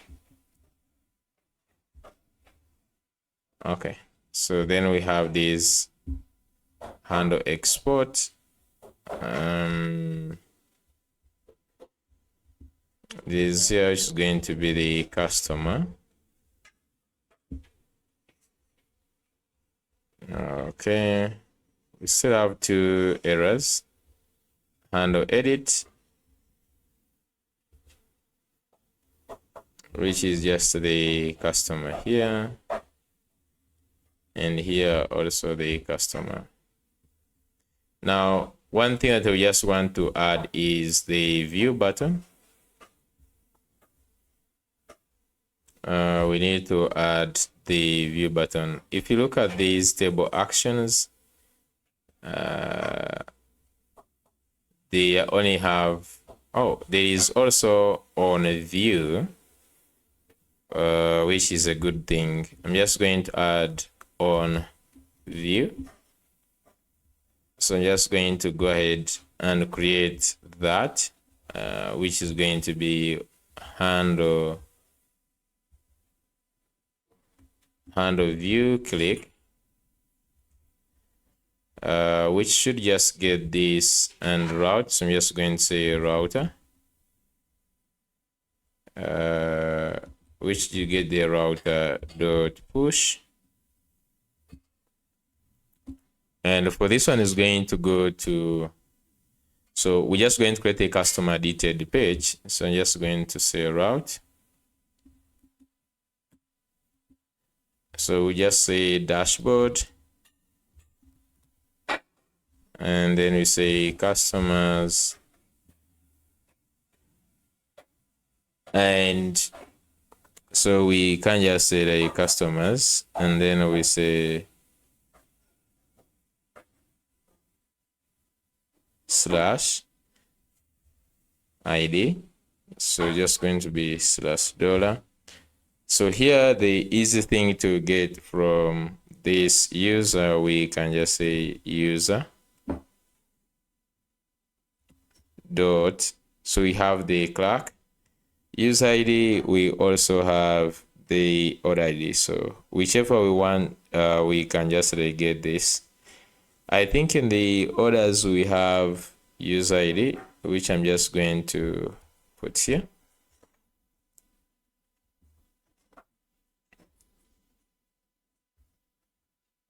And then slash orders. We'll not have another detailed page, so just going to only have only this one. Okay, so this is okay. I'm just going to copy this, and let me just go ahead and add it on this handle view, click. Okay, so now we just need to use this one here where we have dashboard customer listing,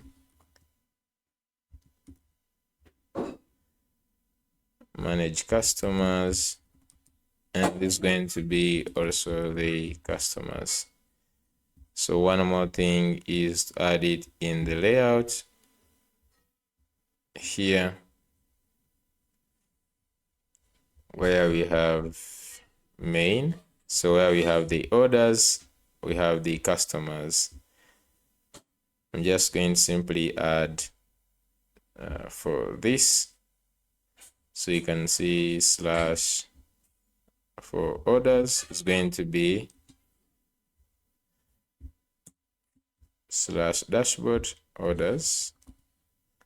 For the customers, I'm just going to put slash customers. Okay. So now if we go back to the app, we go to, okay, let's first refresh.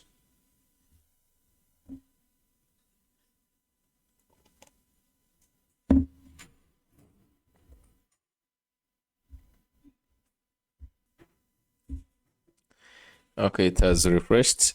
We also have this user here. Let me first delete that user. Okay, let me just go to here. We just close everything, click on user. So there is one user, this one is a guest. We just delete this one, hoping that doesn't have any others. Okay, so if I refresh,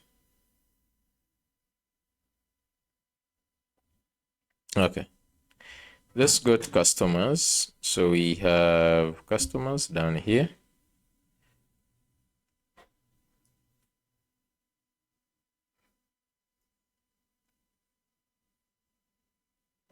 And you can see we have one customer, and then this one's just going to be like the orders. I'm just going to go to here, and let's go to where we have the columns, and I'm just going to add these ones, orders, number of orders. I'm just going to simply leave that one like this, and now we have number of orders 1.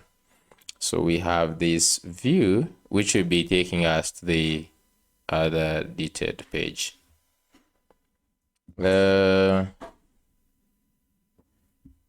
delete, I don't know if we could just like disable these other ones. We leave only the view. Let me see from the table. So if I just do this and do this, okay, yeah, it just remains with only the view like that. So we can just click on the view, which takes us. So on the detailed page, we need to get all the customer orders. So first of all, I just need to design that page.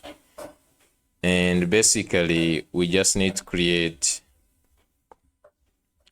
one endpoint for orders by customer, which gives us the customer details plus all the orders. So let me just go and see in the API orders here.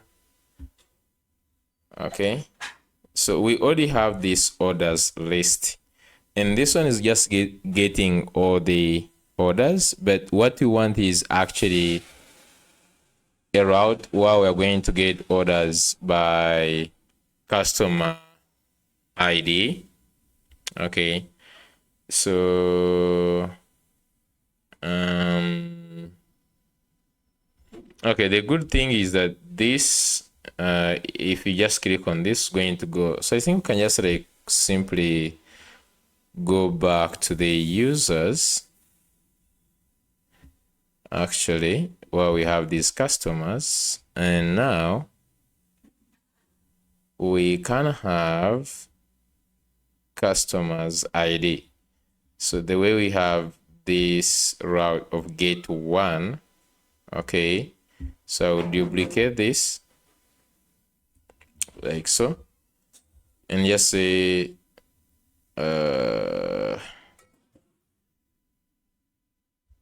maybe just go to customer orders. So customer orders is going to be here, just going to say customers. So just say customers, and we pass in the customer ID, and here we just need the ID param. Just going to leave like that. Now what we return here, so instead of just returning this, we need to return the order. I think this one is in the orders schema, and just go to the order schema. Maybe I'll just get, so there is this while we have the details. So we need to get all the details of the order. This order's response, it has the user,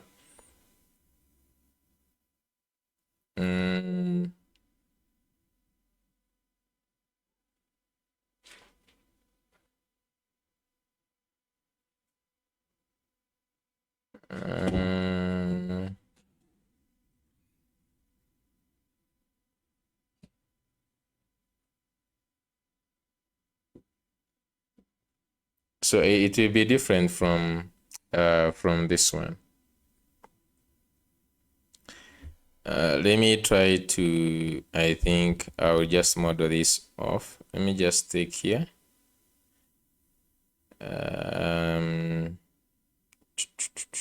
Under this user schemas, let me add this here, like so.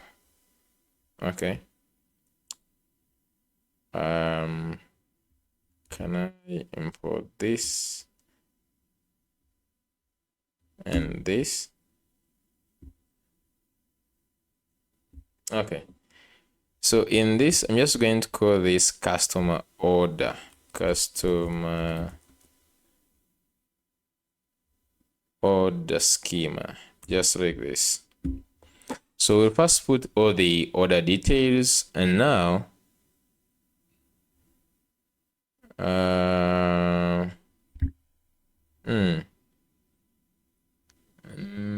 we'll have to have the user. Then inside the user,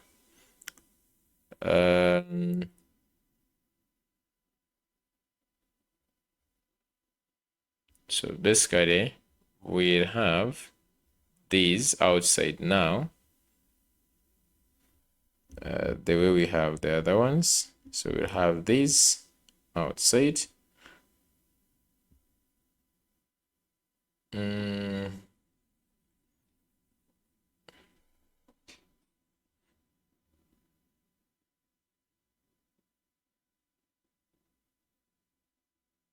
Basically, I will have to, I guess, to format it, but we'll have this outside, okay, and then we'll cut everything here, and then we'll add, for instance, orders, okay, and then the orders will be z dot array of, so you can just have an object,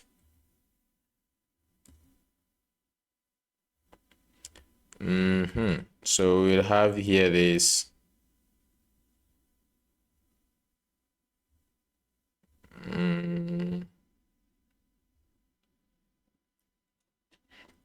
what do we want to get from the order? Let me first go to the schema, and then I will just go to the order. So basically the order has all these things here. Okay, okay, okay.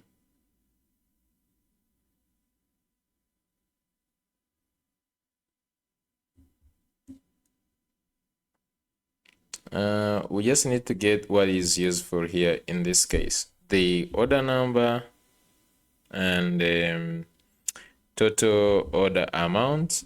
So let me just put them cross.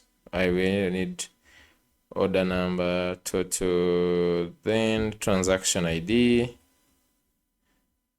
and then the payment status,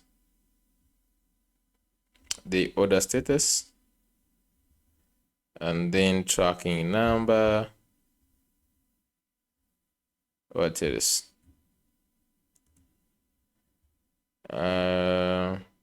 Stripe custom ID. Okay. Currency, I don't know if currency is necessary really. Just going to go down here. Stripe payment intent ID.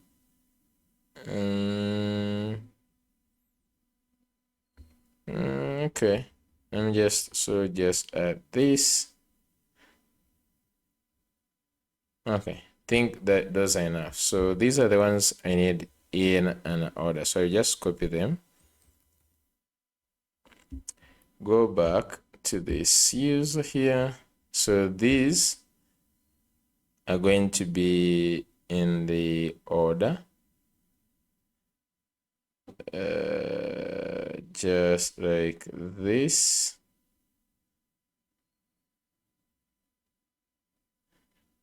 Okay, just like this.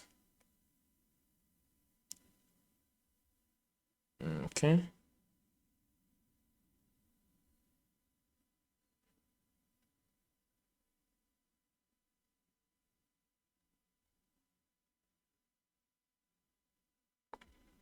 So we have the order, and then the order itself will have also the order items.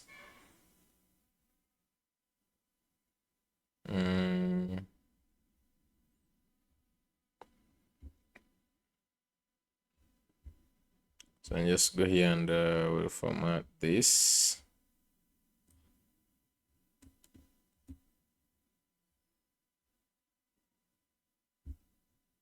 Okay. I am trying to create customer schema.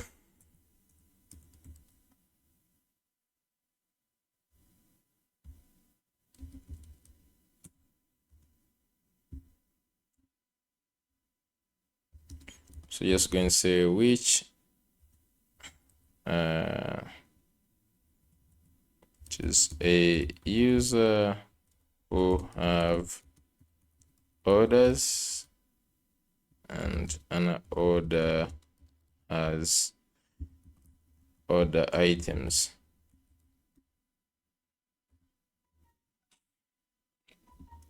So let's just like go ahead and format this so that we can just like get it nicely.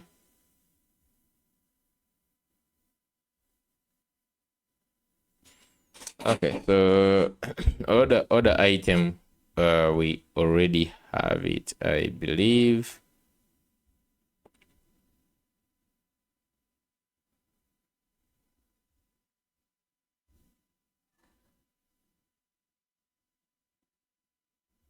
There is order schema here, so you can just like simply separate them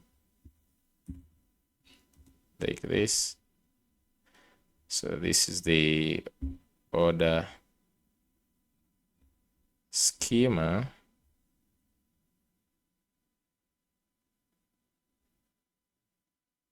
There is also order item schema, which we already have, I guess. Then now we have the customer.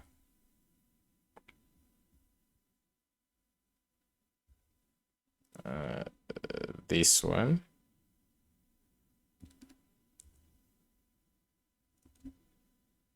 Okay. Then we have this payment status and the order status. Okay, let's just get them again.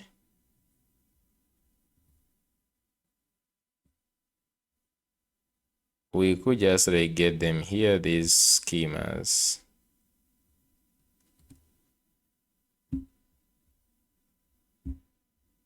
Okay, just let's add them here.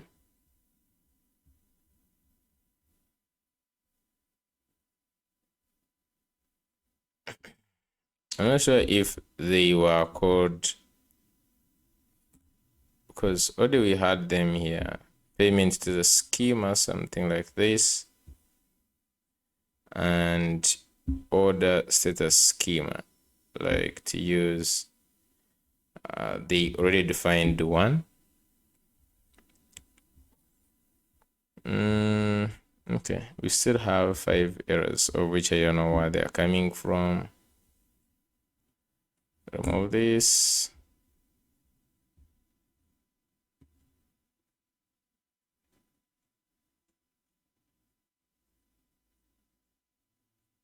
Okay, so I can fix this. Okay, so basically I have created the order, which is this, and then we have the customer, which is ID, name, email, this, image, and orders. And then the orders, they have order schema, which order schema, they have these order items, which is here.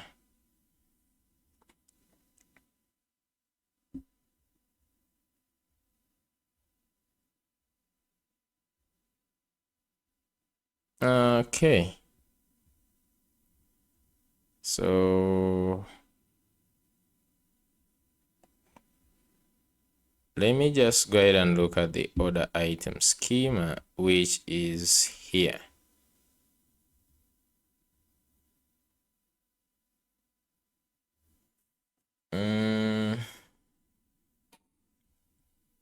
Okay. So now I just want to go ahead and get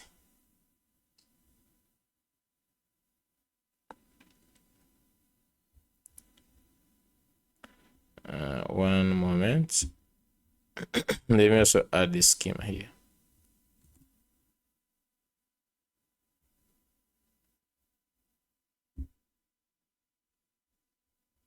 Okay, just going to add it here.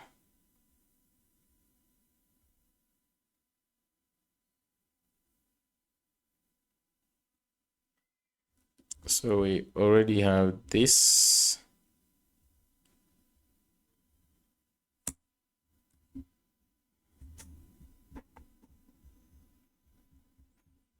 The other item schema, we also have it here. So I will also get their types, giving me these types here, just like this. These two types are going to be useful because I will just simply copy these ones. Okay, so now if I just go back to routes, it will create the customer orders here, and in the responses.ak we just simply add customer schema. Now I'm just going to param not found. Okay, so let's just go to handlers, to where we have the get one. So where we have this get one, I'm just going to duplicate this and I just put here customer orders,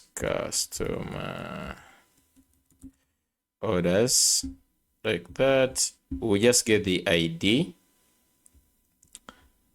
and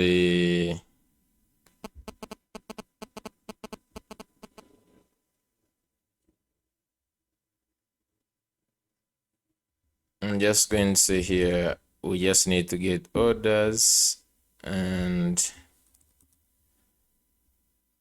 I'm just going to remove everything here. Okay, it's going to be Prisma dot. Okay, we're just going to start from the user, I guess.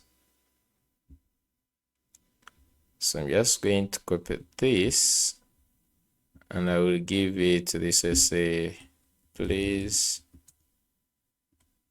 update my handler to match the customer.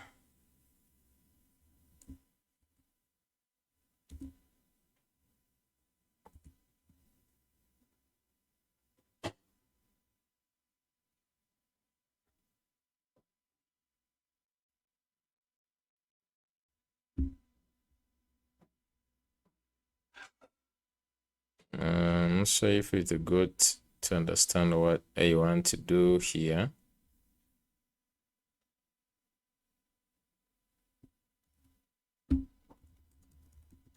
Please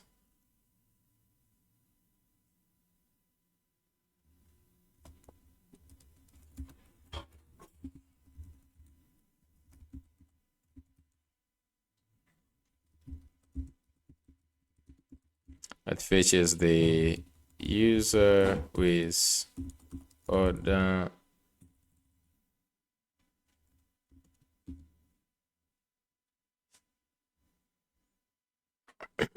so we have prisma.user.find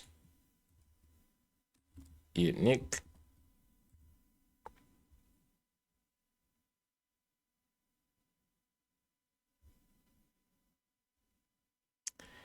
Okay, so here doesn't understand what I want, but what I'm just going to do here is going to say .user.find unique. Just going to say where. So whatever we have here is the user. So I'm just going to say where ID, just like this.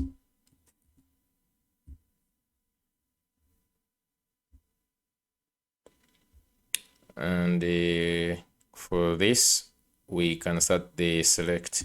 So select, not inside the where. Outside here, just going to say select.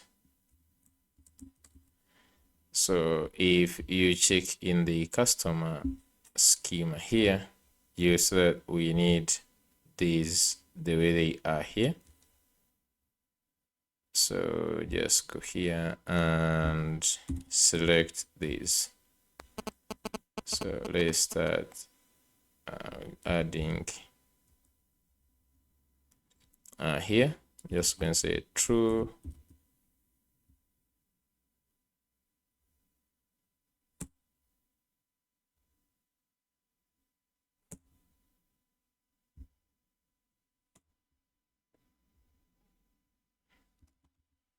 So for these orders, we just go inside and we'll also select. And now I'm just going to go back here to the order schema. Just get all these.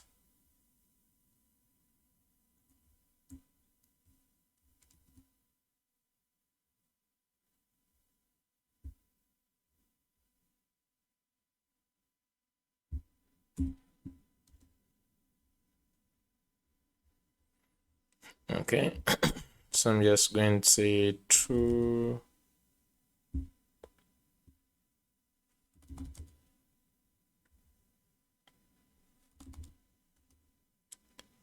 I will go to this true.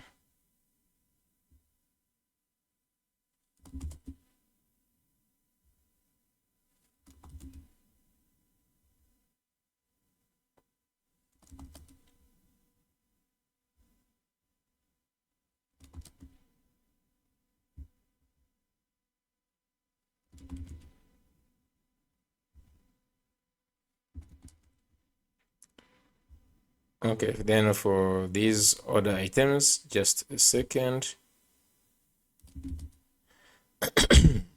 Okay, then we have these order items. So for the order items, we'll also just do this, and I will put in the select, go back the schema, and we have order item which is having this. We'll just copy everything.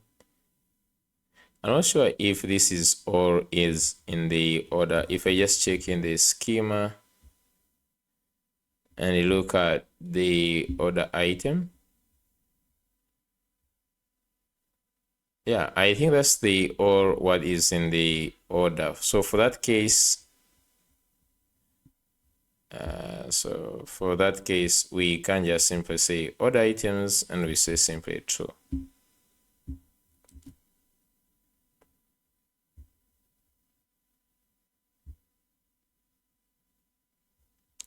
Let's see. First of all, let's say here, do we export the route?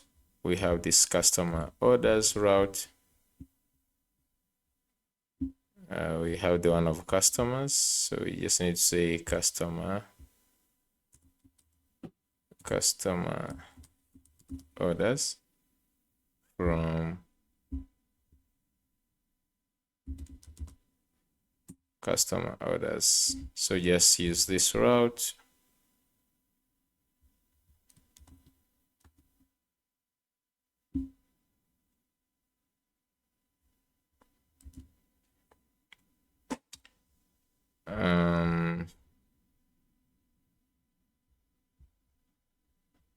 If we check here the error, type now for the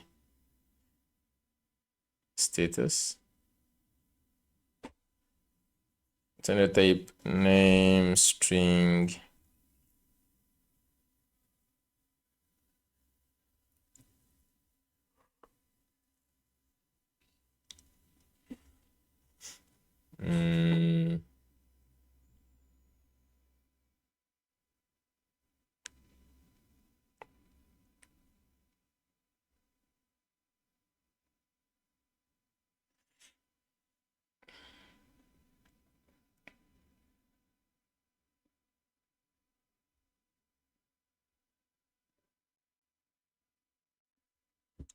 just going to first leave it like this. Have the everything we need. So what I need is to pass in the customer ID, the user ID, and then it gets this. Let's go ahead and register this. Customer orders, I will go to the index and let's register the customer orders. If you go back to this, I'm just going to go ahead and give the user ID here. Then let's go ahead and refresh. Okay, the API seems to be actually off.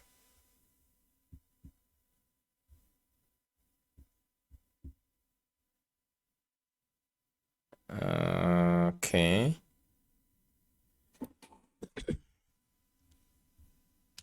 It's saying here, cannot access payment before initialization inside the user schema.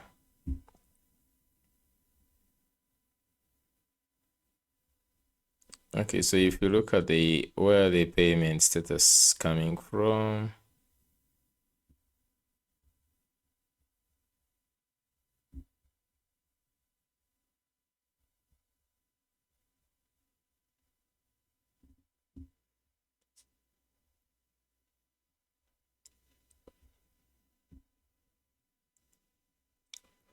okay, let me just try to restart, which seems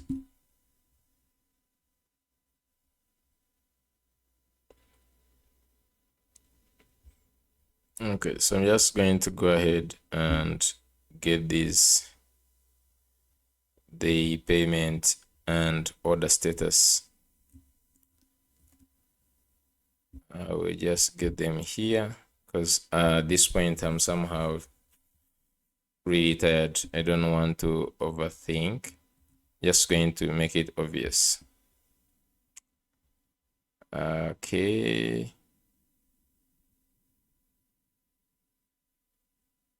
Okay, so right now it is running.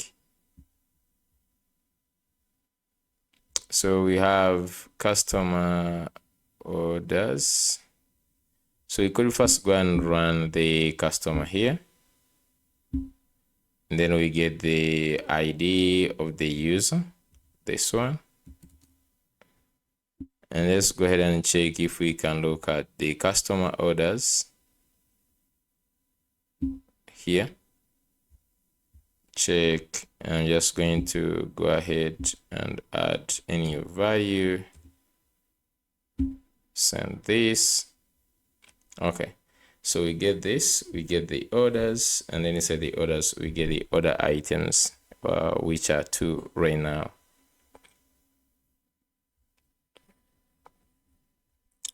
Okay, so this is what we receive in the front end. So I'm just going to first of all cut this.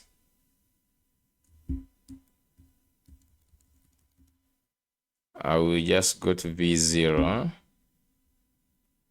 So one thing I just want to say is that create a new chart.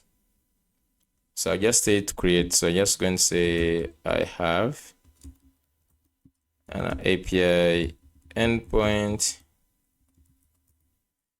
that gives me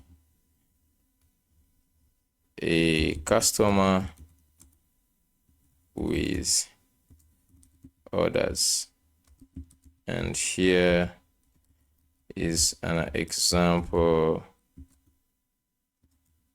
output from the API endpoint. So going to say it's going to be like slash customer slash ID.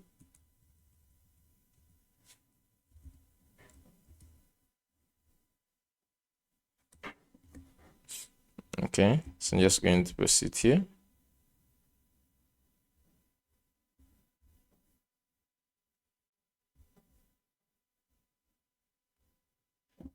Okay, so I'm just going to say that now you will create a server action. Okay, that takes a user ID and fetches data from the endpoint. Just going to say here use Axios. Okay. Does it need to use Axios? I don't know. Let me just remove this. Then I'm just going to say create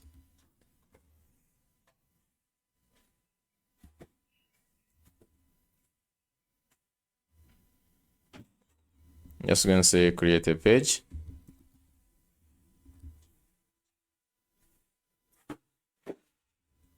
Create a detail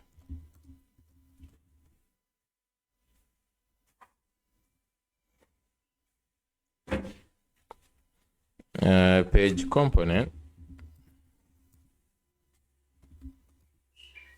that accepts user ID prop and then uses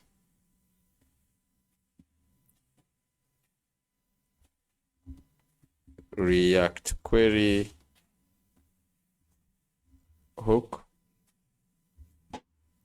together with the user ID and the server action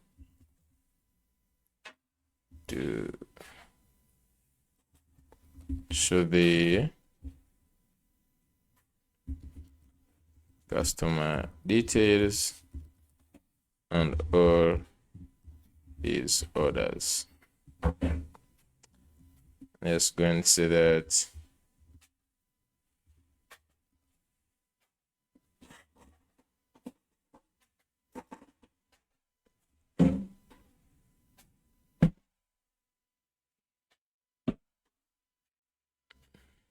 You can just say implement pagination and search. Create the UI to look good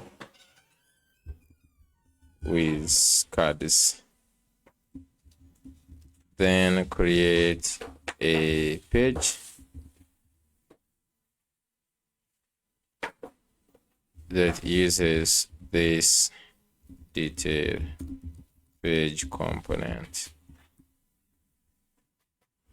Okay, so let's just go ahead and give it some seconds and I'll be back. Okay, so let's just create these pages.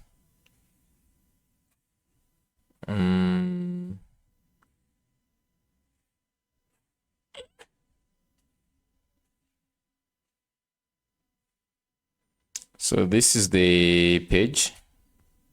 Okay, I'm just going to go ahead and copy this. I'm just going to go to the front end and just go the front end customers. I'm just going to create here the ID.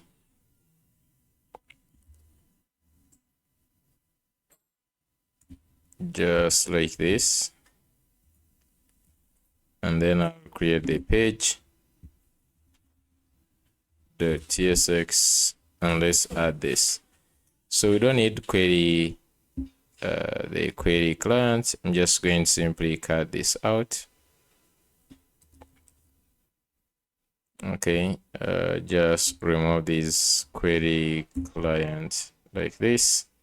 Now for this one is going to be promise, a promise of this, and this one's going to be ID. And then this ID is what we're just going to go ahead and pass here as an ID. It's just like this. Okay, I'm just going to remove all these, remove use client. So this customer detail, we're just going to define it here inside the components where we have the customer detail.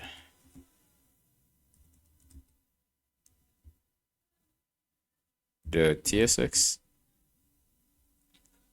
So we can just go back here and get the customer detail just like this. And then next is the hook customer.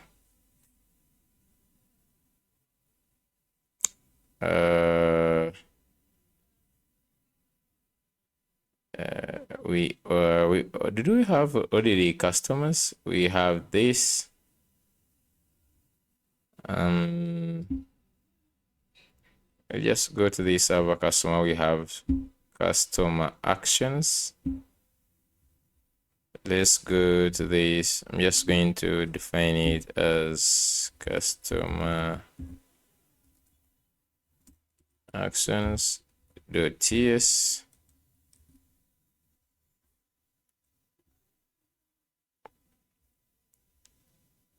And then we have use customer data.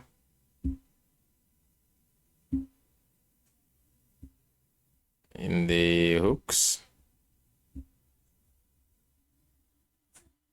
use customer data. So I'm just going to say use customer data.ts, and let's add this. So in this one, we simply get the actions, which is having fetch customer here. In this one, we don't have anything. And then in the customer detail, let's go ahead and get our inputs. This is at hooks customer data. And then we have also this alert component UI. I'm just going to go ahead and install this. Then we have lib, just get this. Let me just add the alert. So I'm just going to go here to the web. Let me add another one. CD web.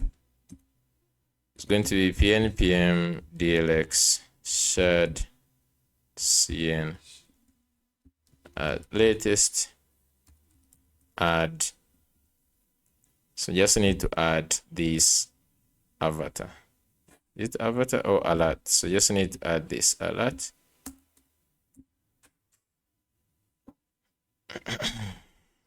I'm not sure what I added in. pnpm dlx shared cn at latest.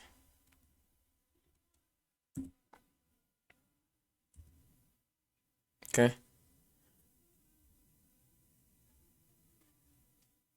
So just get this customer and we import this in the detailed page. So here, just come here and import the customer detail like so. Okay, so cannot find ID.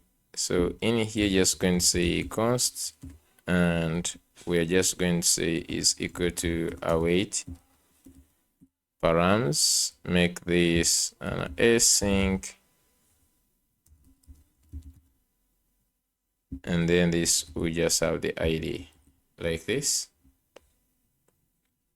Now in this customer detail, or where we have actually the hook, so where we have this hook of use customer data, fetch customer data is where I need to see this. So I'm just going to say here, remove all this, and I'm just going to say API base URL like this.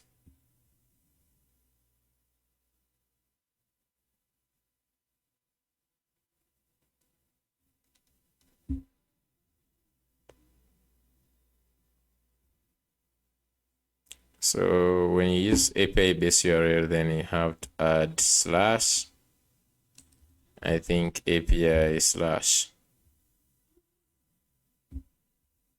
customer, then you pass the user ID. I'm just going to go ahead and try to visit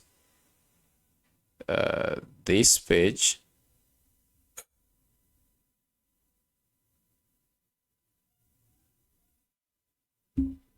Okay, I'm just going to refresh.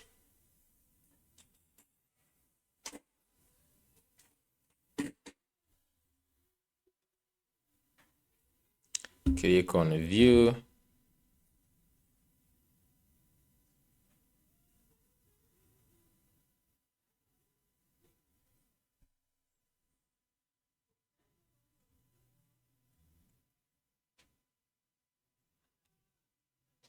Okay, so we have the customer details, this, and the total number of this, total spent, and the clerk user ID. We can search by order, tracking number, and product. And so far we have only one order confirmed. with this tracking number and the order items. I think this looks good for now. Nice. So at least we have all these. So I think one thing that is remaining now is the dashboard. Okay. One thing that is remaining is going to be the dashboard, where we just need to see the things we need here. So most especially the analytics, total revenue, and other things that we need to get from here.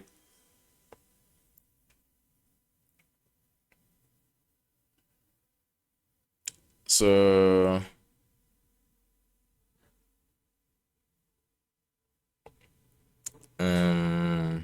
so we have recent orders, total products,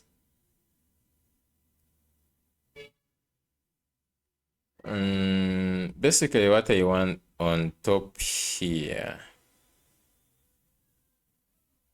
I just want it to have things like this. Let me just go to Next.js Academy.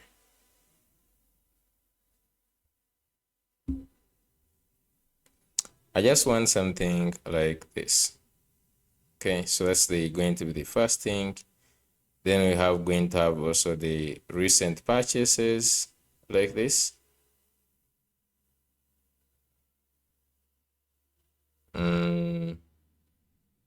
Top performing products.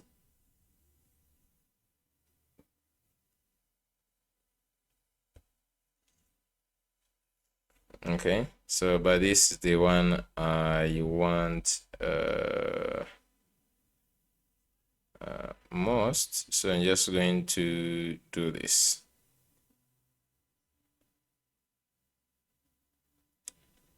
Just going to select.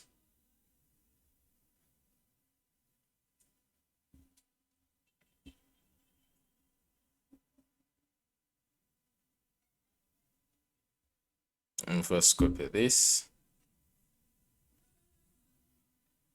Okay, so I'm just going to go V0 again, go to here, new chart.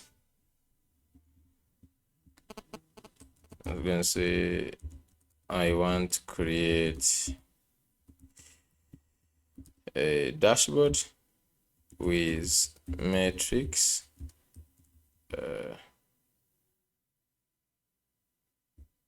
UI component,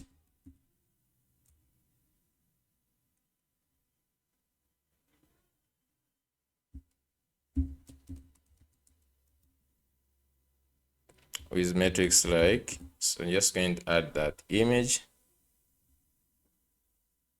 Okay, so instead we don't want users, we just need customers. Then customers, then product sales, or the product orders, then products created,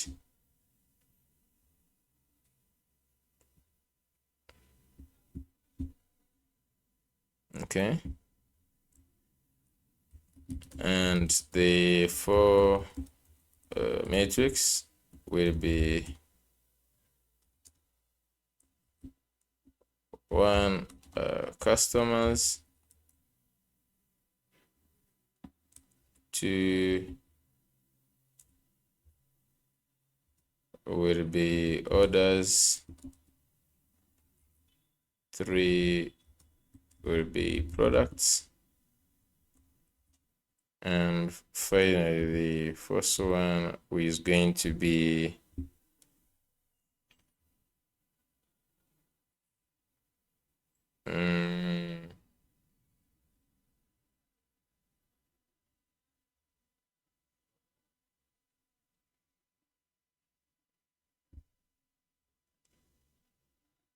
just go back here and see what can we add as the first one.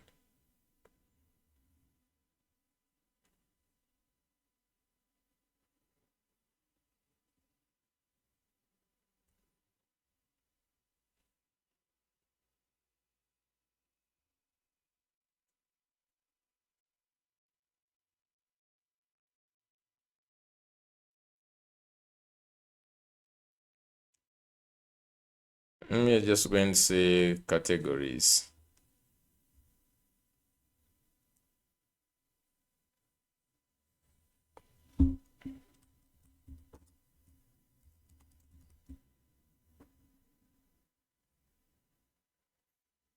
Okay. Um,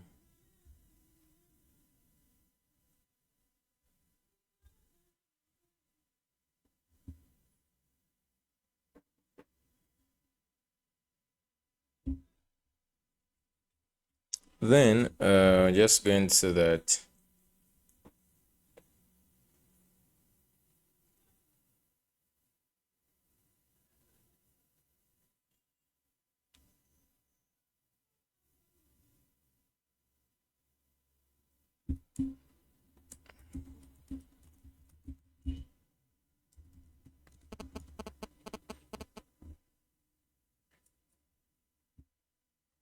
we just simply go ahead and give it the schema. So this is the schema like this, given the Prisma schema.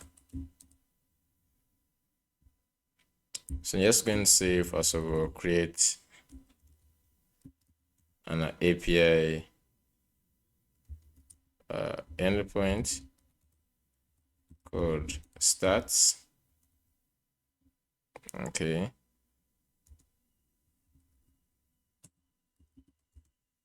That fetches those metrics.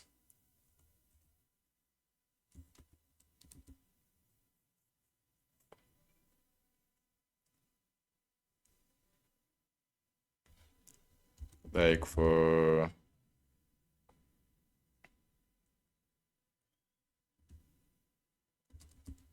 today, last 7 days. Another one is last 28 days and total.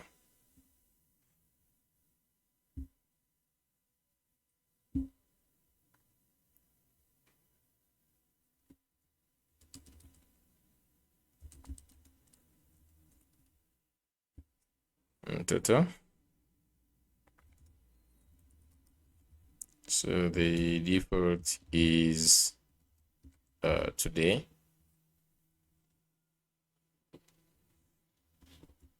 Then create a server action that consumes this API. Then create a dashboard matrix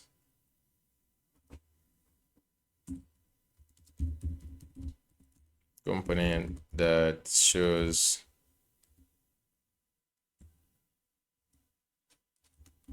these stats, and by default it shows for today. And when you click, say last 7 days, then it also fetches that.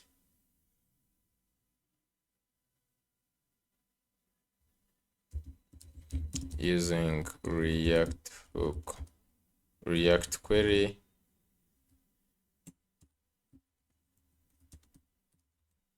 okay. Yeah. So I'm just going to leave this to go ahead and create this. Okay. Now, meanwhile, it is doing on that, I just want to work on these ones. This is why we have recent tables and top performing products.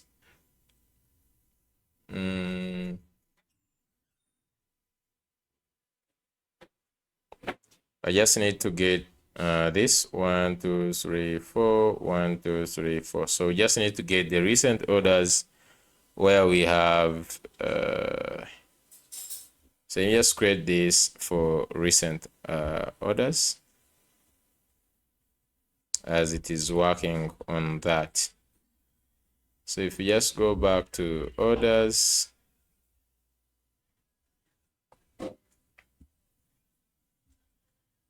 I'm just going to come here and create recent. I'm just going to say slash recent orders get, and what we want to return back here is something simple: the order number, and then the total amount, and then the order status, and then the client who purchased it. So I'm just going to go here. I will just say this is going to be recent order. So what we need is an ID.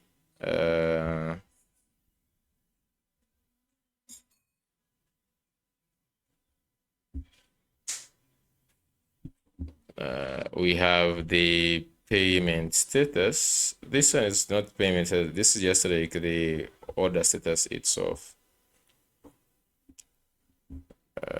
I think for this case, I'm just going to say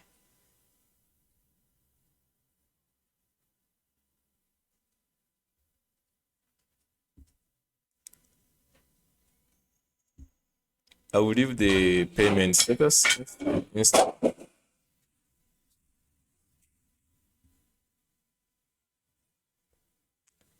And then we just say there is order number. We don't want the order items. I'm just going to simply leave the name of the user. So I'm just going to leave the user. We only need the name in this case, like this.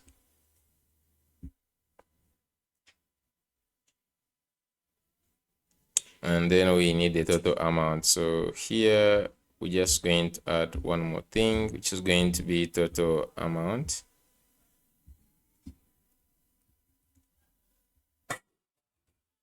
Total order amount, which is going to be simply a number.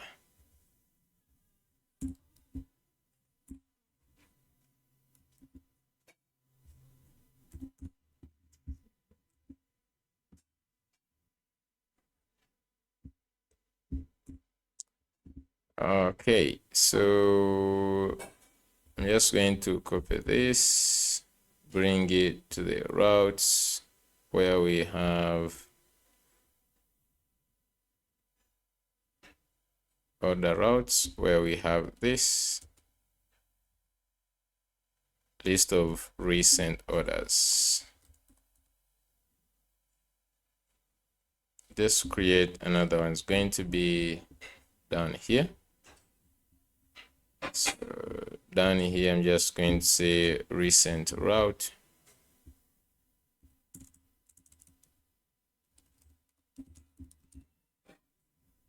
From recent.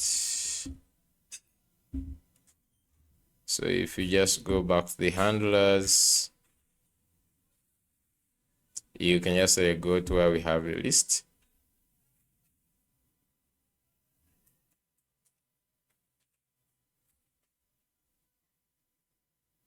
List.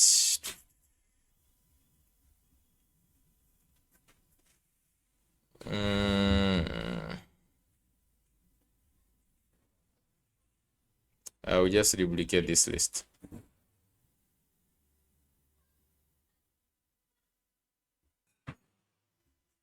So let's duplicate this. I'm just going to query this one. Also the recent, and it has also to find this is going to take in recent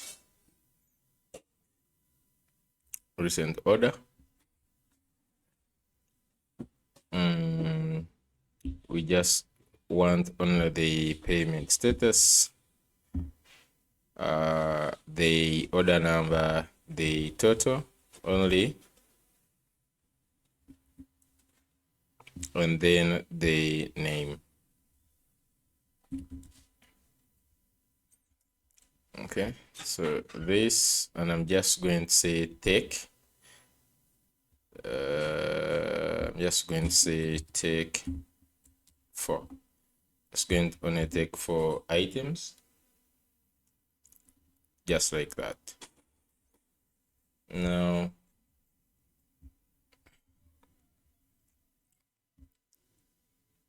there is top products. It will be the same thing. Let me first register this on the orders index.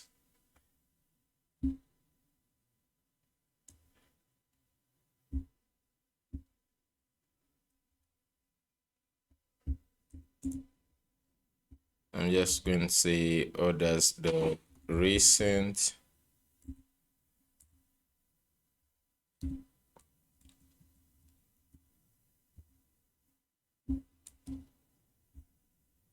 Okay.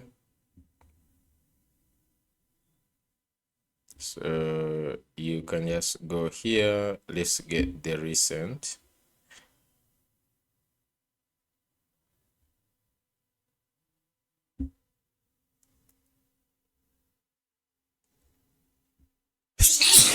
Excuse me. Just go to orders. We have recent orders, test.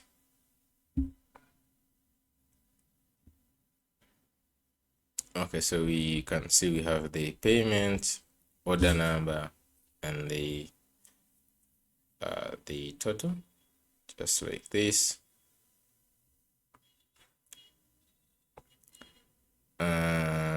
And then the name. Okay. Then I'm just going to go to products right here.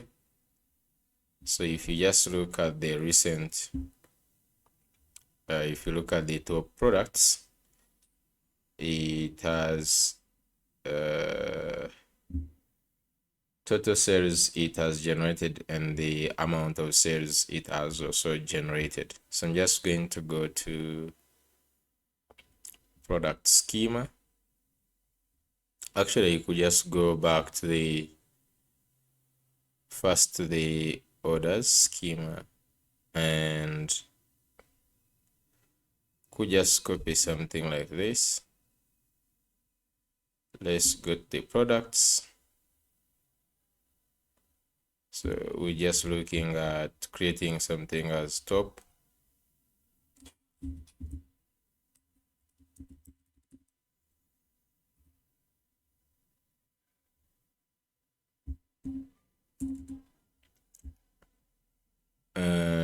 You're just going to have ID and the title of the product. So which is going to be like maybe the name. So just say like name.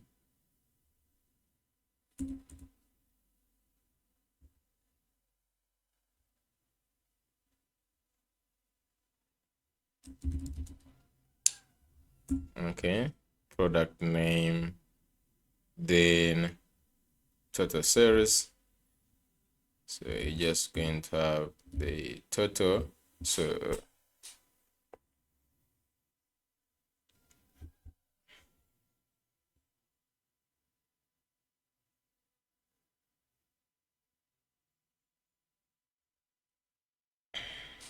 product total, and then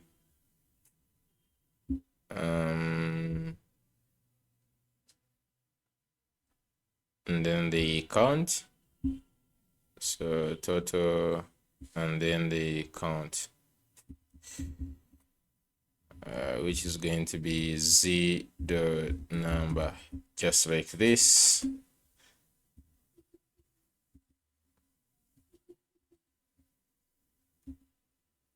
I will copy this and let's go to the routes, product routes.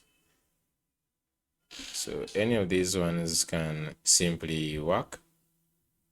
Can just duplicate search, and I'm just going to simply say that this is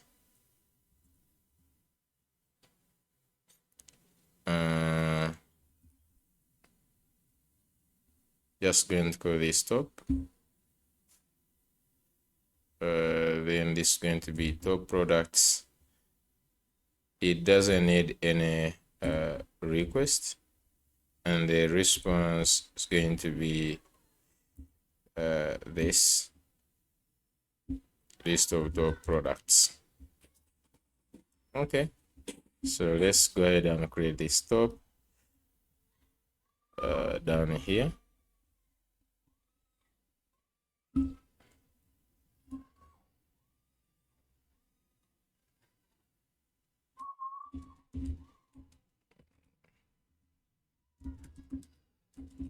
Top products route, and then here's going to be top,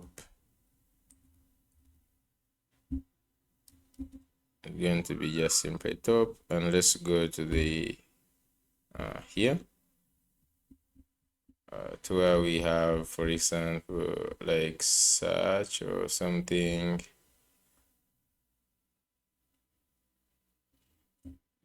Just going to go here, just say top, and then here you say top product route.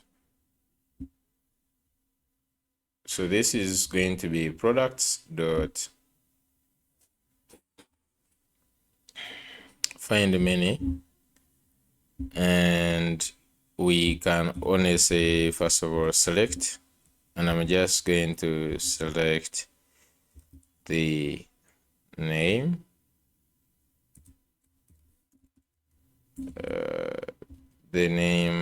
and the ID only. Then I'm just going to say select order,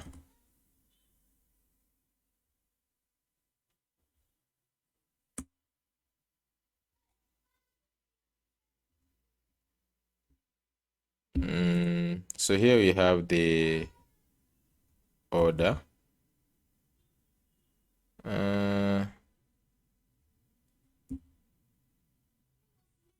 Okay, so I think the product doesn't have a direct relation with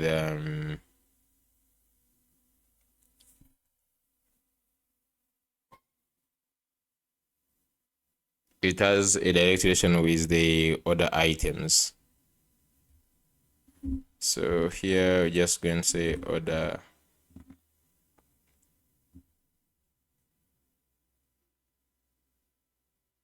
other items.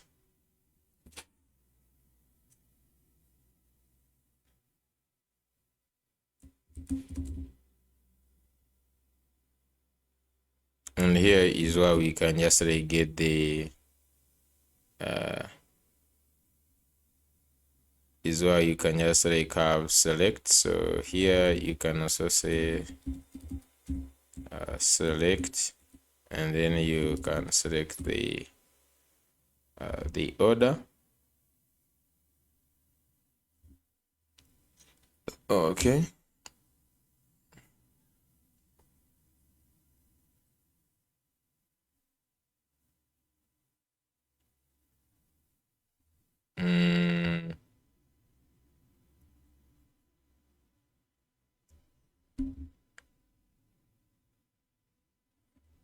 Just say true.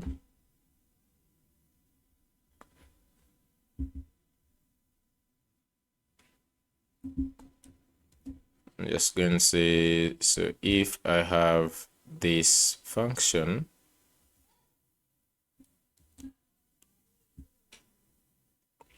okay, where I'm finding the products. So if I have this,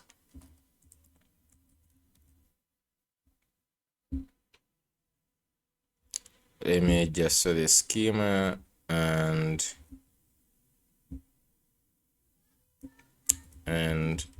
what I want to return is an array of products where each product has these types. Okay, ID, name, total. Now the total, this is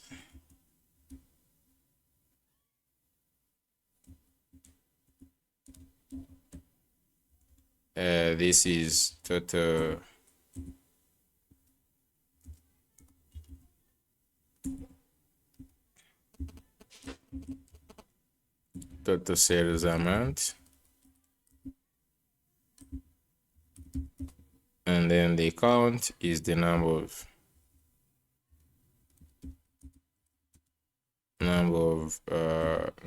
orders. This is going to be total orders amount.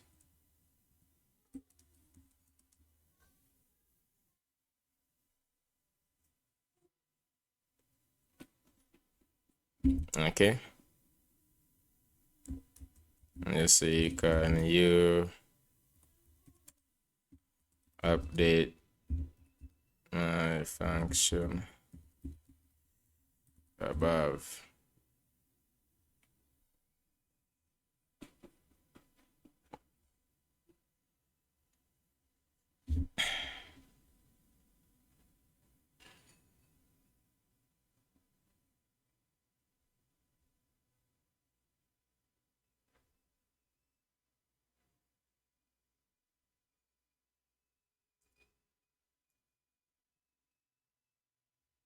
Okay, so I'm just going to get here the products.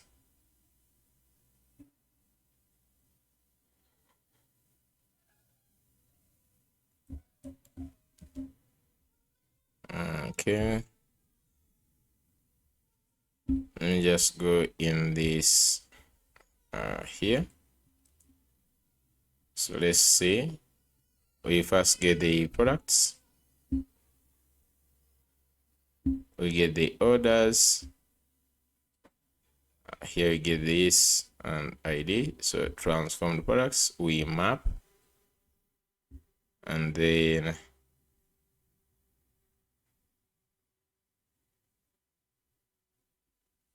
we get the total, and then we return this. So the transformed products are the ones we need to return.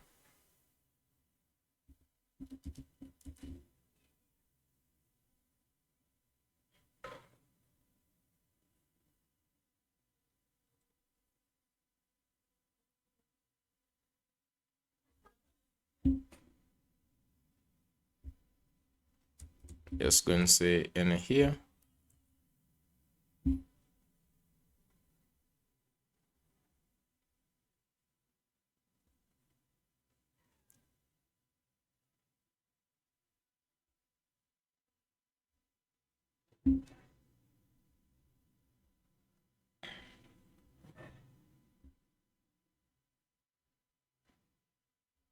Okay, so here, and you just say shorthand. Okay, so you can just simply say total like this.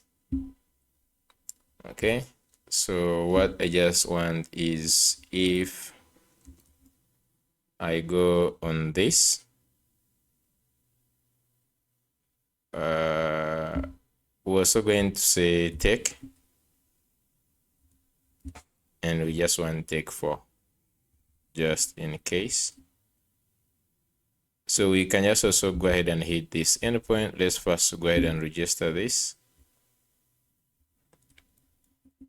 So this is the top.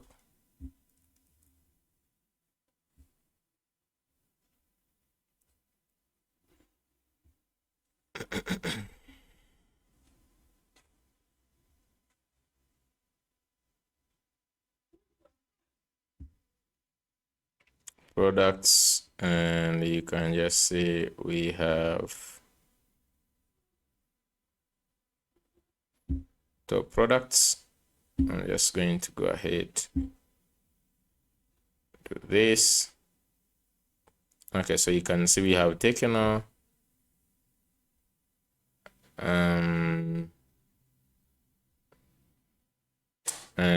all these ones. Okay, so we can just like check where the account is greater than 0 or the sales. So if I just go back here on the handlers, select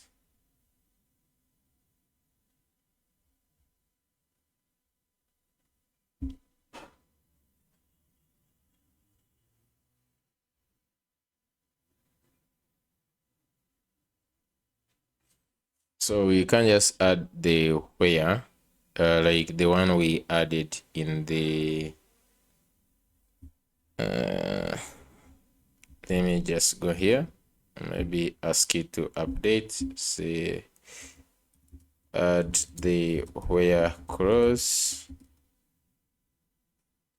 where order items count is greater than 0. I'm just going to say where it has sum, so just going to add this sum. So I'm just going to add this here.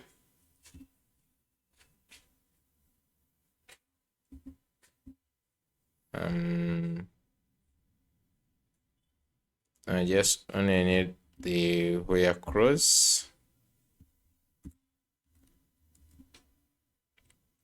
Okay. So we have the products. And then we add the where cross. So if you go back to this, it should now return only 2 items. Yes. Okay, so we have this, and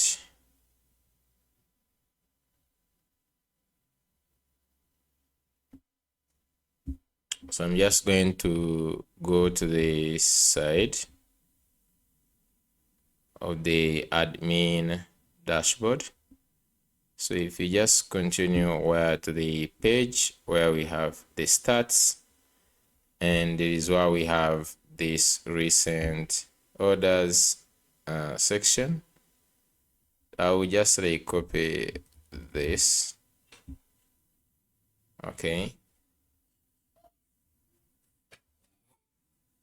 We'll go to V0. I will open another one.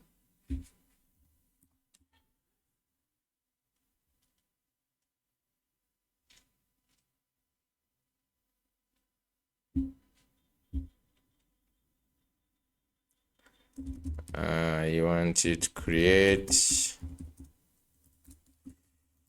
a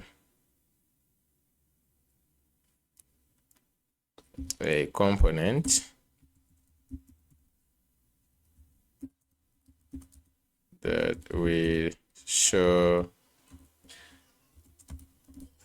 recent orders and top products.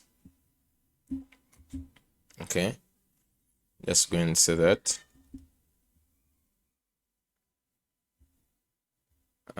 Just say I have 2 endpoints. So one is API top. So I want you to create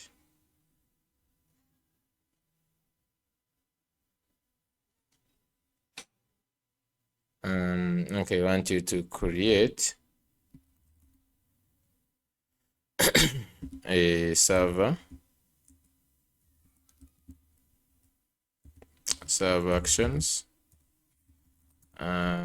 that fetches the, for instance, top products from this endpoint,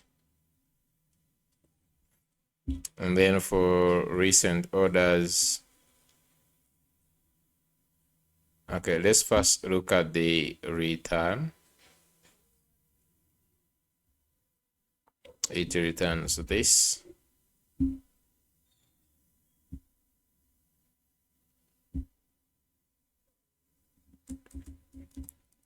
For top products, returns this here.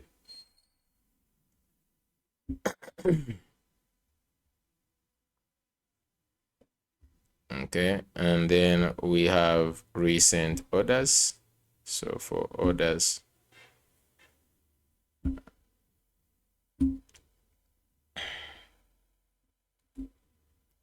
so you're just going to go here and you say that for recent orders, not sure why this, just going to say here for recent orders,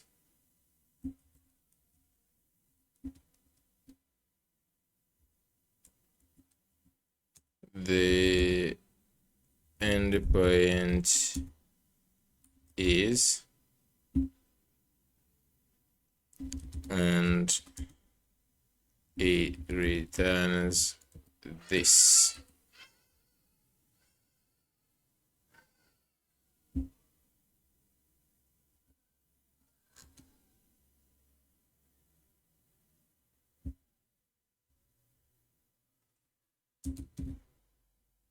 Okay.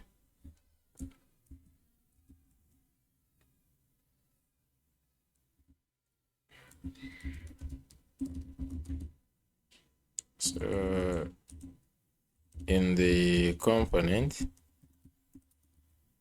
consume both API endpoints, server actions using React query. Okay, so I'm just going to go this one. This is the earlier one that we did.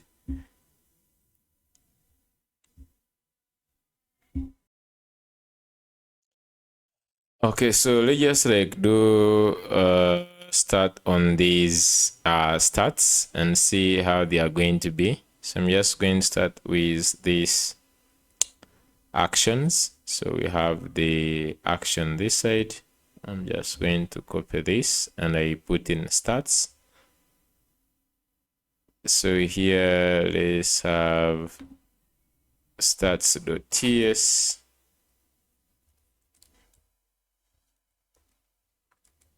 Okay. Just so you can see it takes in the period, and I'm just going to go ahead and put the base URL. So base, let me just look at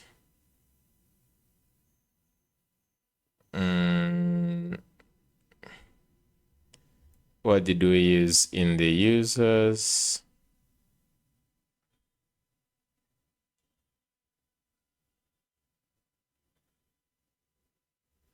So we are using the API base URL. So here,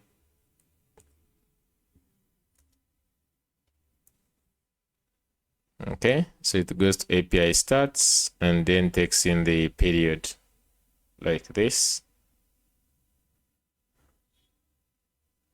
Then we have the use stats. So I'm just going to copy this.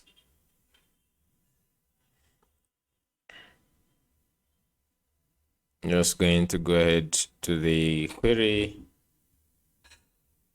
in the use stats. Use stats.ts.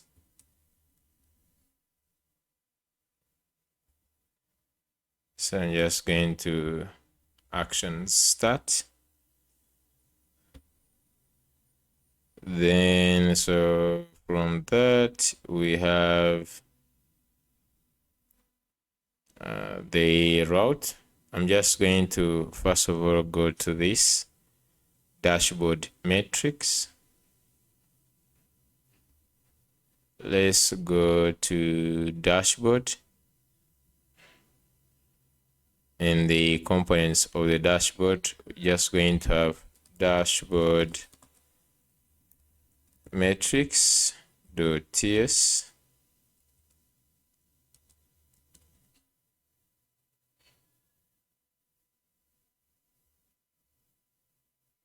Okay.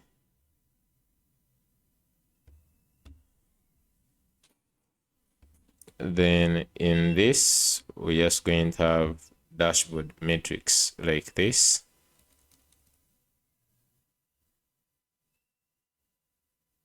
On the admin dashboard.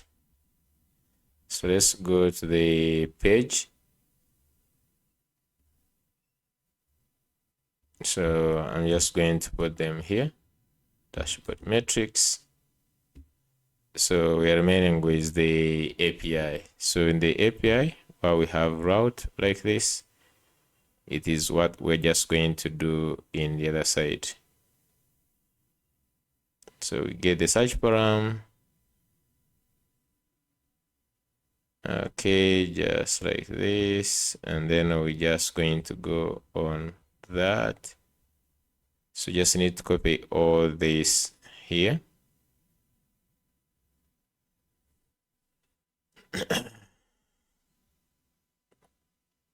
So I'm just going to go ahead and copy this try catch.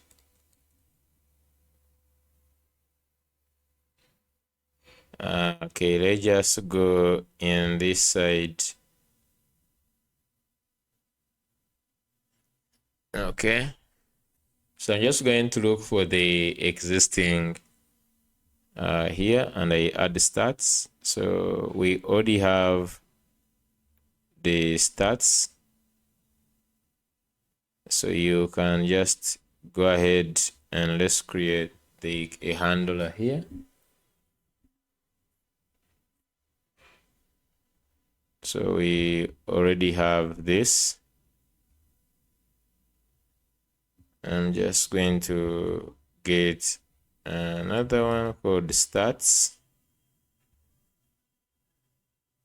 and inside here is where I'm just going to put everything.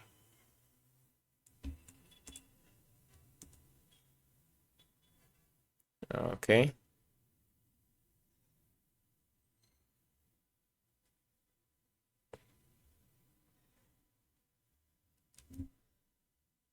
Okay, so for the params, we know we just need to get them from const params, and we'll get the period from here is await request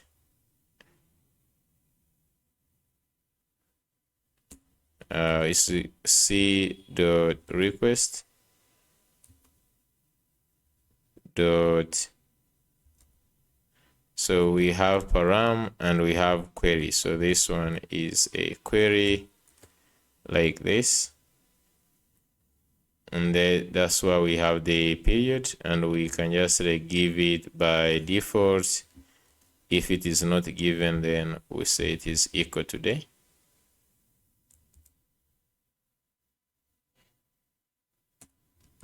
Like this.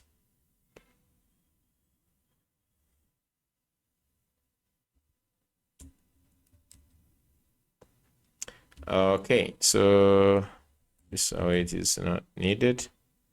So I'm just going to go ahead and create. Let's create the route for it.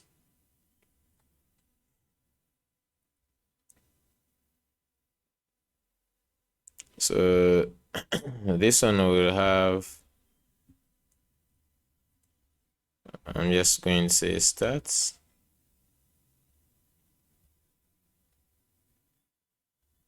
And I'm just going to put it on dashboard stats. So this time we have the request, so you can just go, for example, in the way we have the routes here. I can just go to maybe to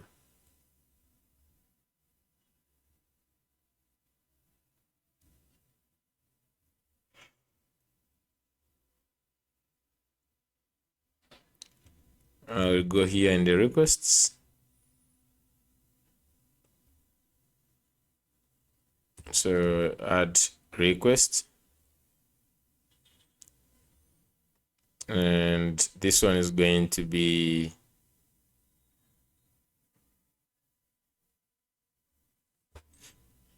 a query. I don't remember where we did a query.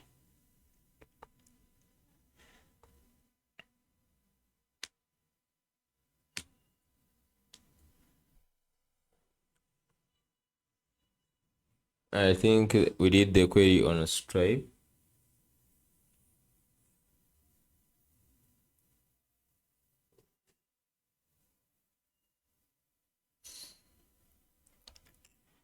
I'm just going to check here.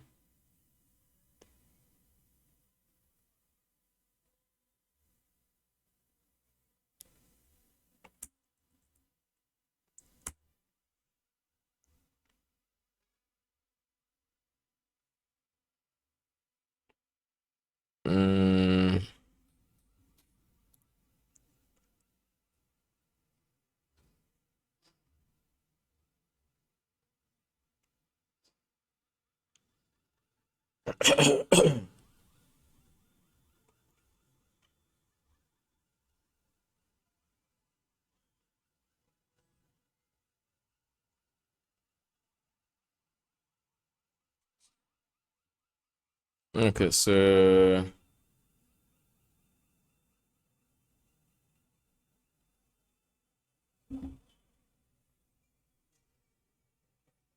I'm just going to go back here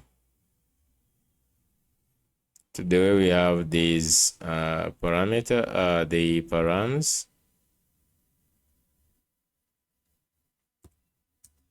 Another one is query. So there we have this ID. Param is the similar way we're just going to have the query, and this is going to be period. So I'm just going to go here,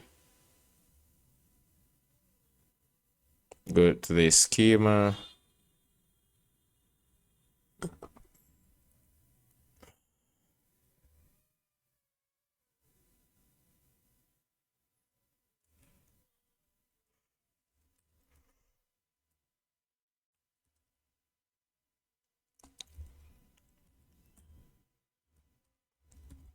just going to have this one, and it will have period, which is be a string,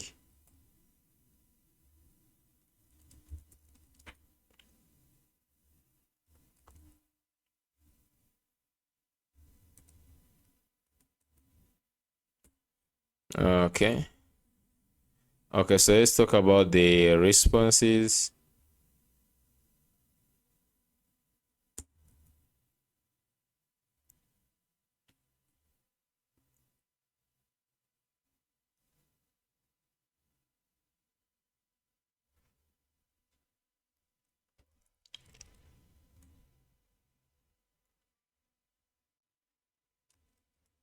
Just going to do stats.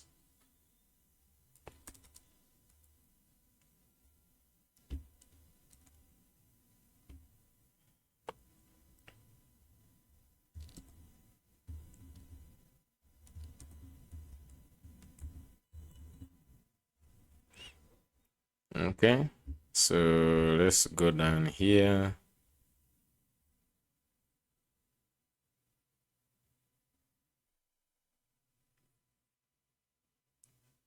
Customers.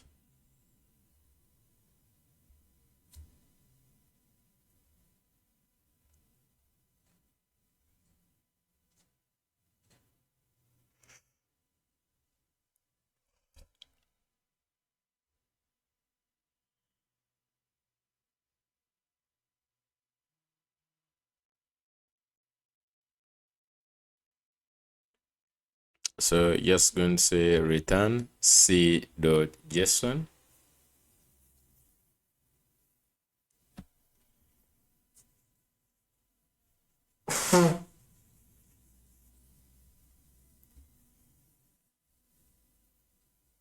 Okay.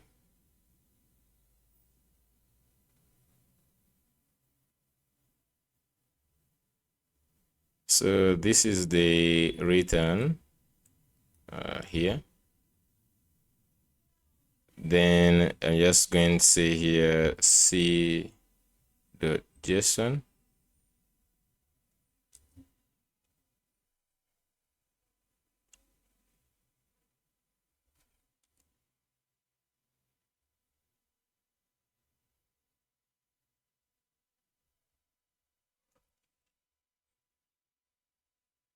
Okay.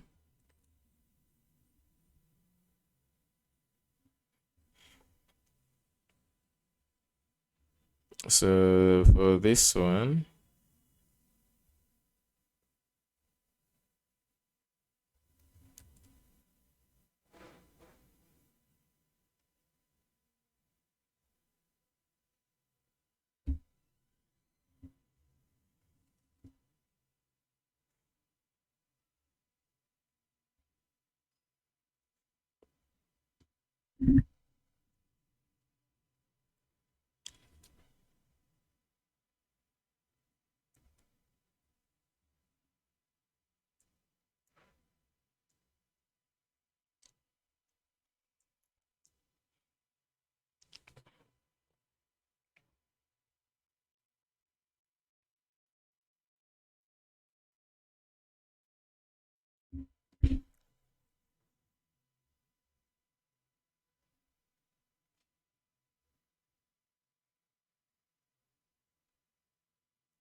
so I'm just going to simply go ahead and do this object for the response.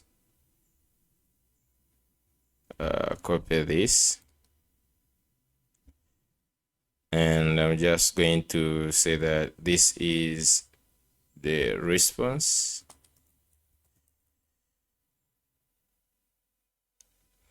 Z.object, and that object is going to simply have the customers up to here.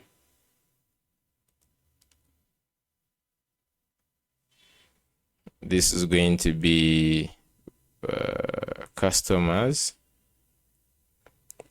This is z dot number, even this.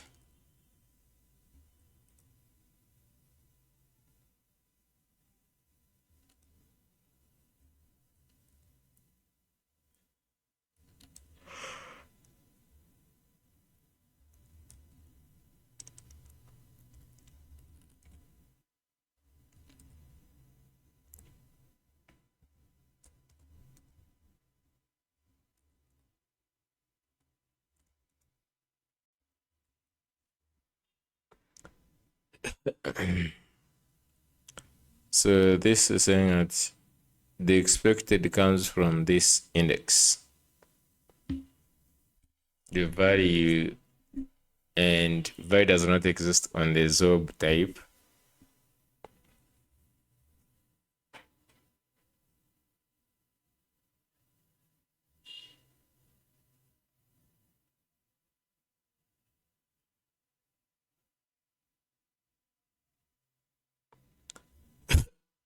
So value, I don't know why it is behaving like this. I'm just going to go here and fix this.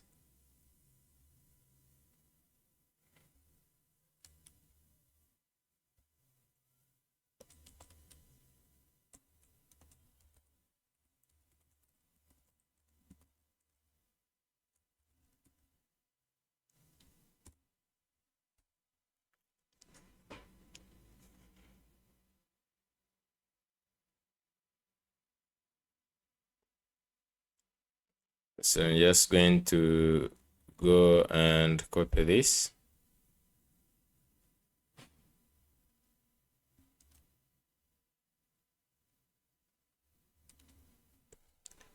Okay. So this response is what this route is going to give here.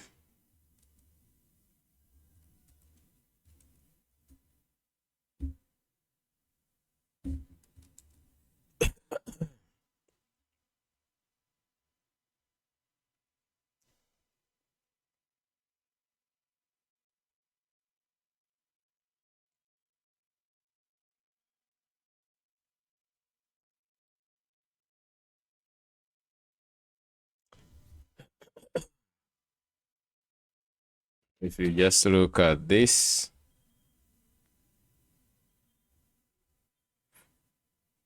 they say type error is missing.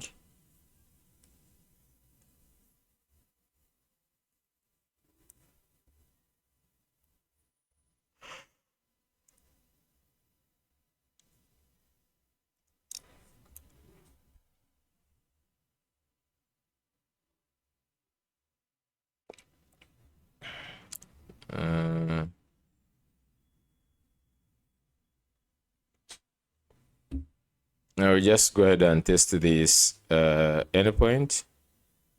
I just register it.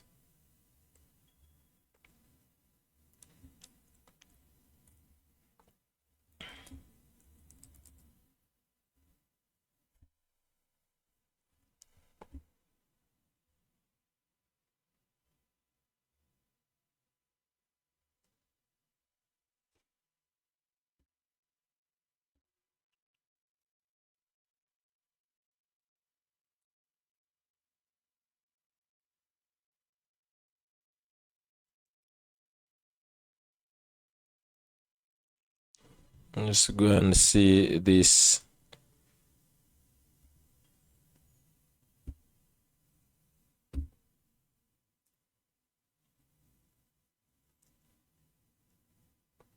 Failed fetch statistics.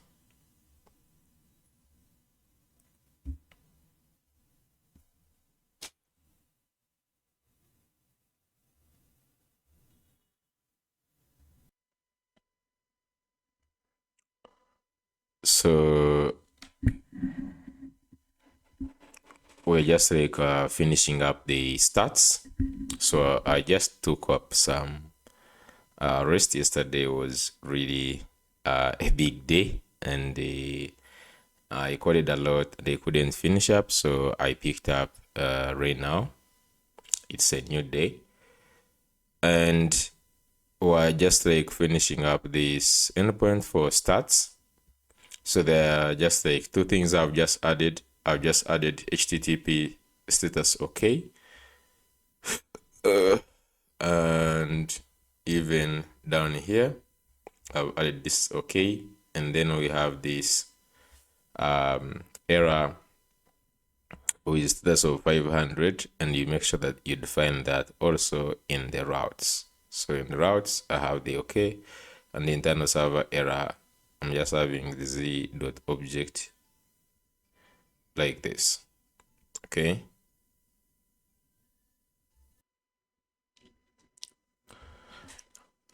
Okay, so let's create this here. So I'm just going to go. Okay, it is already connected. I hope it is this route stats. Let me just look at the route here. So okay, this is dashboard stats, and it is on stats. So I'm hoping that it is this one. So I can go ahead and test this out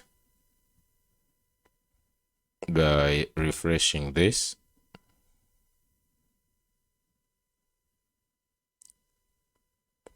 Let's go ahead and test one more time. So if you don't pass in anything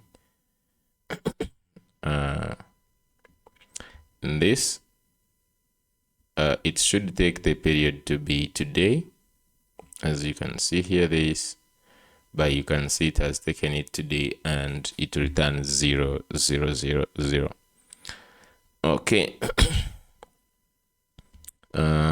In this case, I'm just going to make sure that in the handlers here is that if no any provided, so just go up here. If you don't have any period provided, period is defined as today. Okay. But most especially just gets it in the query. Okay, so that is done. You're supposed to simply hook it up on the front end. So on the front end, we have stats, and I know they are using API stats. So just going to say dashboard.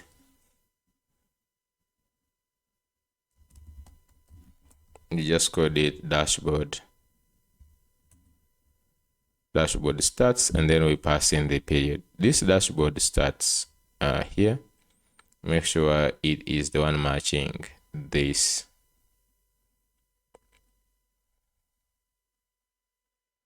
It is matching this dashboard stats, and you can see text in the query.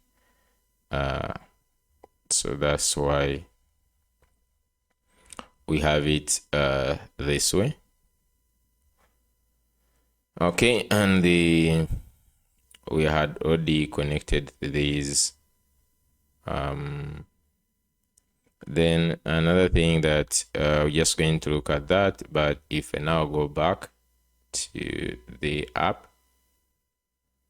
Oh, okay, so let me just go ahead and hover.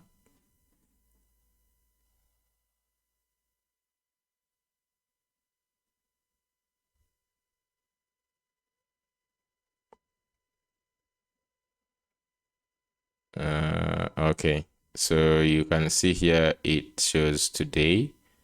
I don't know if this, we should get it a nice place of adding it. And if you say last 7 days,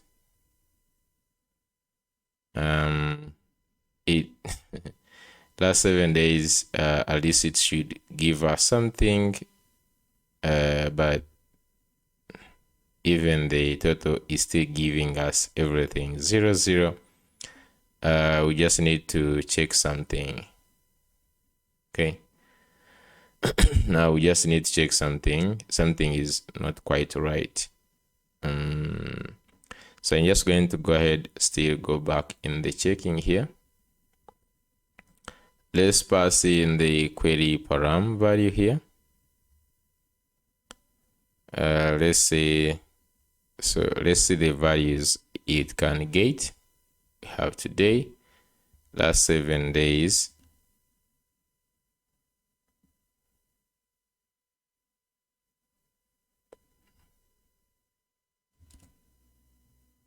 Okay.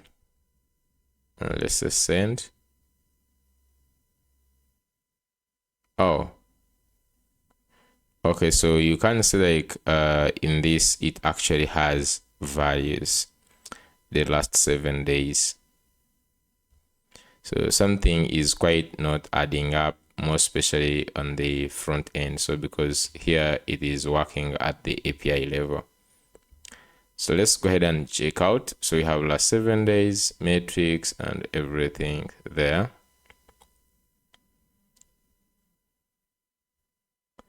So what I just want is this. I just wanted it to change to be nice if it changed here.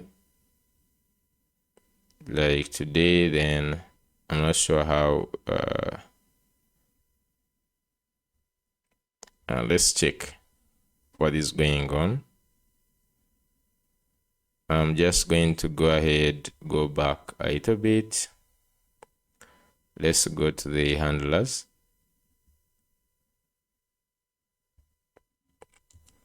Console.log period. So I want to know that this is reaching very well.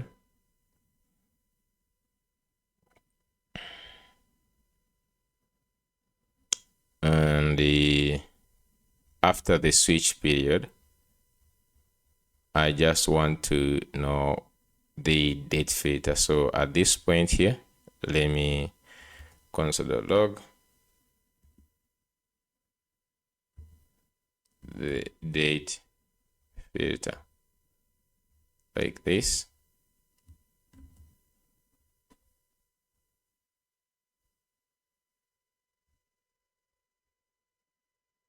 Before we use it down here.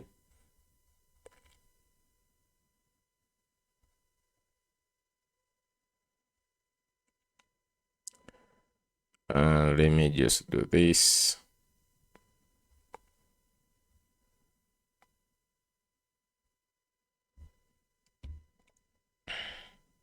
Refresh.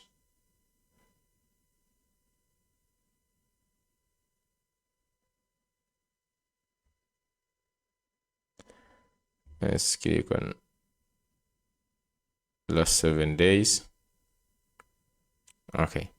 So if I click on last 7 days, let's go back here.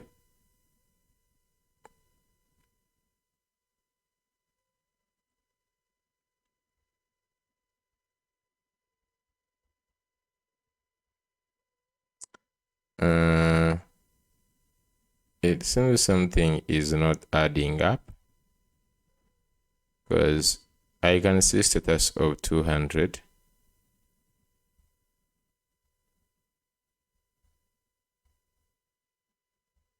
But there is no any console log. And I don't know exactly what is going on.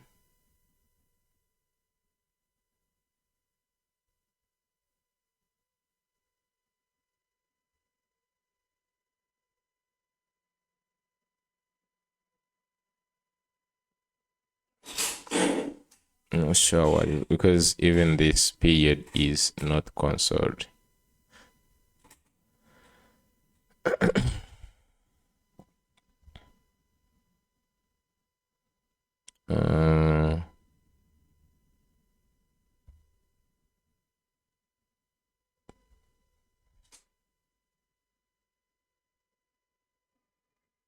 Okay, let me first look at these stats route period.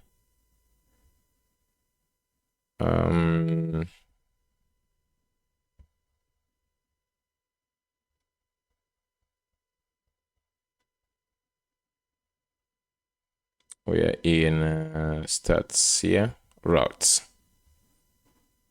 Okay, so this query is this this is in the stats, this is period.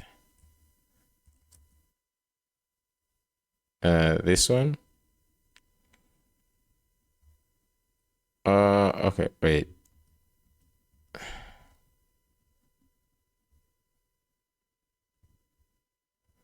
Let me just go in this. Okay, you can see it is actually period.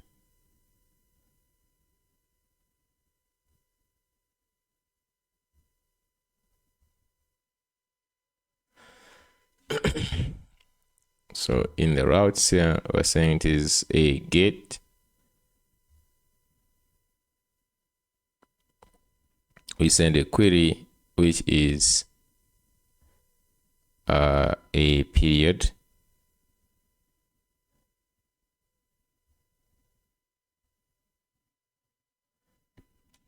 I'm not sure what is really going on. Let's say go back to the front end a little bit. So from here, in this admin, so basically we have this, and they have selected. Okay, here they pass in data, stats like this, use stats. They pass in the selected period. Okay. Today, last 7 days, last 28 days. So when it changes, when selected stats changes, we send in the use stats, we send the period, and oh,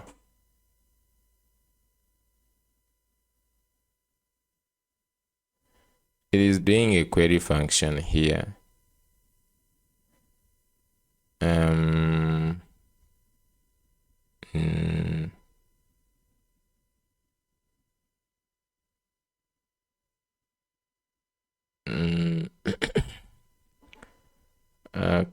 Okay. I think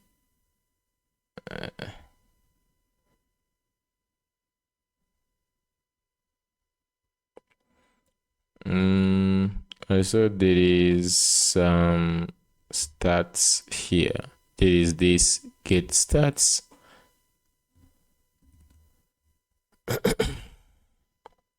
Which is returning this here. So I'm just going to use it here in the use hook.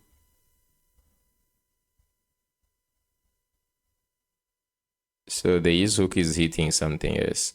So I'm just going to go to use stats, and here instead I'm just going to have a query function, which is going to be get from action stats, and it takes in the period.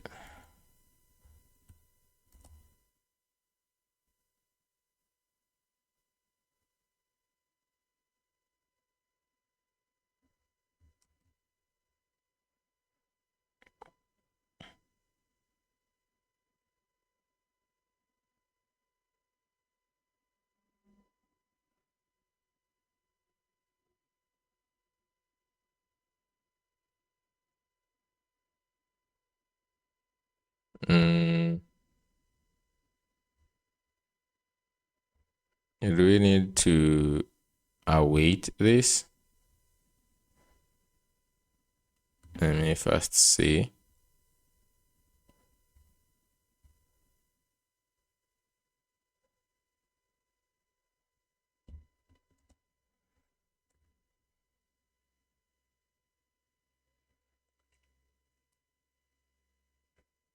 Okay.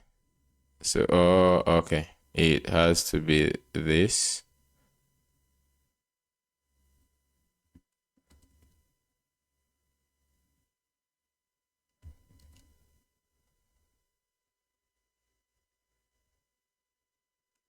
So it just returns the query function just like this.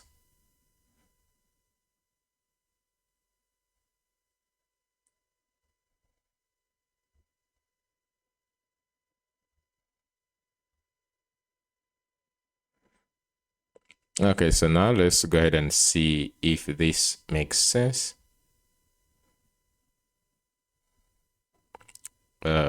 With now last 7 days.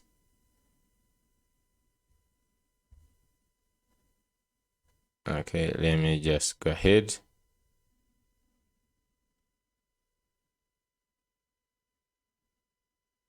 Okay, that's 7 days. Yeah. So that's 7 days. You can see we have 2 customers, 2 orders, 10 products, and 10 categories. And this should be like even on the total.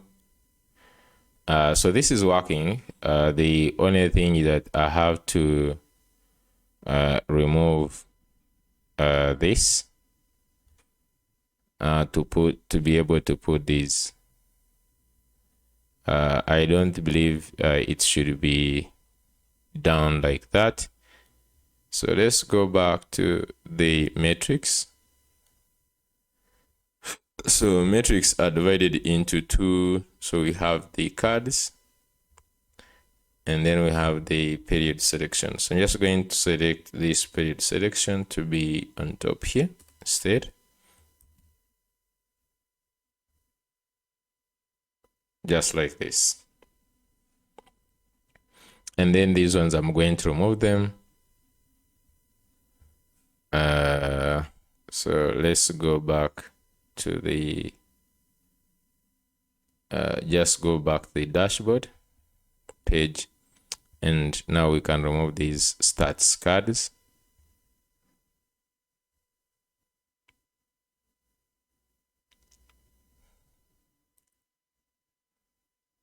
Okay. So we have these ones. So let's also go ahead and see the recent orders because we also added them in this other one here.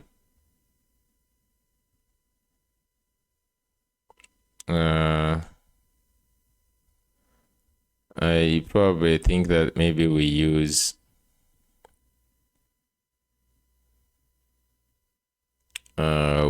the table. This doesn't look really that much good.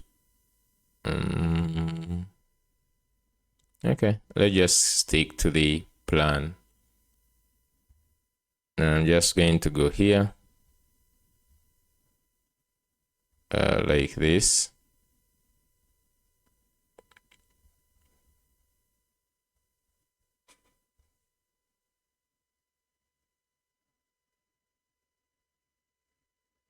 So for these, I'm not sure if we already have. We just need the query. So we don't need the routes. Dashboard overview actions. Maybe we just needed only the actions.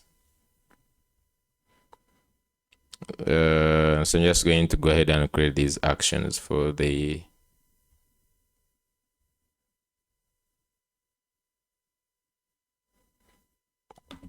I'm just going to go here. Let's just say we could just add it in also the stats, but I'm just going to say dashboard. I'm just going to add this.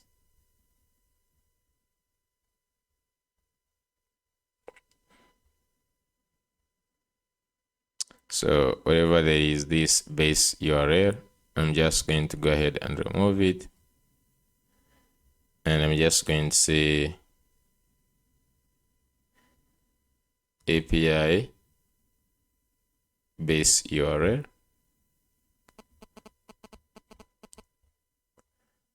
The same thing with this one.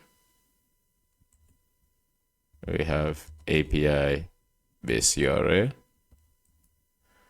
So these are the two, and then now next is we have dashboard overview.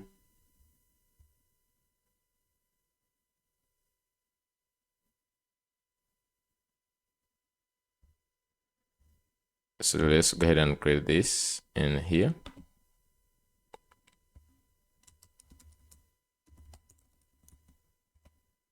Dashboard overview.tsx.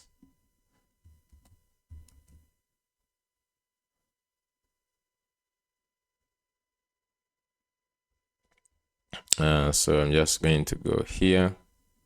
So here we have this. So for this one is going to be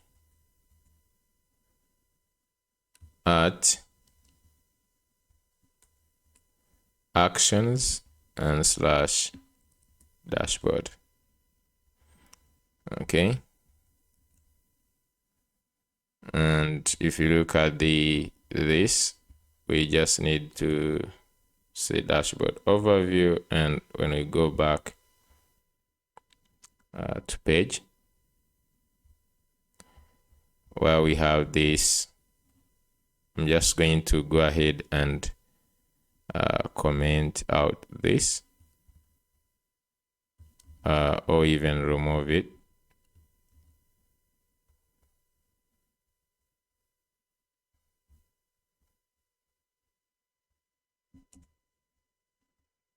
I'm just going to say dashboard overview.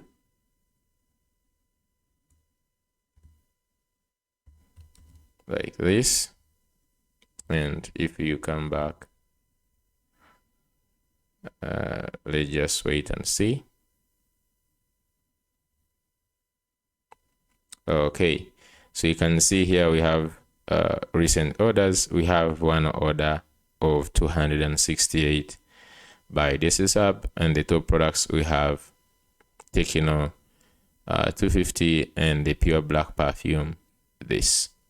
We think if you add it, it gives us this order here. So the two products that were bought.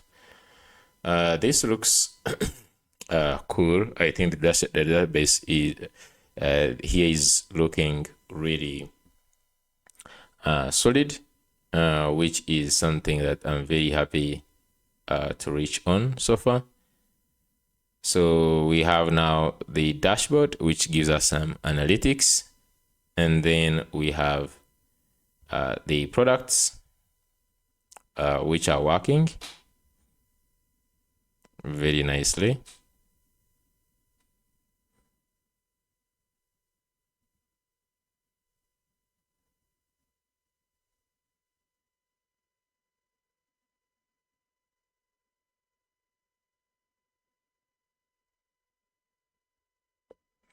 Then we have users, departments, brands, and then I don't know if we have the list of orders.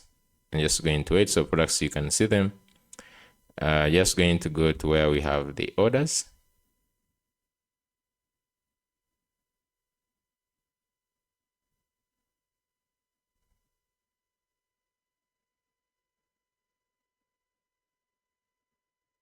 Okay, so you can see this route is not there. So we just need to get the orders. Okay, so we need orders, but the customers there. For the customers, we have them. Yeah. Analytics, I don't think we will add the something for the analytics. Something I'm just not going to add right now, the analytics, but the banners are there. So I'm just going to connect these orders whereby, and I think we also need an order detailed page, but let's I probably we could just like design an I'm not sure how we can design the orders table. So if we just come here and we say orders table design, okay, you can just like go here on dribble. Let's look at the orders tables.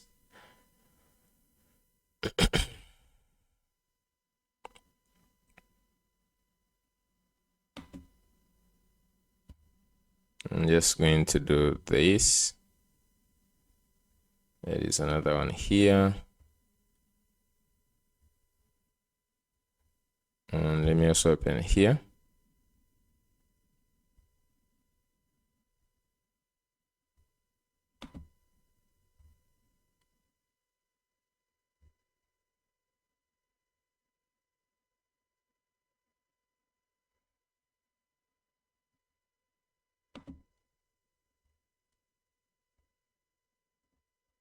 Okay, so let's look at this. So the first one is looking like this.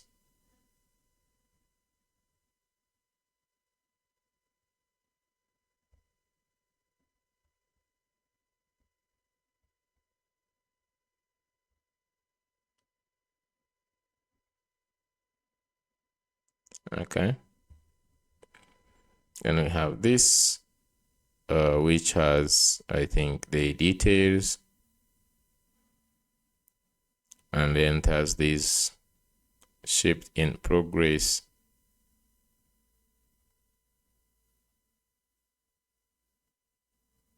This one has even, I think this is something else. Let's look at this. It has even items.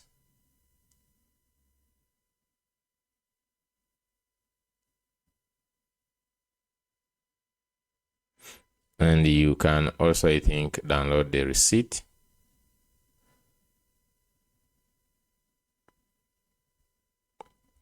Anyways, I'm just going to go ahead.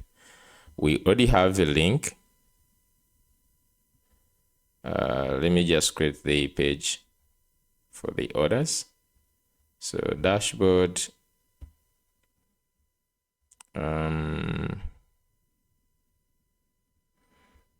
I'm just going to simply come here and I will duplicate the users, and let's name this one as orders.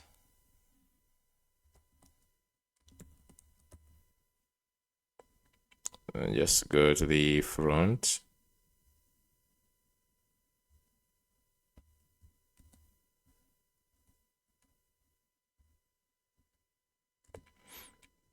Okay, so we have the orders here.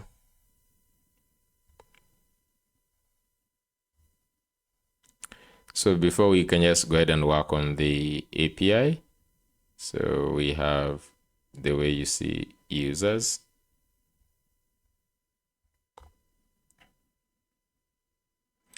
So I'm just going to also give this to, I'm just going to give this also to, I'm just going to close some of these things. I'm just going to give this to also, let me cross these things. I'm just going to give this to V0 again.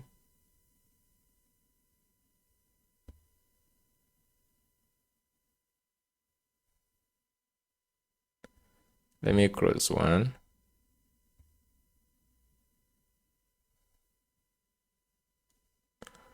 Okay, this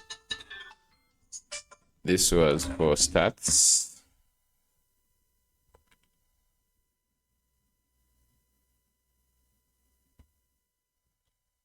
Okay. So let's go ahead and give it the route.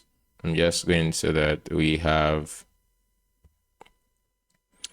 one for orders. So we have recent and we have the actual orders. So if you look at the order, has the order number, the status, total amount, and it has the order items that are there. Okay.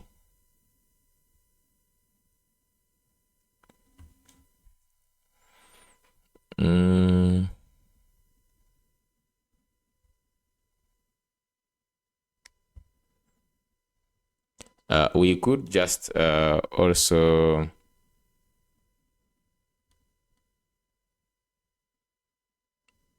I'm just going to design it in such a way that I think the order detail is going to be like the pop-up mode or something.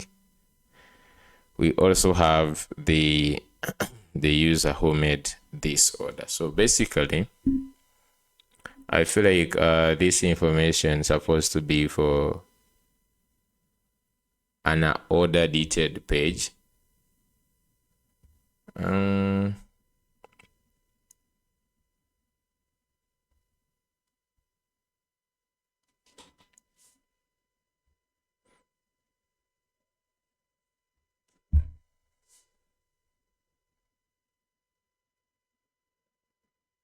We should just have like a simple table with the orders, and if someone wants to view, we can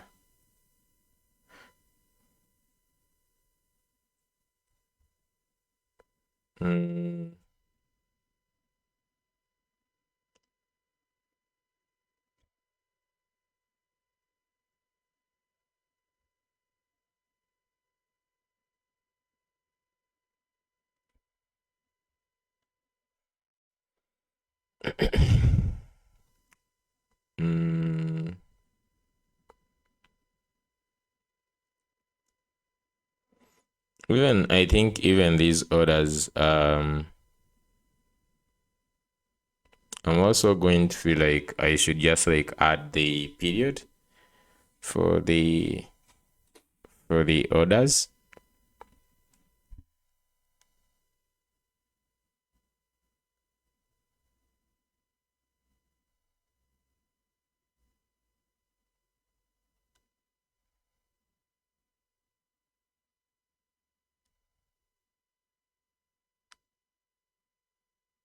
We can just like say,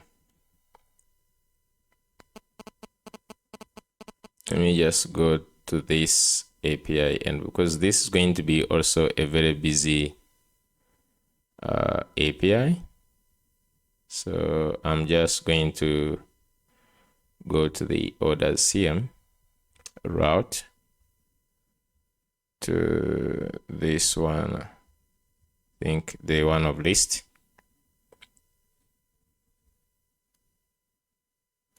This one just bring back all this information.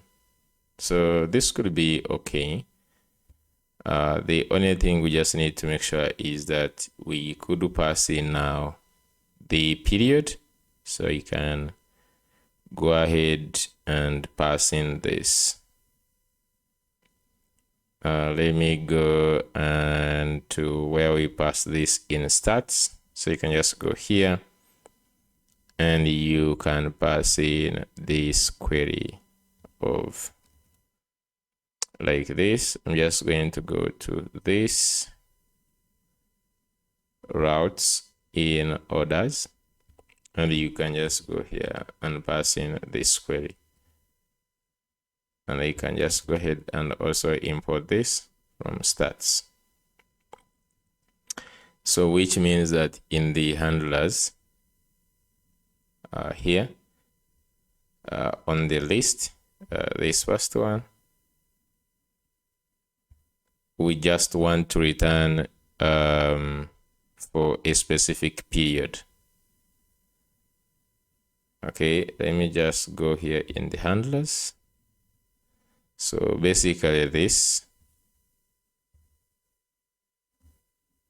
Let me first find the console.log here, another one.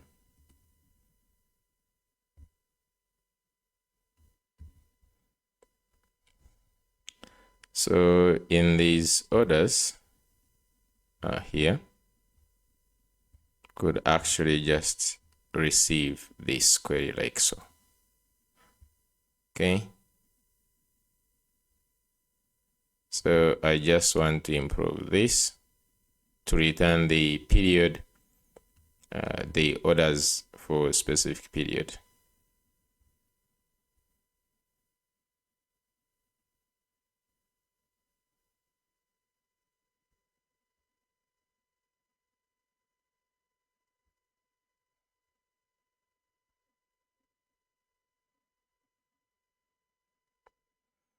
Okay, so I guess okay,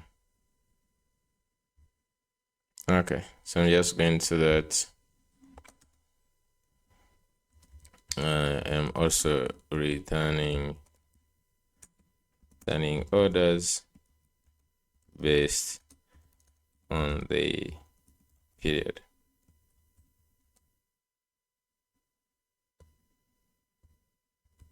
I'm just going to see what it's going to do.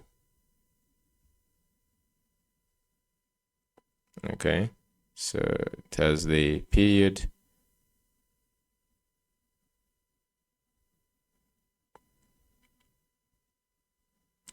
Then here we return where the date filter, like that. For this other one, if there is error, I'm not sure if I'm supposed to do that. But let me just copy this try catch. I'm just going to copy this. And I'm just going to paste it here.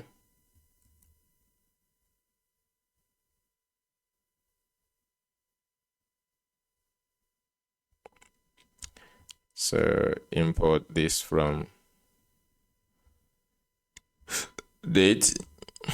So one thing that even all these ones,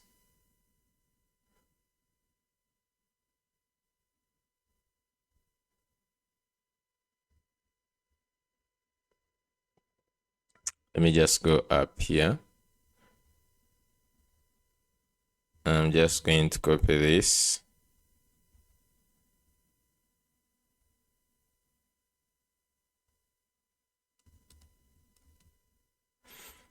Okay, the sub days. So one thing that I just need to do is the one that we did in the stats route here of adding this. I'm just going to go to these orders, and the responses now they will be 2, like that. This one is error. And the same thing even here, I should just add error.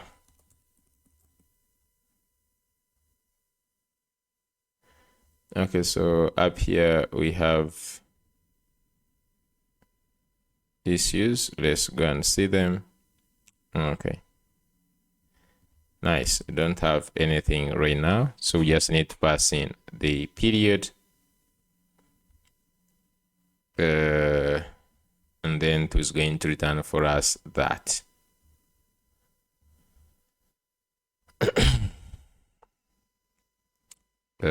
So that's going to be good. So let's go ahead and give a, I'm just going to go and test this. So this is API orders. If I refresh,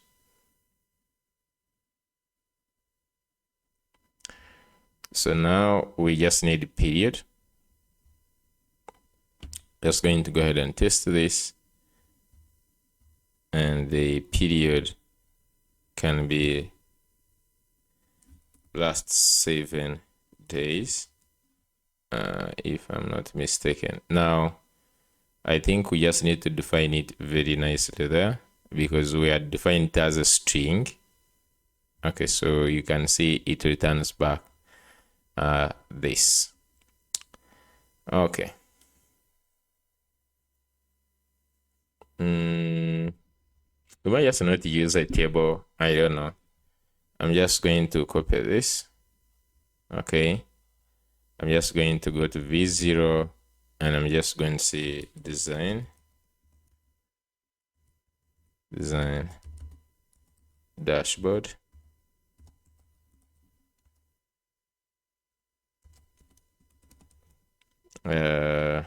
Orders page. Always two cards. Okay. And I'm just going to say that I'm just going to say create a server action that fetches orders from API. So it's going to be slash orders and then period can be equal to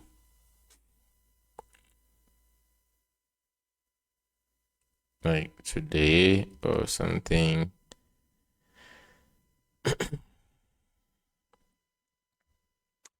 And returns this array of orders. Okay. Then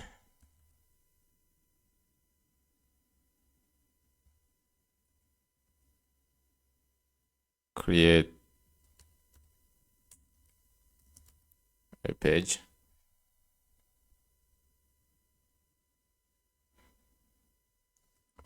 that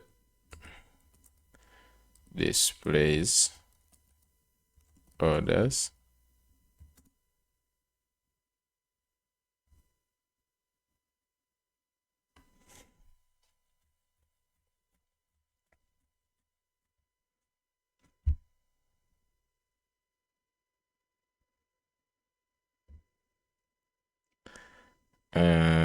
you can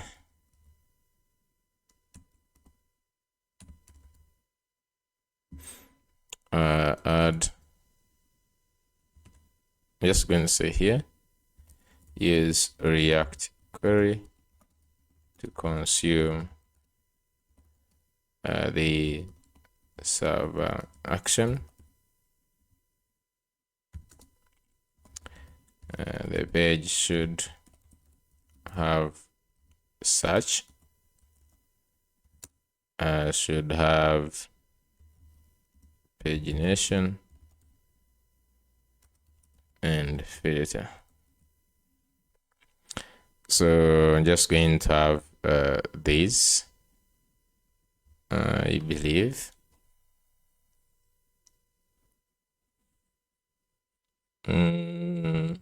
Let's first see what it's going to come up with.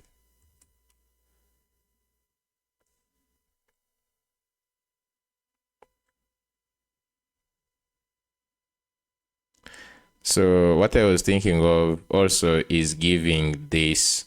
So if you just go to this stats in the schema here, so giving this the right thing. So I'm just going to say modify. So we know very well. I'm just going to say, so this didn't work on the stuff, but we know very well. I'm just going to go to this maybe here. If I'm just going to say if I have this and the period, so we know very well that period has has today.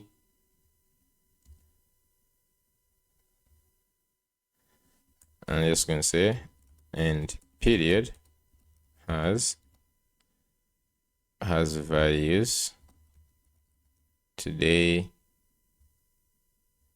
last 7 days,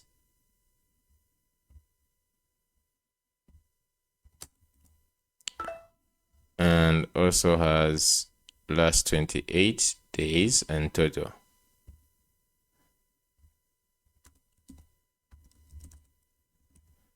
And total. Just going to say update the schema. It's going to update the schema. Meanwhile, the other one has finished. Okay, so this will have z.enum and text in those values. So I'm just going to simply replace this like so. This is much better. Okay, speaking of which, let's check on v0. Okay, so it has the orders page here, and it has the components that it has added, which is nice. So I'm just going to go here and add this on the front end. You get the orders and it has the page, so you can replace with this. And let's go to the order card. So it has this order card in the components.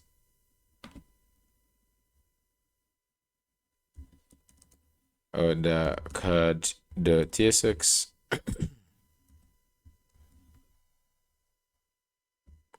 Next, it has the order filters.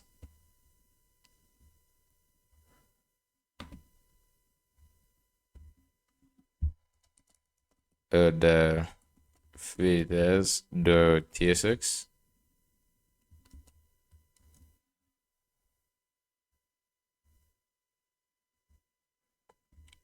And lastly, it has the order pagination.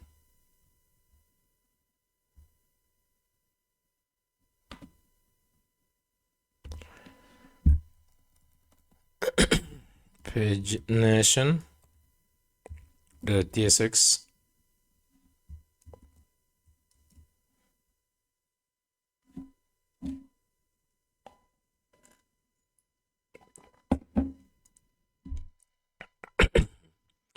Okay, so I'm just going to go back here. So it has also the hooks use orders. Let's see that. So here, apart from these ones, we have this hook, which is actually consuming fetch orders. Okay, so I'm just going to go to this in the use orders. Use orders hook. And it's going to go under hook. Let's see here, we have use orders.tsx. Oh, and this is supposed to be .ts. There's no need of naming it as tsx. So then we're just going to go ahead and add this action for orders. Okay, so we'll go here.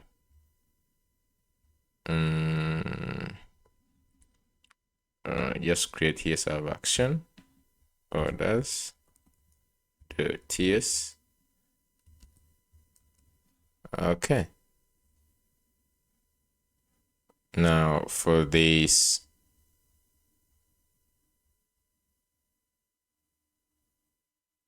it is assuming that it has also the pages and all that stuff.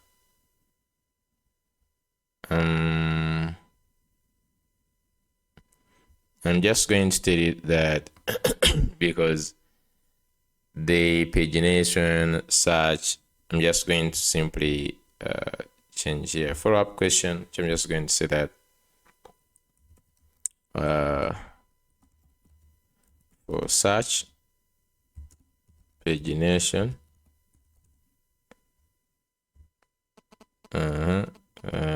period limit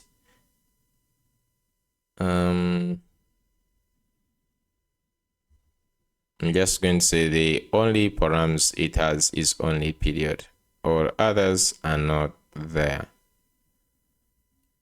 So I'm just going to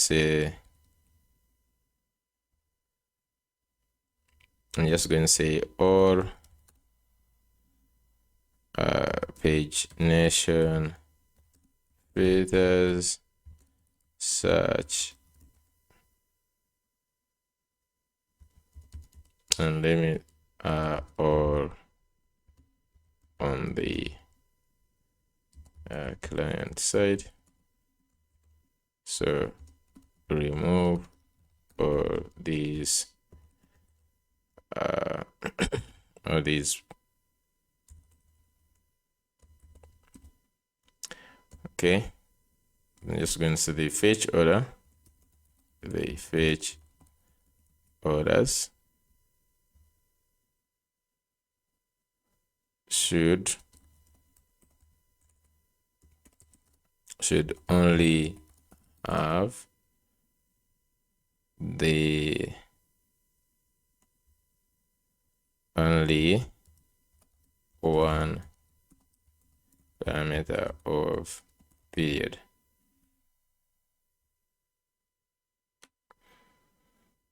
Okay.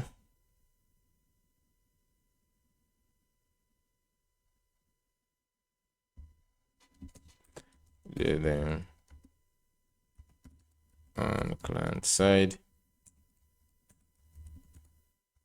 and the component. So let's just like make some changes.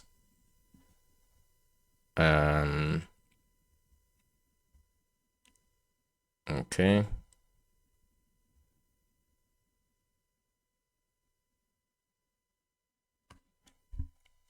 Just starting with the actions.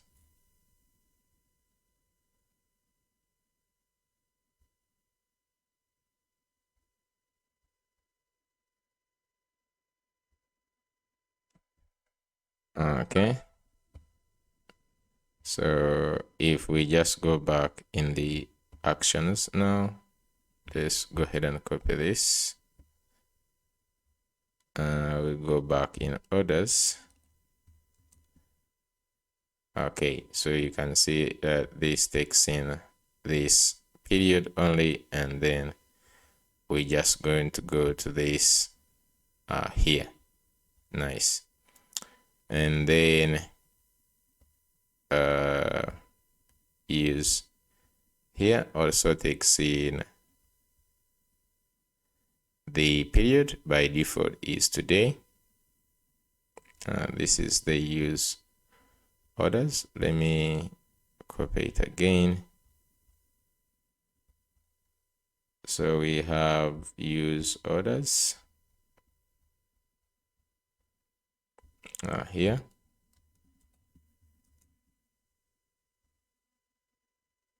So you can see actions orders. Okay.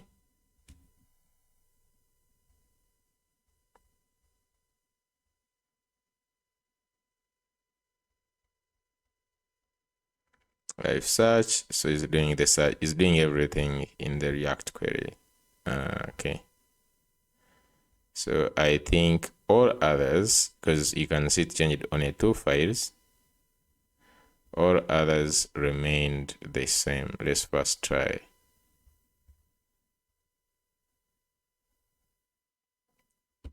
Pagination. Okay, so here we have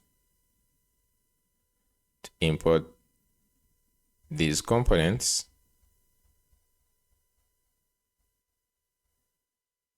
Okay, I'm just going to go here order filters, order card, and then we have orders pagination. And then let's go to the card.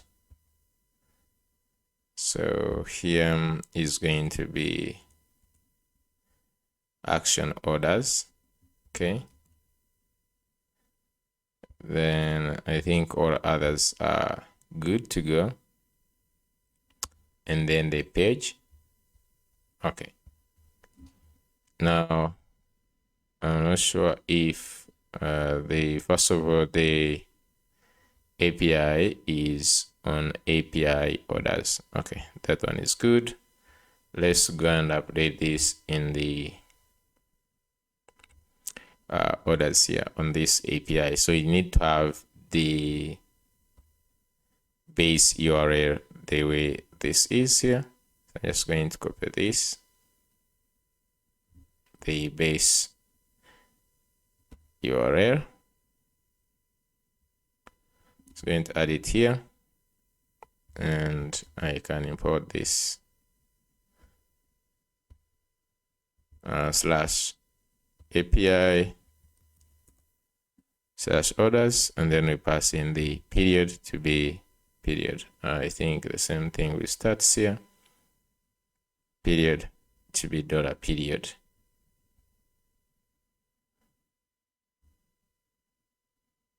Okay. So method, I don't know if all these are necessary. So if we go to stats, pass to this cash no store, maybe I'm also going to pass in that.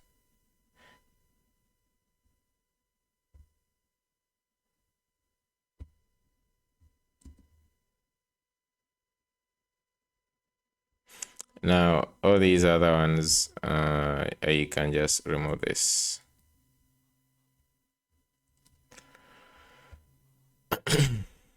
Okay, so let's check one more thing before we test this out. So in the order filter, I just want to see the periods.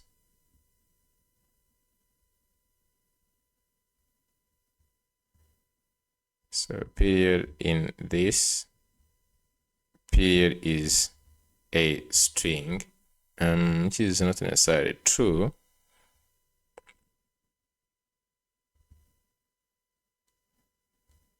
I'm just going to give the types. So we know that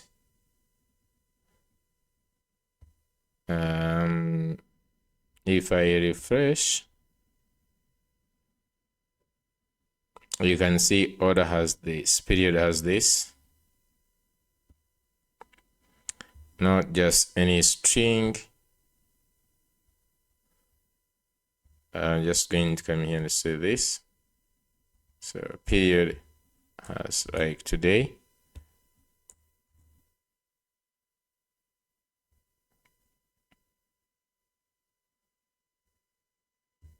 I'm just going to maybe put the type here.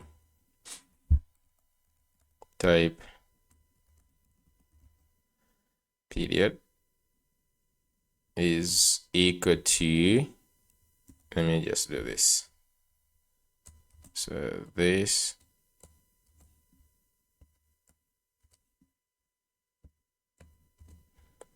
and this, and then this, and this period, I can export it. So we can just come here and say period, like so. Okay.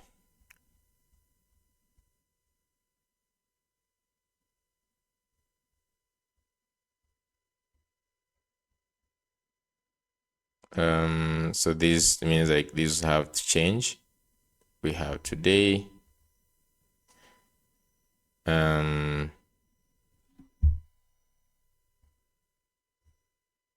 we have today, last 7 days,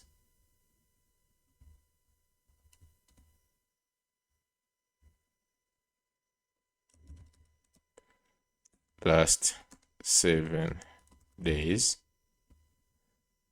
Then we have last 28 days.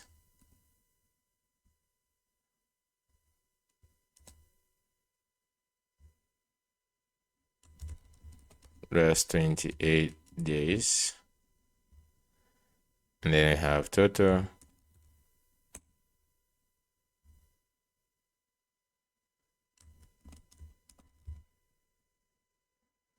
Okay. This will work. Period.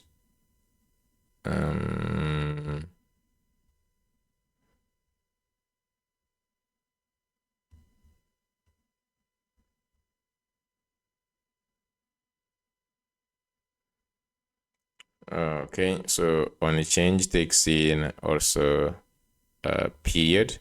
So you can just say takes in a period, which is of this type here.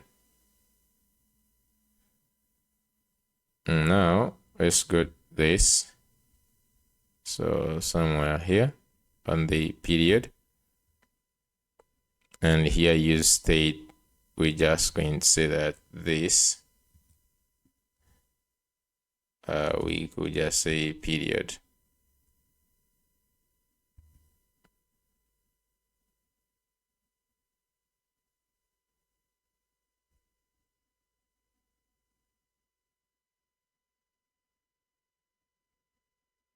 Yeah.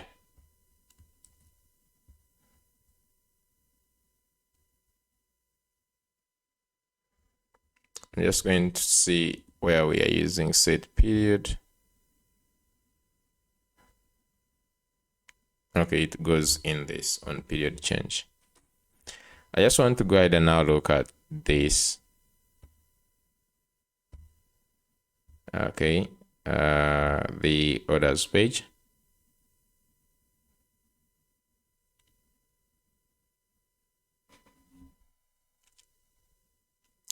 It has managed to do it.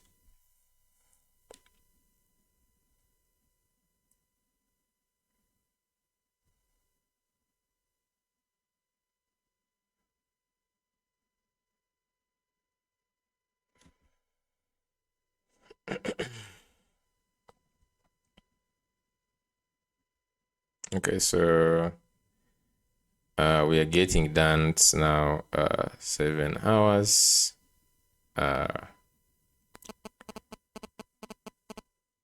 Okay, so we have total revenue, average, and successful orders. Okay, saying today we don't have, which is true. Last 7 days.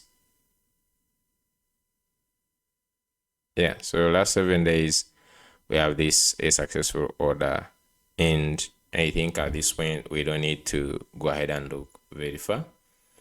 The only thing maybe we could just add on this order card is to download if someone wants to download the receipt for this.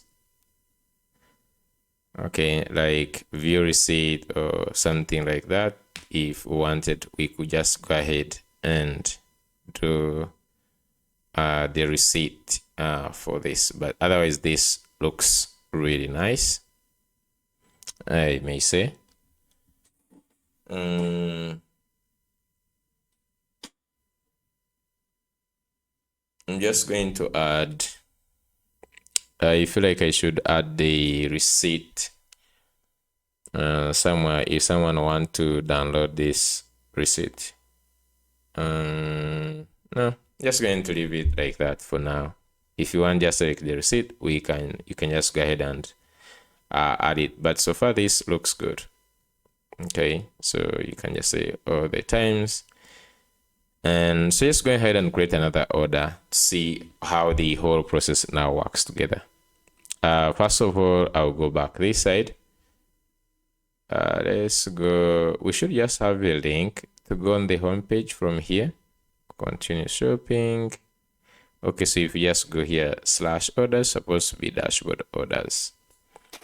This page can do much better. I don't know, but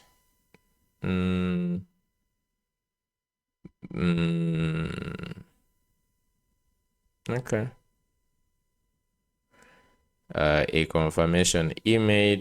I don't know if that is necessary, but we could just like send an email.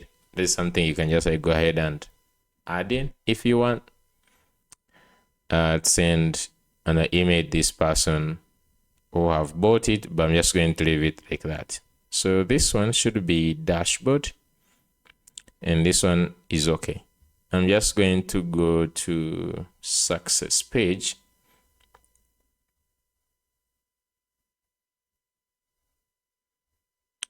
Which is Stripe success. I'm just going to search. Just let me search for view order.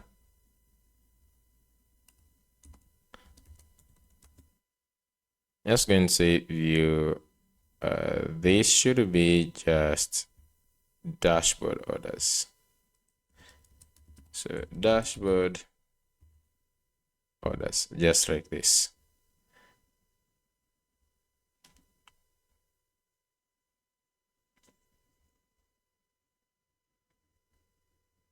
Okay.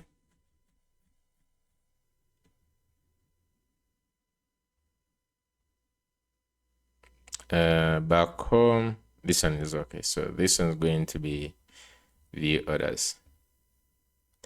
Now, this one is for the admin. Okay. This one is for the admin. I'm just going to simply give it the other, because if you just like a normal user, so I'm just going to say slash dashboard.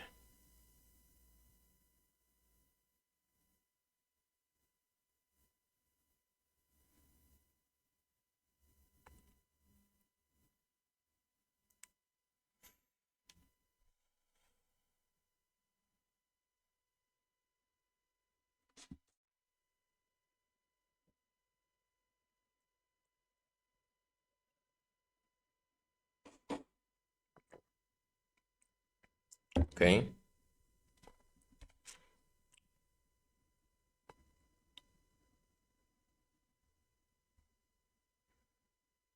Okay. So these are like this side. So just going to go ahead and for some reason we didn't add the address. I think that's something you can just like add in. But it should be just like, I think the user dashboard, and it is just on the my orders. For the profile, I think it is already there. If I click on the profile, but then like my orders, I'm just going to copy this and let me just go to the user dashboard here page. So it is when she's having this.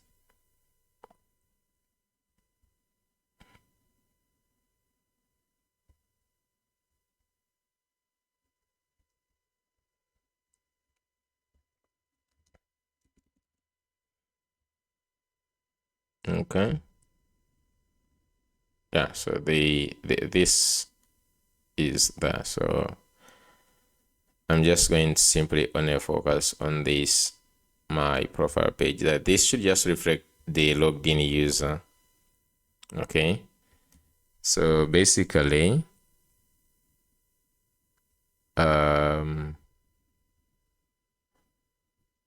you should create a component that takes in a user ID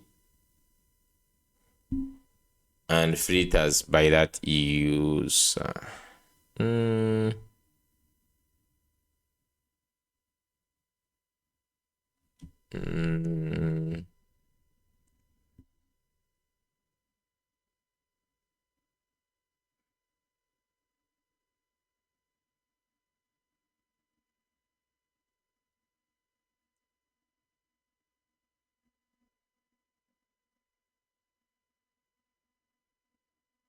I'm just going to create the same exact endpoint. So I'm just going to say that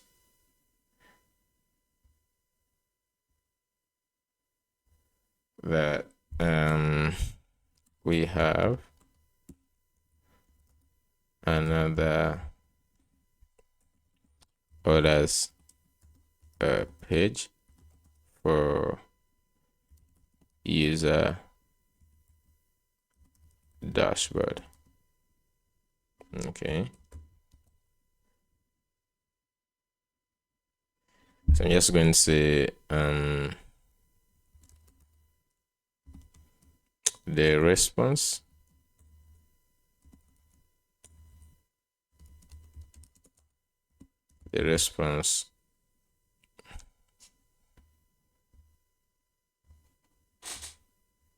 so this one is also the server action. So I'm just going to say that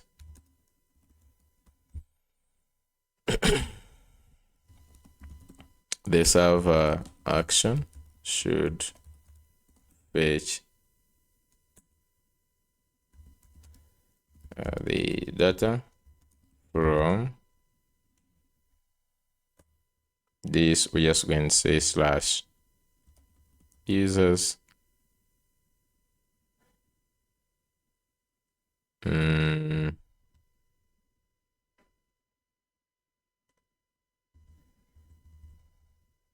just going to say orders user slash ID. Okay. And the response is also going to be exactly just like this. I'm just going to create it. For it, I don't think you just need even the period or anything, but I'm just going to say that last 7 days. I'm just going to get this like so.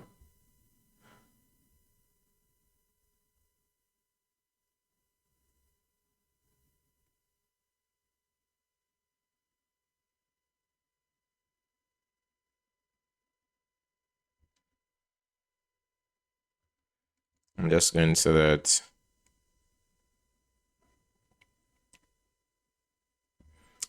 the response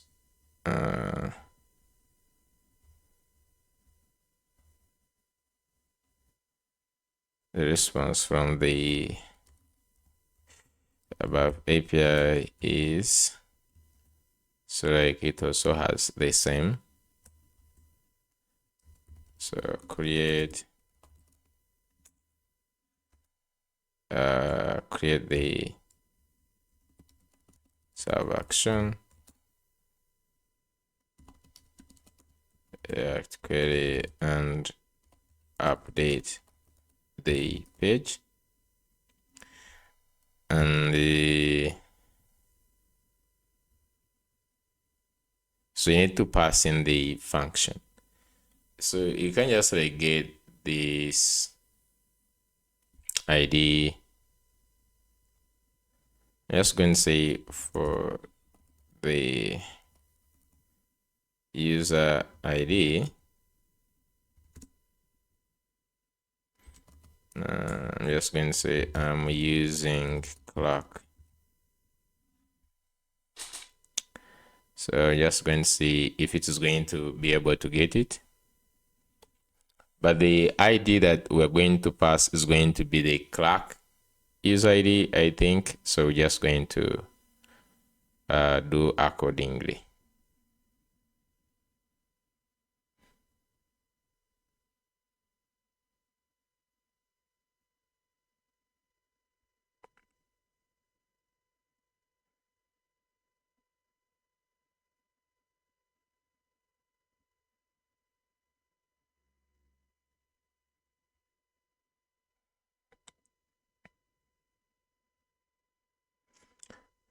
Let's wait and see how it's going to do this.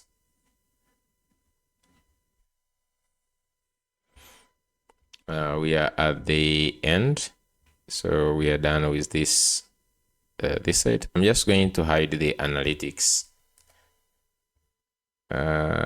If I go to the dashboard,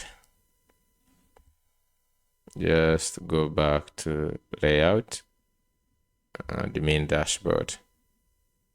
So there are a lot of things this side, but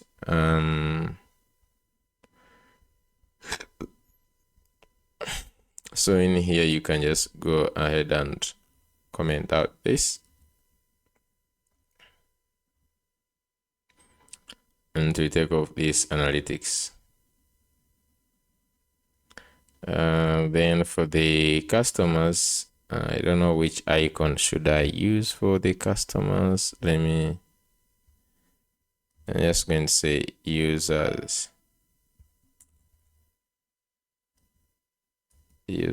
here.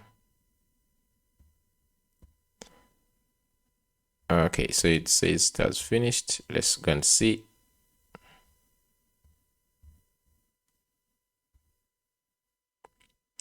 We need to create the endpoint, of course. So actions, we have user orders. Just going to copy this and see. In actions, say user orders.ts. Okay, let's see here.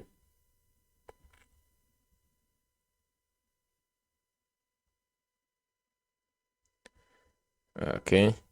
Oh, so it got this from the logged in user auth. Okay, let's see auth from, okay. It got this, and now let's go ahead and hit this API. I will just go ahead and remove this, and I'll put the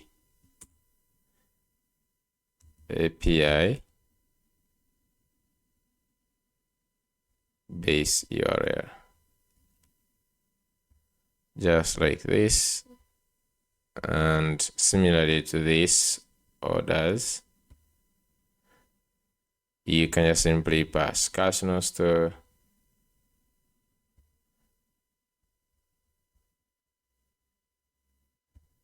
just like this.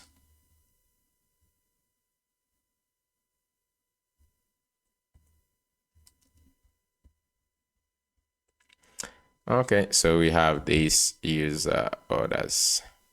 Okay, nice. Let's see, this is orders users, so it is actually in the order side. Okay, then we have the hooks, which is use user orders. Just going to go ahead and copy this.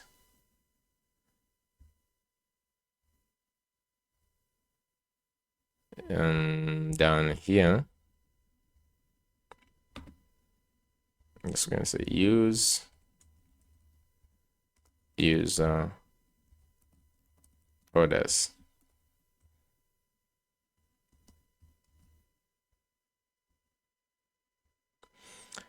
I'm just going to go to remove this.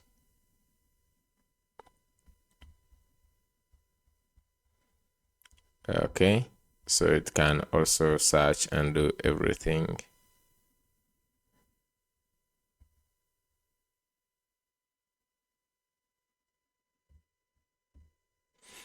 Okay, next is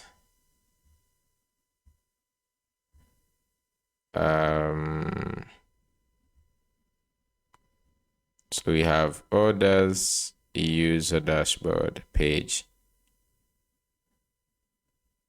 Okay.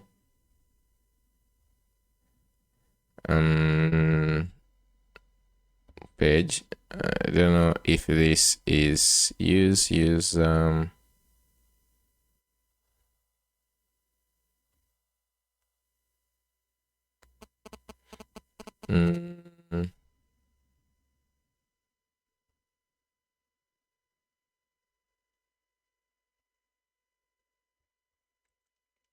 just going to copy this and let's go to where we have the user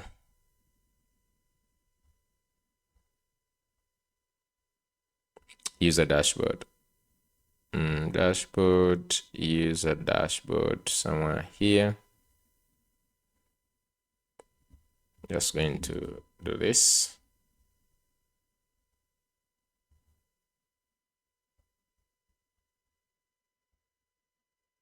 Okay, use user. Let me see here. Okay, seems not to be having any problem. So the remaining thing is to go and create this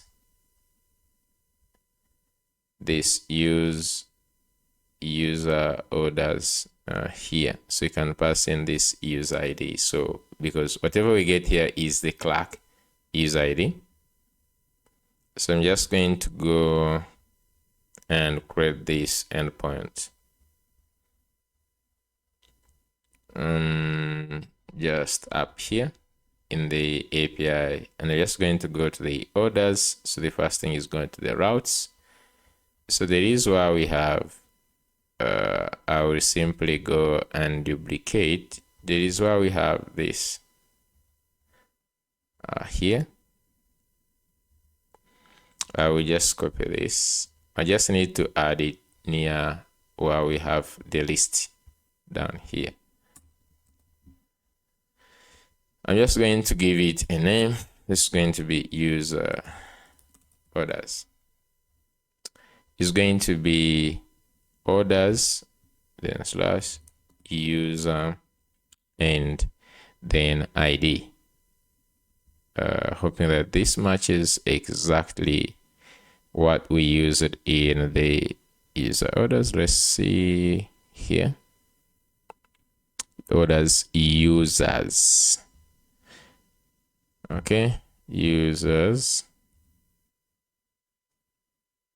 ID. Maybe that's like okay. Then the request params ID param. I think that's okay if I check ID param.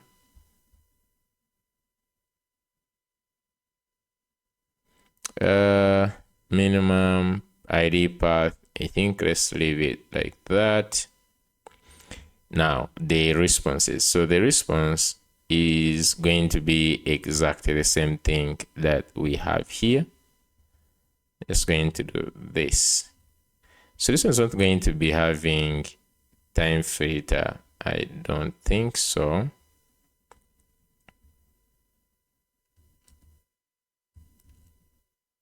Okay, I don't think so that we'll have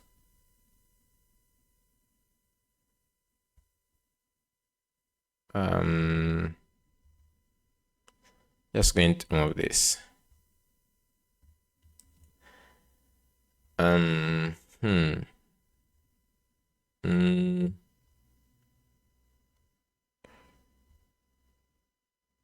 I don't think it's going to have this one doesn't have, as you can see, it doesn't take in anything like period. So it only has this. So we just go ahead, first of all, create. Let's create here.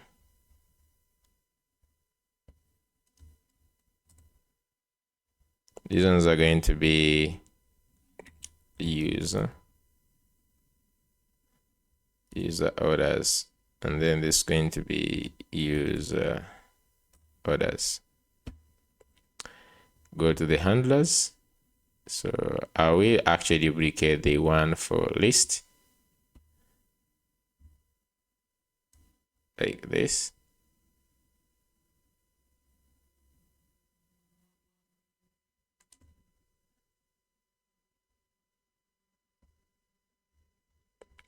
So instead now, we just need to go ahead. I'm just going to call this user orders, and just also going to come here and say user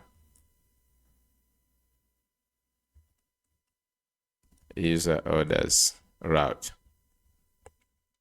So you can just go down here. I just want to get one thing from down here where we have get one. So you can just get the ID here.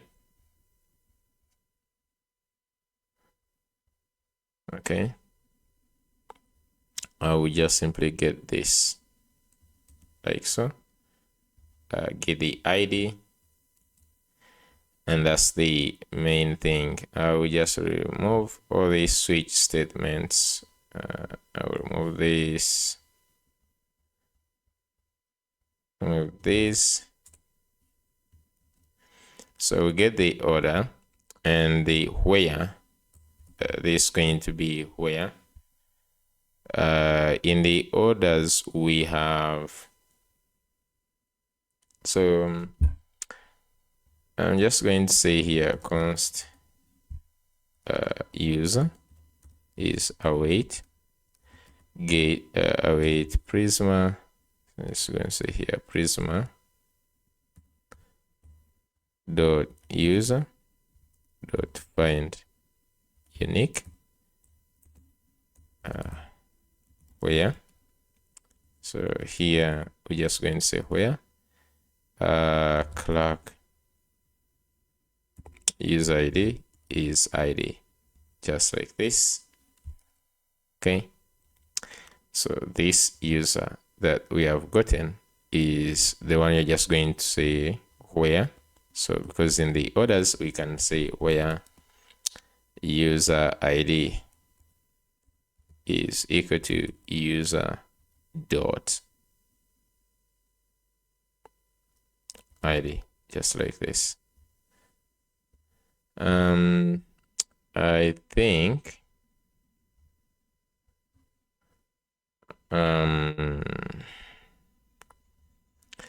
this is where we can say if there is no user, so you can just go like kind of go down here.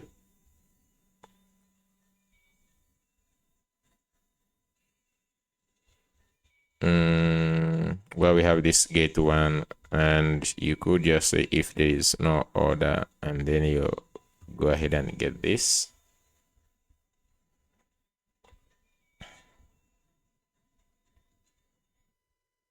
So instead is we can just say if there is no user, like this. Okay. Then otherwise we get this, apply the date filter. Yeah, we return the orders and this. Now for here, I don't think we need to. We can just like pass in an empty array where we have the orders. We could just say const orders is equal an empty array, and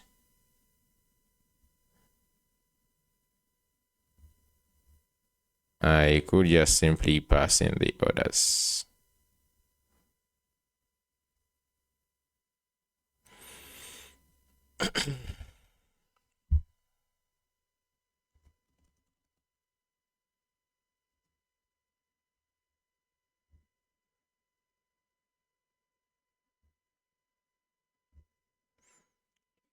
This has, okay, I'm just going to leave this the way it is here. I'm just going to simply add it.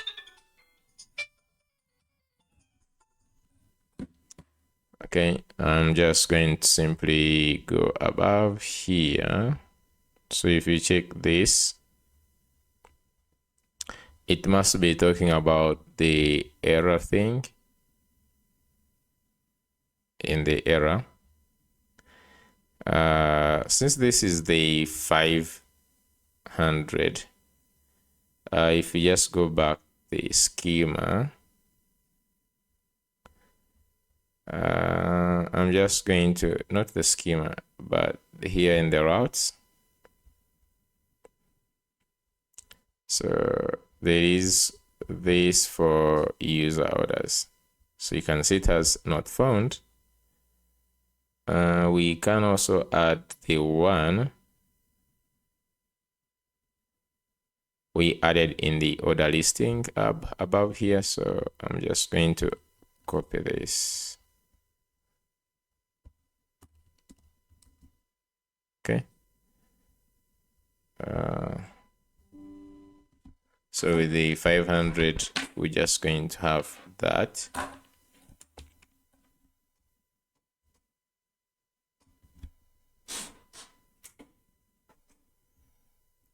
Okay, so yeah, so you can see we don't have anything right now. User orders. Let's put this in the index within here. So you can just duplicate this. It's gonna say user orders, just like this. Now, okay.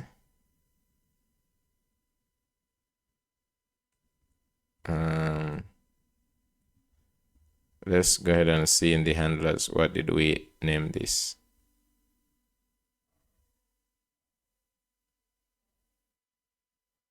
Okay, the word orders.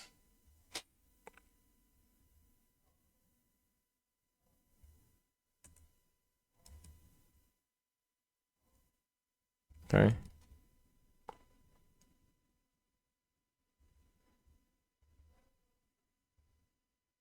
Okay, so we are now good.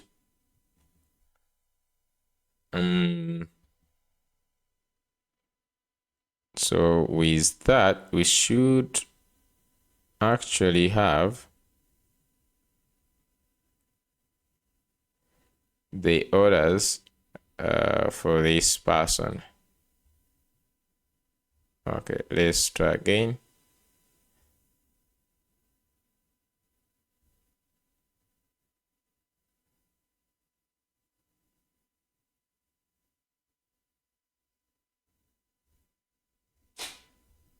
Okay, error fetching the orders. So first of all, let's go ahead and make sure that this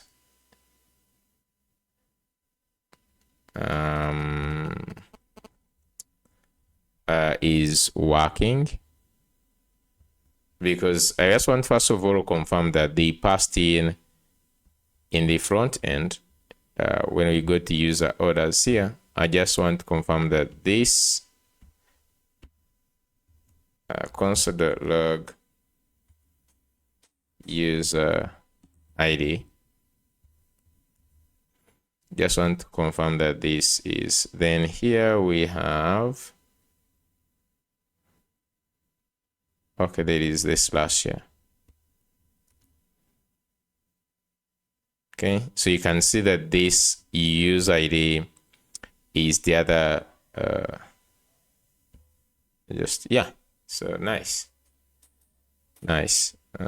The invoice is not there, but I think we should just like add the download invoice, but otherwise this looks really nice. I'm just going to go ahead and for this download invoice,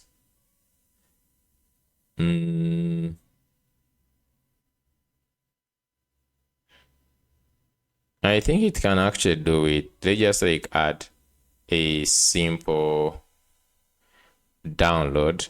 Do we have anywhere currently we are downloading? I'm not sure whether we have somewhere we are downloading, but the easy one, we could just go to simple UI,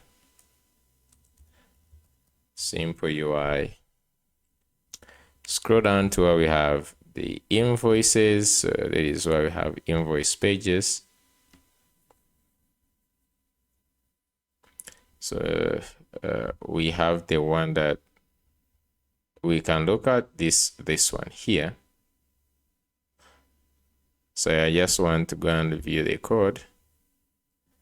So I just want to tell you that to implement using this package. Okay, I'm just going to say here for the user orders. So where we say download invoice. Yes, I want to implement the download invoice. I want to implement download invoice using this package. So when I use clicks, it should download the PDF invoice. Okay, let's see if it can just like add that part.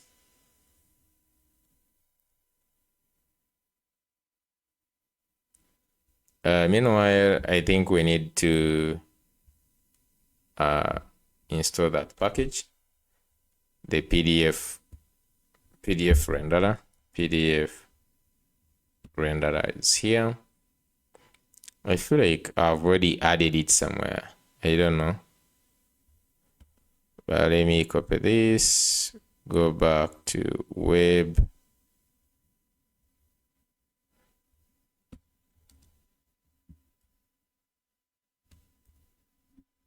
Okay, I just go and install as this is finishing.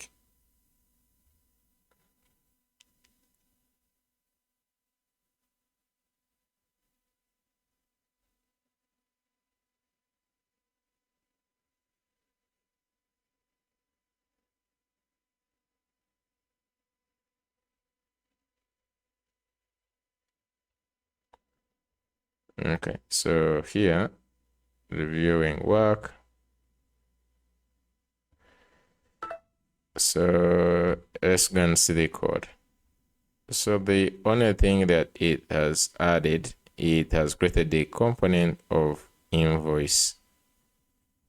So if you look at the page changes, it created the invoice PDF. Invoice PDF. We just go and create it also in the site. So user dashboard.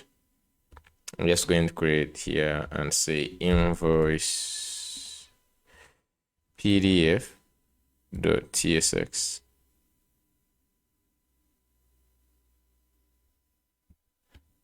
Okay. And then after this invoice PDF, what we have is that we also modified this. So let me go ahead and modify this here.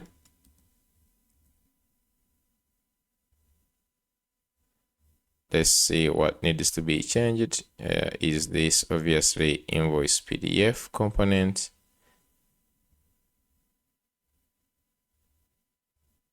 And so just say invoice PDF. And these orders, they're coming from use.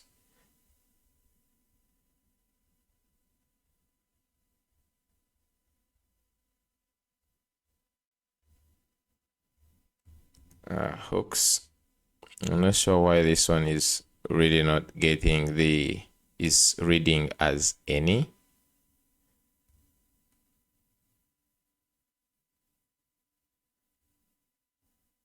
I'm not sure why, because they use orders that comes in here. They come with use order. And where does it go? I think it's this order card here. Why don't we say that this uses user, I think user order, something like this.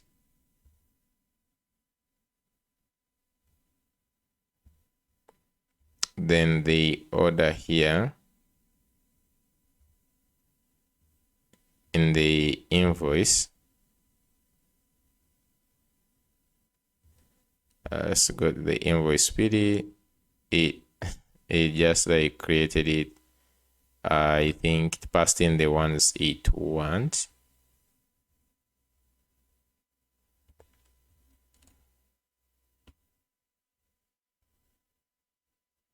Let me say as this. I can just say like as this. We can export this.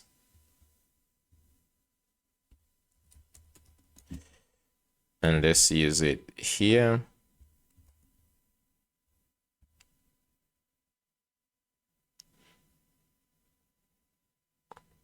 It's saying property order is missing in this.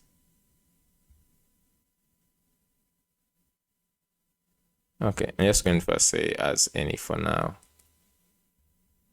And see if the download and everything works. Go back. So let's reload the page.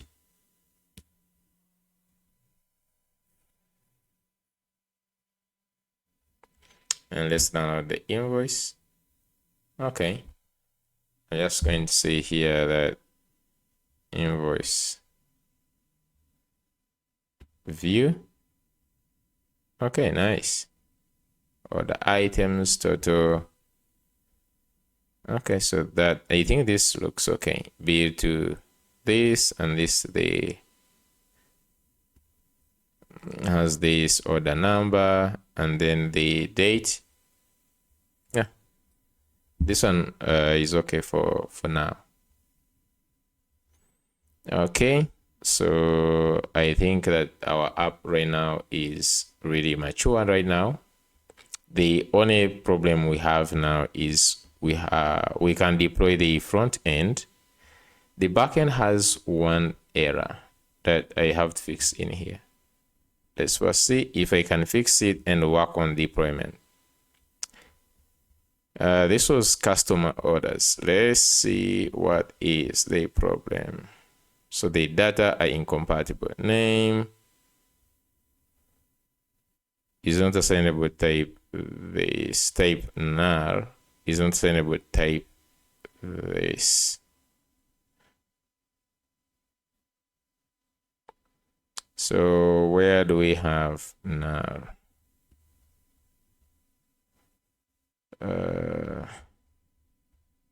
Or nar. Okay, so I think here in the route, this is customer orders. Customers.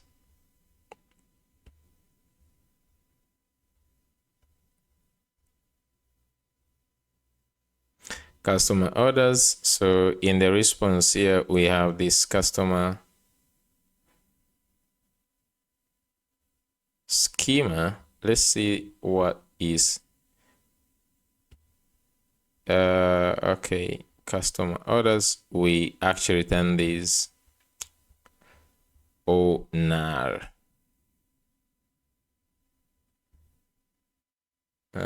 It's just because we are finding the user. So I think we can just like add one because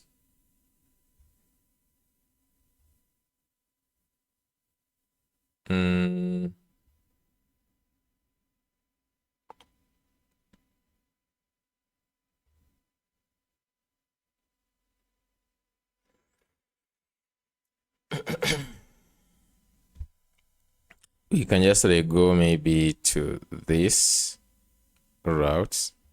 So here we have this customer schema. which actually has the order count. Wait, this is customer orders. It returns const orders.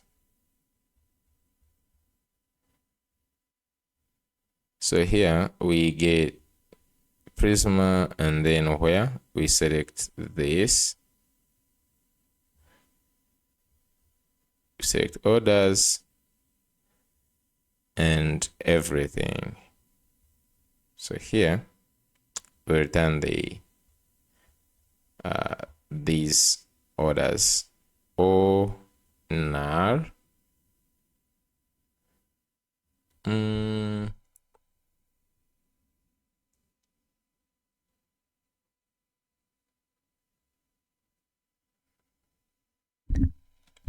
I don't know if I can just like do an if statement, if no orders. I don't know if I could just return like an empty array here. So down here, there is no null anymore. I think so. Let's see if it is still okay. Type never is missing the props. So now, because of this empty array,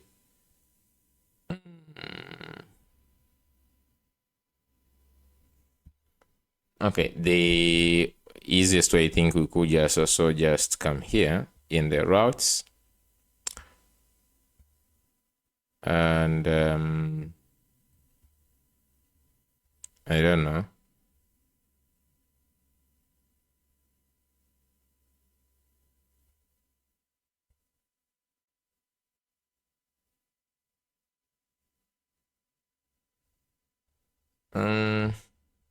So we have like the customer order schema, which is this one. It has ID, name, Clark, and then it has orders, isn't it? If you check on this, that's name, ID, email, then it has orders. Okay. I think it needs to something is not right, because if you check in here, the okay is still showing this. I think it should just like show this. And now if I just go this, I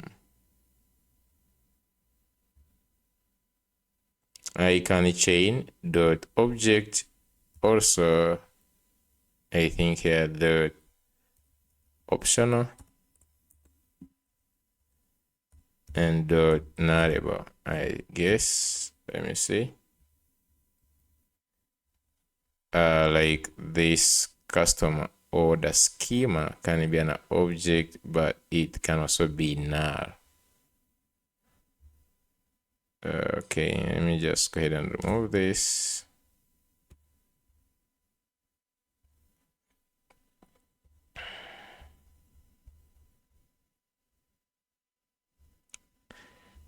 Okay. Let's look at this. Still we have type null is not signable to type never.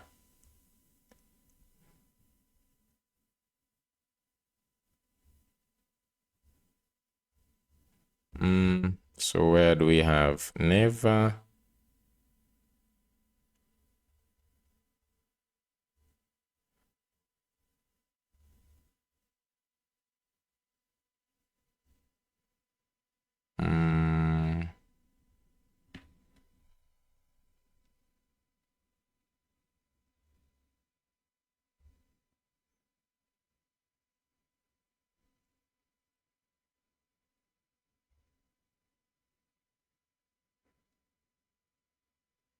Okay, I think also the easiest way could be if no orders, we could just go ahead and return a 404. So if you just go in all these others down here, I just I think in this where we have this,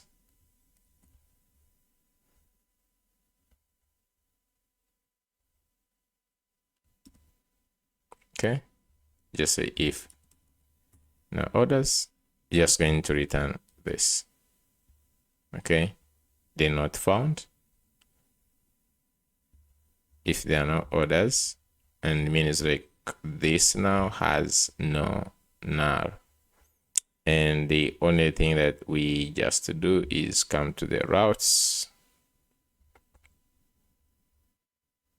We actually already have this.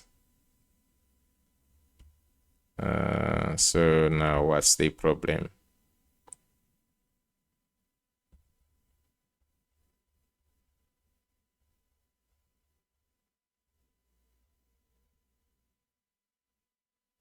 So let's go ahead and first again remove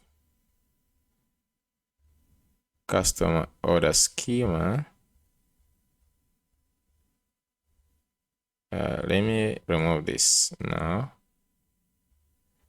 I don't know the neighbor, where the neighbor comes in from. Why are we having a neighbor?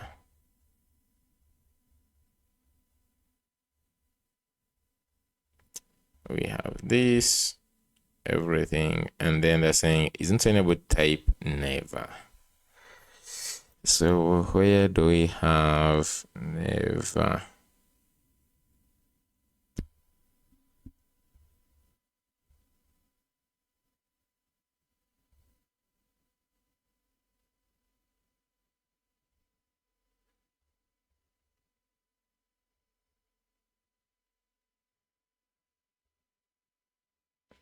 Let me first see the route for this. Oh, since it's fixed now, we are good. Okay.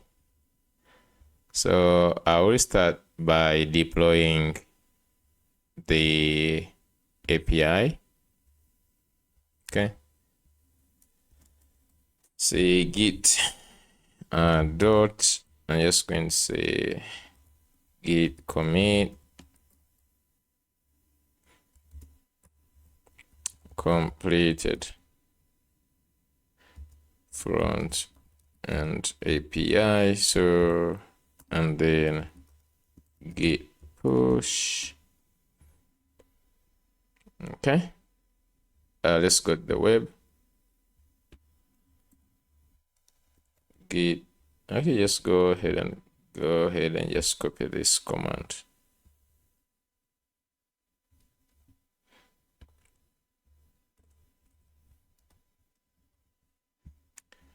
Okay, I'm just like believing that we don't have any errors according to this side. Okay, so I'm just going to go to Versailles. Okay, so both are on Versailles. Just go do this.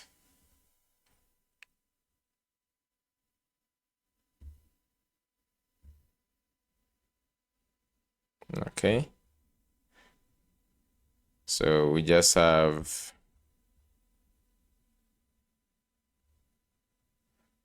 where is it? So they have the API, which seems not to be the, should be having two. Okay, there is this Ecommerce Pro API, and then we have the web. So the API has gone through. Let's just wait for this to see if this is now able to work in the hosted environment.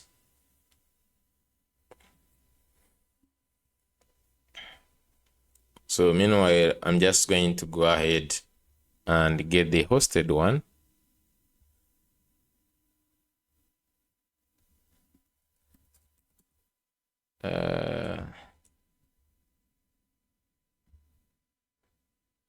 So this is the web. I'm just going to paste it this side.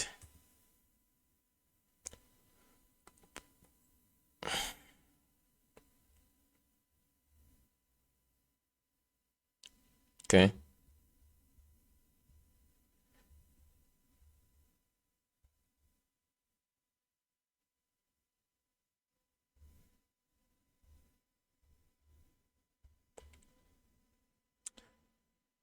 I'm just going to go ahead and log in. Actually, I'm just going to go ahead and sign up with, I don't know if you select sign up. I'm just going to go here. Okay. Let's first finish for it to finish. Okay. Just going to refresh this. Because there is something we did on the front, so let's just wait. Okay, so we have one error. Actually, use search params should be wrapped in the suspense boundary in the verify. Okay, fair enough. If you just go to the verify page, so this is in the auth up here, auth verify page. So this one, I think the problem is how we are getting the params, the search params. So there are two ways I could do this, because the param that we just are getting from here, let me see, search params.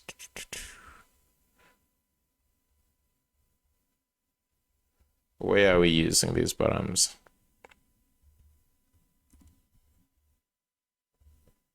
So we get them from there. Search params dot gate. Okay.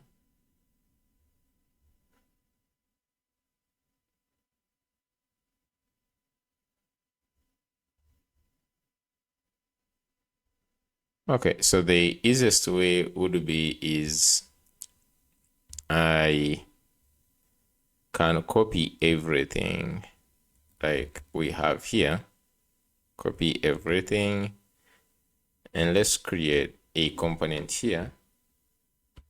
Okay, I'm just going to say you can just call this verify.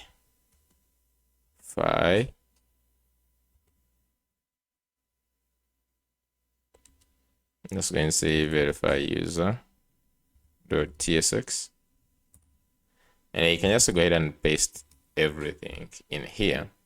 Okay. The only thing I'm just going to change is going to be that I'm just going to remove this param. Okay, so this, as you can see, it gets to this. So I'm just going to say I will pass in the redirect. So I'm just going to remove this. In this, I will simply say that we are going to receive redirect URL.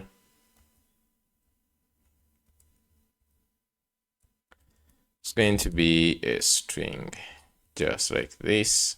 Okay. So for that case, we don't need the use search param like that. I think all other things can stay.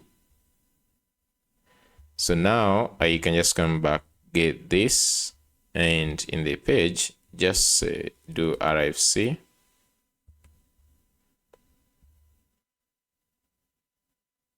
Okay, and I will just put in this.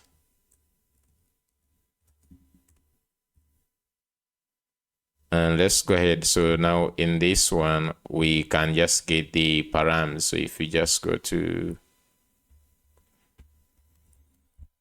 Next.js docs, and you just go to the page.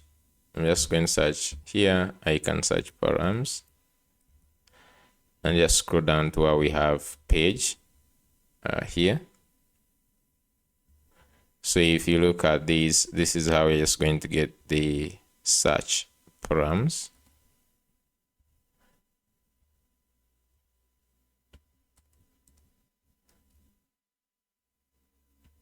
First, just paste this here. And then we can just await this param here.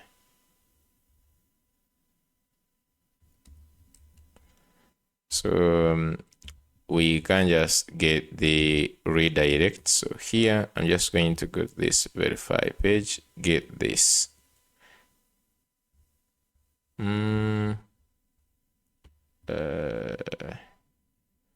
Not sure if it was redirect URL. Okay, can I just go back for a second? It is redirect under URL. Okay, just go back.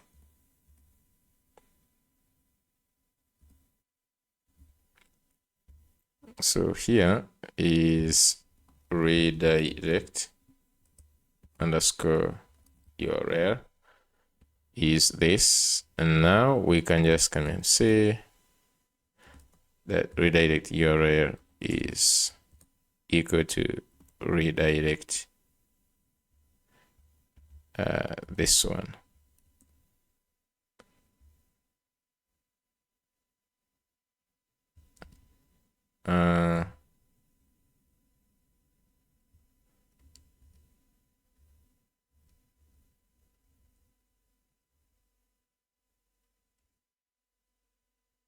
Okay.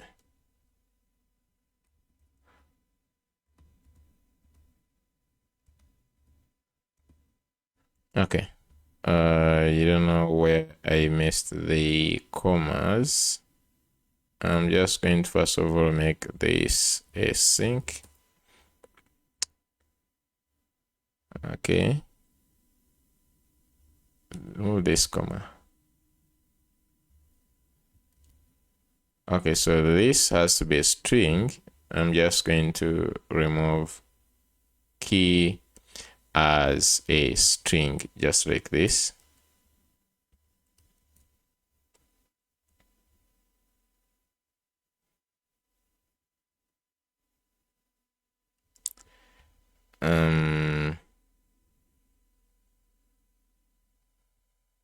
So I guess I'm just going to say by default, I will give it slash. Okay.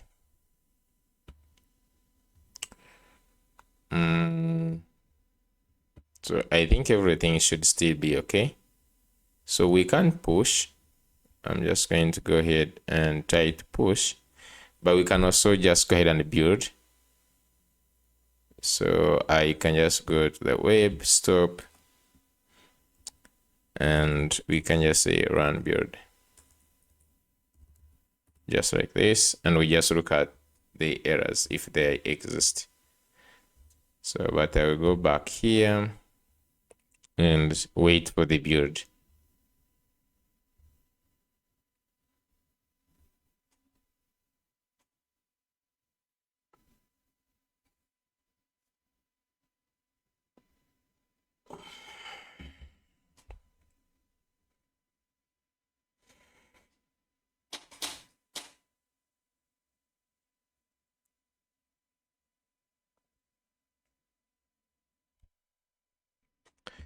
Okay, so it has gone through here, as you can see. So I'm going to go ahead and refresh. And I will just go ahead and sign up with a new account. I don't know. Here I'm just going to go. Okay, so I'm just going to use a new account, this one.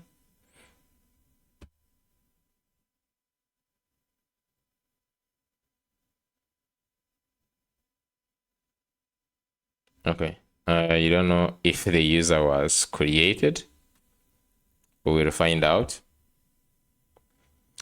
Okay, so the means right now you can just go ahead and try to create.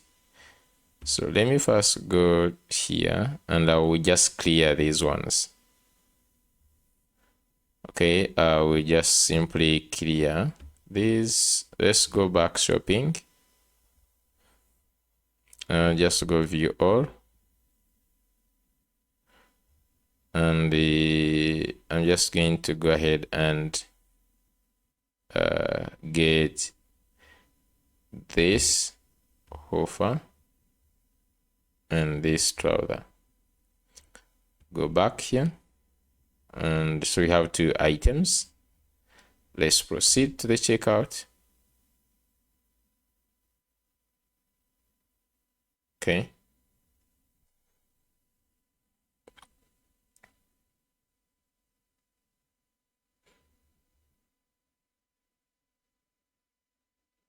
Okay, it's having pay. Okay, just wait.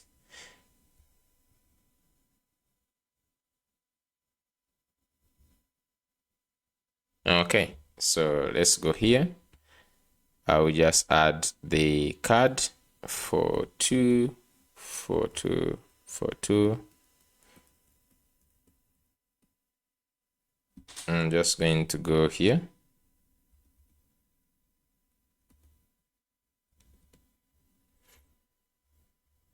I'll just go ahead and pay the 200. So let's confirm 100, 100, 200. Let's pay.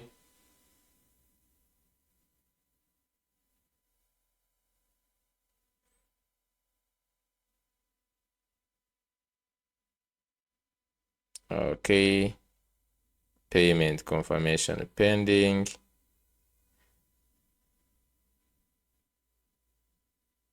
Okay, I don't know why it is now no longer processing, because it's supposed to be pending and then later on be confirmed. So if I just go to the dashboard orders,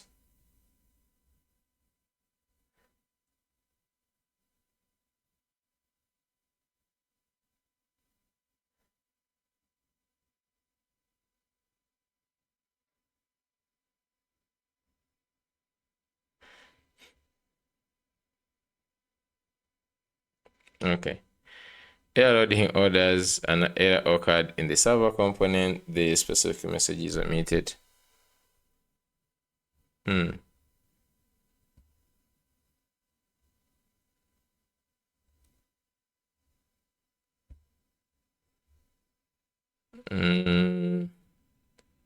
Something is not right. Failed to load clerk.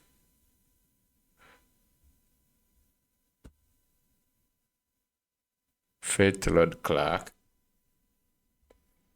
Is saying here, if you just see here in this, is saying it gives back a 500 internal server error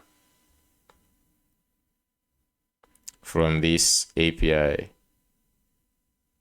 Now, e-commerce user dashboard.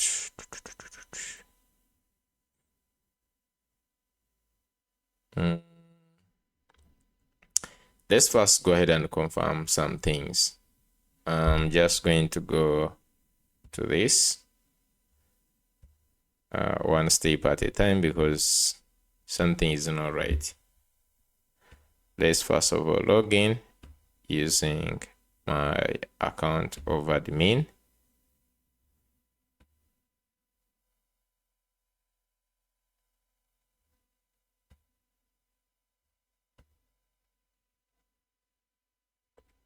If I just go, you can see there is even no any orders right now.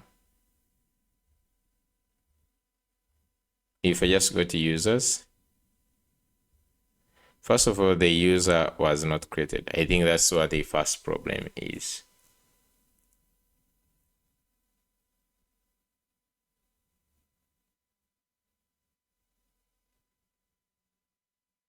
That's what the first problem is. Let me start the server here, pnpm dev.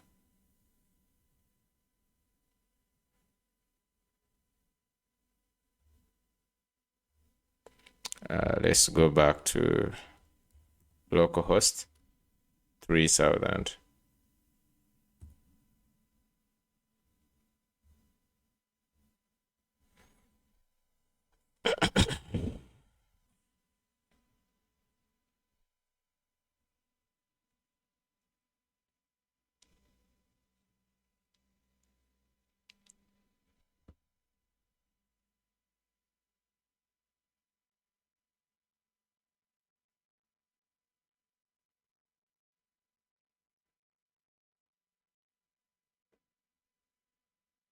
Oh, okay. I think I know what the problem is. So I'm just going to go to the env. So you realize supposed to add in these three things. So I'm just going to copy this, copy. I'm just going to go to Versailles.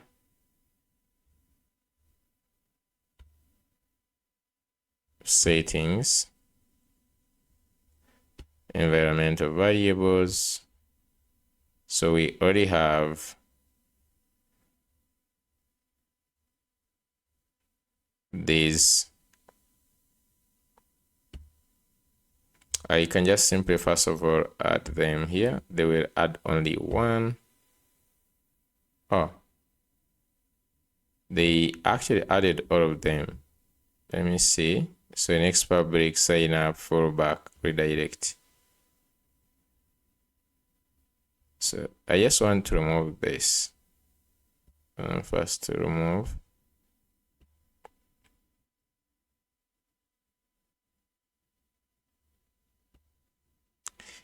Next public clerk sign up, fallback, redirect URL. Let me remove this. These ones which are showing slash, let me remove them. Next clerk sign up URL, sign in URL.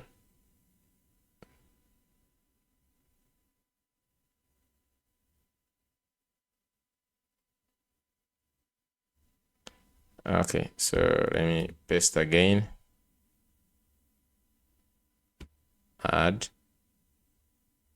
Okay, so we have just added this. So we have this is next public sign up, sign in first, and sign in fallback. Now these ones they have slash verify. Okay, I'm just going to go to redeploy. So under deployments, I'm just going to redeploy this.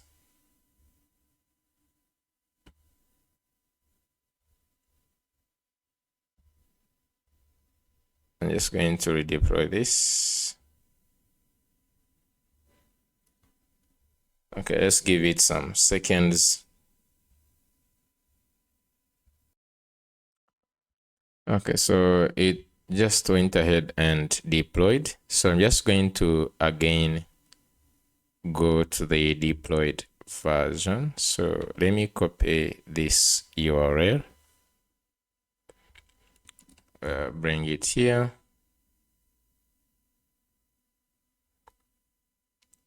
So I'm just going to first of all sign log out. I'm just going to log in once again. Let's choose this one. So this should just go to verify, setting up, and done. Now, when we go to do this, to create process and order,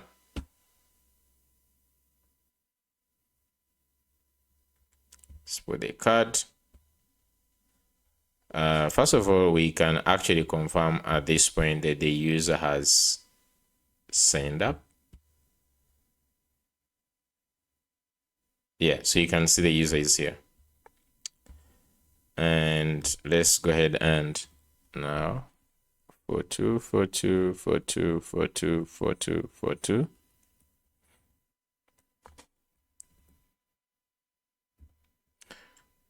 Okay, so I'm just going to go ahead and pay for this.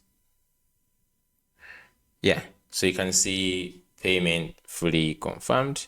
Let's go to view orders. Yeah, so you can see the order is here. So if you just go this side as an admin, go to orders, let's see. Okay, so since it is today, so you can see here. This card looks like we should maybe fit, because you can see this, if this name is long, I think it's meant to put 3 cards. Let me just go and check. So if you just go dashboard orders,